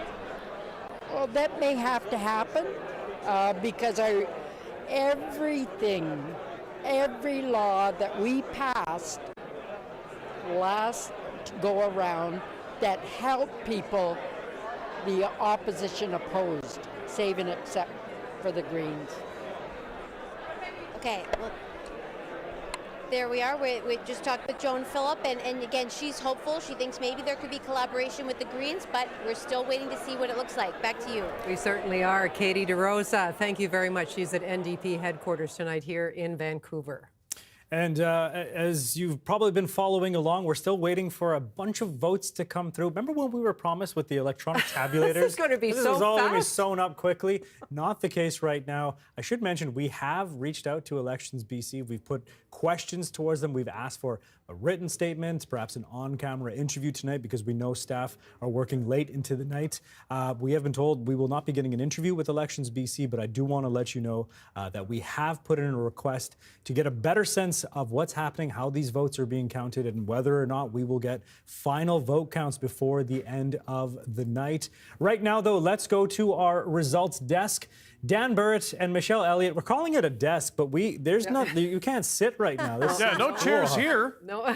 My feet are not very happy with me right now. Dr. Scholl's doing a lot of heavy lifting tonight, but that's okay. Let's talk about the independents. Yes. Former BC United MLAs who decided to run on their own. Not a great night for them, speaking of open bar. Anyway, you can see Corinne Kirkpatrick, West Vancouver Capilano, goes down to defeat against the Conservatives' Lynn Block by almost 5,000 votes. And in fact, the NDP came in second in this one, 6,700 votes, 19 of 21 polls reporting. Corinne Kirkpatrick tried to put on a good game on this one. She was in, and then she was out, and now she was back in. Didn't work out. And the rest of the province, of course, 4 of those 5 former BC United MLAs to run independent are outside the Lower Mainland. And let's head to Peace River North now. And yes, Dan Davies, who decided to run independent, trailing behind Jordan Keeley, the Conservative candidate who is projected elected there. And in Peace River South, which I think is our next slide for our riding results, and there we also had another incumbent independent, Mike Bernier, who also decided to run as a non-affiliated candidate, which there's not much of a difference there, but he has not won this riding back. The Conservative candidate, Larry Neufeld, projected elected in Peace River South. 19 out of 20 polls reporting. Let's head south now to the interior of the province at Kootenay Rockies. And Pete Davis, the Conservative candidate, projected elected there. Tom Shapitka, who did consider jumping over to the Conservatives, but he would have had to move ridings. He decided to run on his home turf as an independent. Unfortunately, for him, that did not pay off, and he is not going back to the legislature. And in Prince George, North Caribou, Conservative candidate Sheldon Clare projected elected there, and the independent there, Coralie Oakes, who decided to run independent from after the BC United campaign imploded, she is not. It did not work out for her. Michelle, Dan, thank you very much. And as you can see at the bottom of the screen, we do have crews waiting to hear from John Rustad. We will keep an eye on that, but we do want to take you right now to Surrey. Belle Puri is standing by at Surrey Cloverdale tonight. Belle?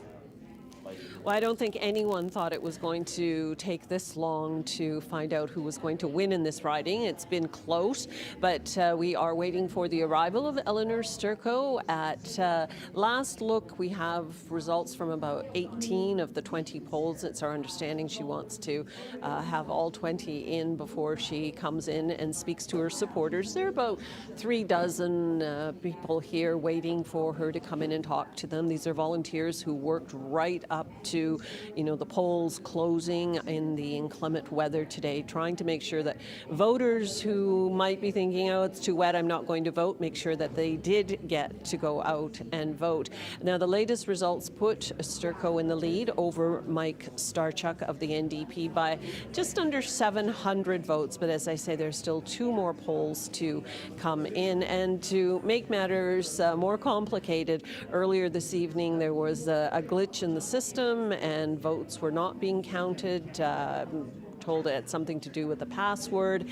So there was a huge delay. We were stalled at just a couple of polls coming in. But as I say now, we're just a couple of polls away from all the results being in, and we hope to hear from Eleanor Sturko soon. Yes, I know it is challenging when the results are just dribbling in, but Belle, thank you very much for that update. That's Belle Puri reporting from Surrey tonight. All right, well, let's head to our Political Insiders panel now with Stephen Quinn. Thank you very much, Jason. And Mosa Hoda, tell us, first of all, we've got a note here that we're awaiting John Rustad. We see Aisha Este from the BC Conservative Party speaking at the podium right now.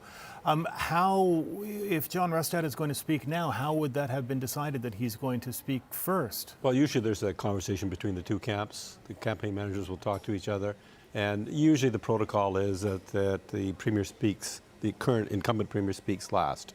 So Mr. Rustad will go now, and then David Eby a little bit later on tonight. And what are the possibilities that we don't know yet, guys? Let's all go home and get some rest. Well, we'll talk in the morning. I think that's a probability in terms of what they're going to say. I think at this point, we are sort of frozen at these numbers. It's obvious that there's going to be some recounts, and it's obvious that there's going to be conversations between the NDP and at least the members of the Green Party, because of their common values, to see if it's possible to produce a letter that you can take to the Lieutenant Governor and say, look, 47 of us have decided that so-and-so should be the leader of the province. And tell me how that would actually play out then. I mean, if we end the night as we are now, NDP 46, Conservatives 45, and the Green Party 2, who goes to the Lieutenant Governor? Well, Mr. Eby first. He's the incumbent Premier, and if he has signatures of 46 MLAs from the NDP and 2 from the Green, then she will likely consent to him proceeding to govern. All right. And other way around too, if there's a relationship developed between the Conservatives and the Greens. And are you confident that there's enough affinity between the Green Party and the NDP, or more than the Conservative Party? I think so. There's been a lot of common values there, and I guess that'll be tested over the days ahead. I guess, does it matter what gets offered to those Green Party? It's not an offer, candidates? but I think the offer to the public is, like, do you want a government that believes in climate change and in Indigenous relations? Amongst other issues. The person beside you, Rachel, just rolled her eyes. You didn't even see that. Sorry. I wasn't looking. I was looking Getting at you. late. We've seen it happen between these two parties. They know each other well. We've seen it happen in Ottawa as well with the confidence and supply agreement there. Yeah, I'm interested to see what John Rustad comes out and says tonight and what his message is. We're seeing the president of the Conservative Party, Aisha Este, speaking to the crowd right now. Will be interesting to see how the Conservatives come out and frame this, with it being so close, with ridings still in play, and then obviously to see what David Eby comes out and says as well.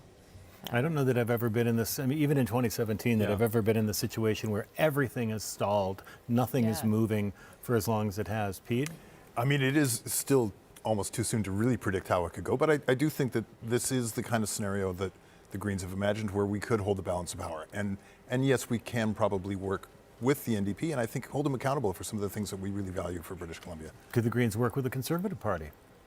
That's a more interesting question, because I think there's a pretty big distance on a lot of key policy issues. I don't think so, but I'm not actually a BC Green. I'm sort of. Oh, now you tell us. Well, no. I mean, I'm not on the inside. I'm not on the inside. Let's just say. All right. Yeah. Okay. And so I guess by the time we get to, I mean, I really can't imagine anybody getting up right now and saying we're going to wait until morning. I mean, who's going to get any sleep? Well, I don't know about sleep, but the reality is that out of prudence, I think Elections BC is making sure they've got the numbers right before they make a final determination. All right. I've got to wrap it now and go back to the desk. Okay, we've crept up to 92.3% of votes are in, Stephen, and we are seeing John Rustad entering now. So let's take you now live to Conservative Party headquarters.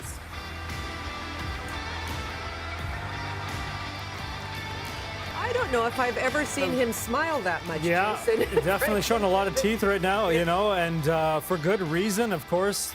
John Rustad and the BC Conservatives 4 years ago only garnering 2% of the entire province's vote share, that totaling 0 votes. And you look at today right now, leading or elected in 45 of them. Of course, John Rustad, a former BC Liberal cabinet minister. He was kicked out of the party by Kevin Falcon and now is about to make his speech with that 45 number of candidates elected or leading in the province.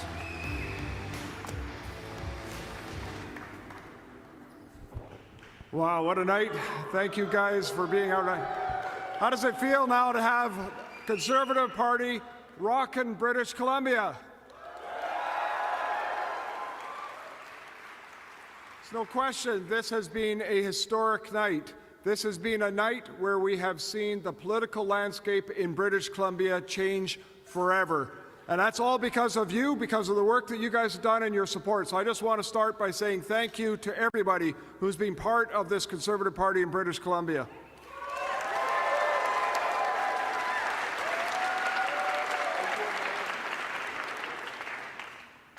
When I was first asked to consider taking on the leadership of the Conservative Party, I did question. I said, wait a second here. This party is at 2% in the polls. It hasn't elected anybody in almost 50 years. It hasn't formed a government in almost 100 years. But I looked at it, and in particular, I started going around the province, just jumping in my car, driving around with my chief of staff, and we would go and start meeting with a few people. And we'd have a couple of people in here, maybe 4 people over there, maybe a dozen people in another community. And everywhere we went, we heard the same thing. People were hungry for common sense change in British Columbia.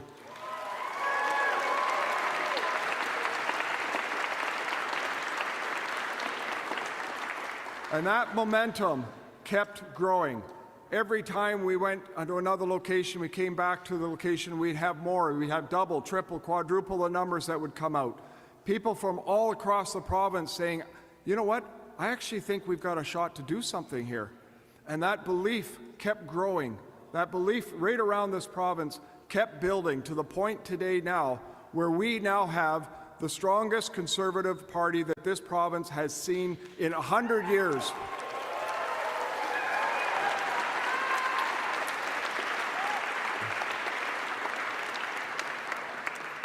And the beauty of this is a grassroots movement.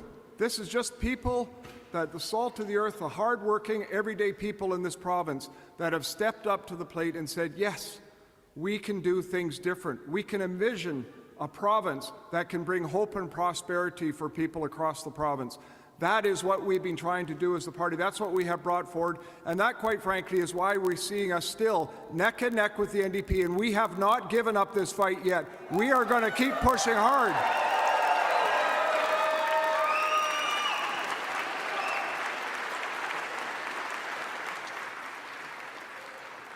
And I believe strongly that this is what happens when you stand on values. This is what happens when you stand on principles. You put it out there, you say, this is our vision, this is what we can do for a province. This is where we can see our youth being able to build a future. And that is where I think we have gotten our strength. And I tell you something, we are so close right now. There is just a couple of seats that are just within 20, 30 votes that could very easily flip for us. There's still votes yet to be counted. And I am optimistic that the people in this province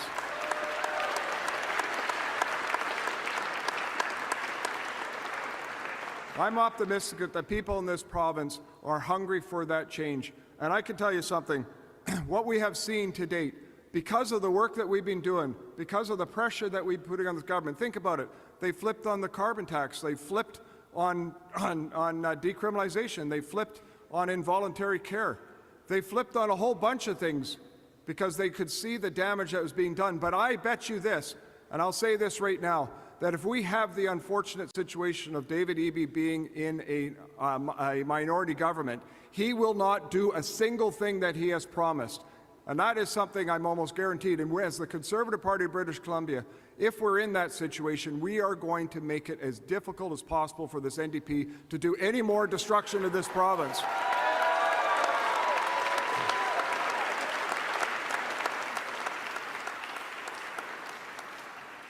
We are going to continue this fight. We are going to continue this fight over the next days, over the next weeks, over the next months. If we have that honor of forming government, I can tell you something, we still are not going to give up. We're going to fight every single day to try to make sure that we do everything we can to improve the lives of people in this province. People are counting on us. People are counting on the hope, on the opportunity, on the vision of what can be a British Columbia, a prosperous British Columbia, not one, quite frankly, that is in a welfare state that it is today. That is what we are going to continue to fight on as the Conservative Party of British Columbia, certainly now and over the years to come. And I can tell you something else.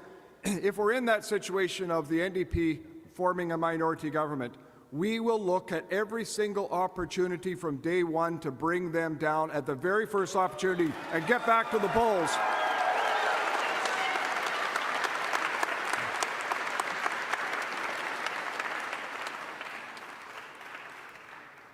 This is too important for the people in this province. It's too important to not give or to give up. It's too important to not keep fighting. People, the one thing I've heard and that really gave me strength throughout this entire campaign is the people coming up and saying that we were giving them hope. We were giving them hope to be able to stay in this province and build a future. And to me, that's what has really struck to my heart. That is what has driven me, and I know that's what's driven our candidates. That hope that we can actually do something big and bright and better in this province. So we're going to continue that, and I want to just say this to all of our candidates who stepped up to the plate and who ran. Thank you. You took a chance on us, you put your name forward, you gave us your time, your energy, and you did us proud right across this province. And we have now elected already the largest number of Conservatives in BC's history.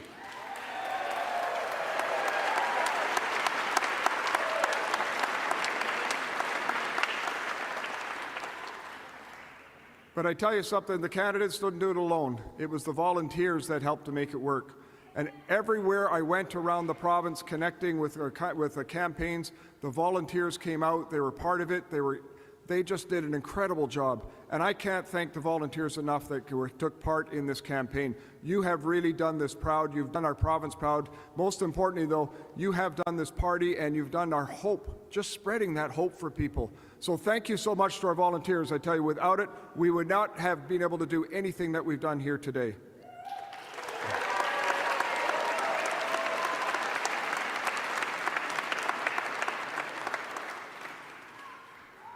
You know, from day one, when I was kicked out of my former party, for daring to stand up for my riding and the values that I believe should be that we should fight for in this province, there was a person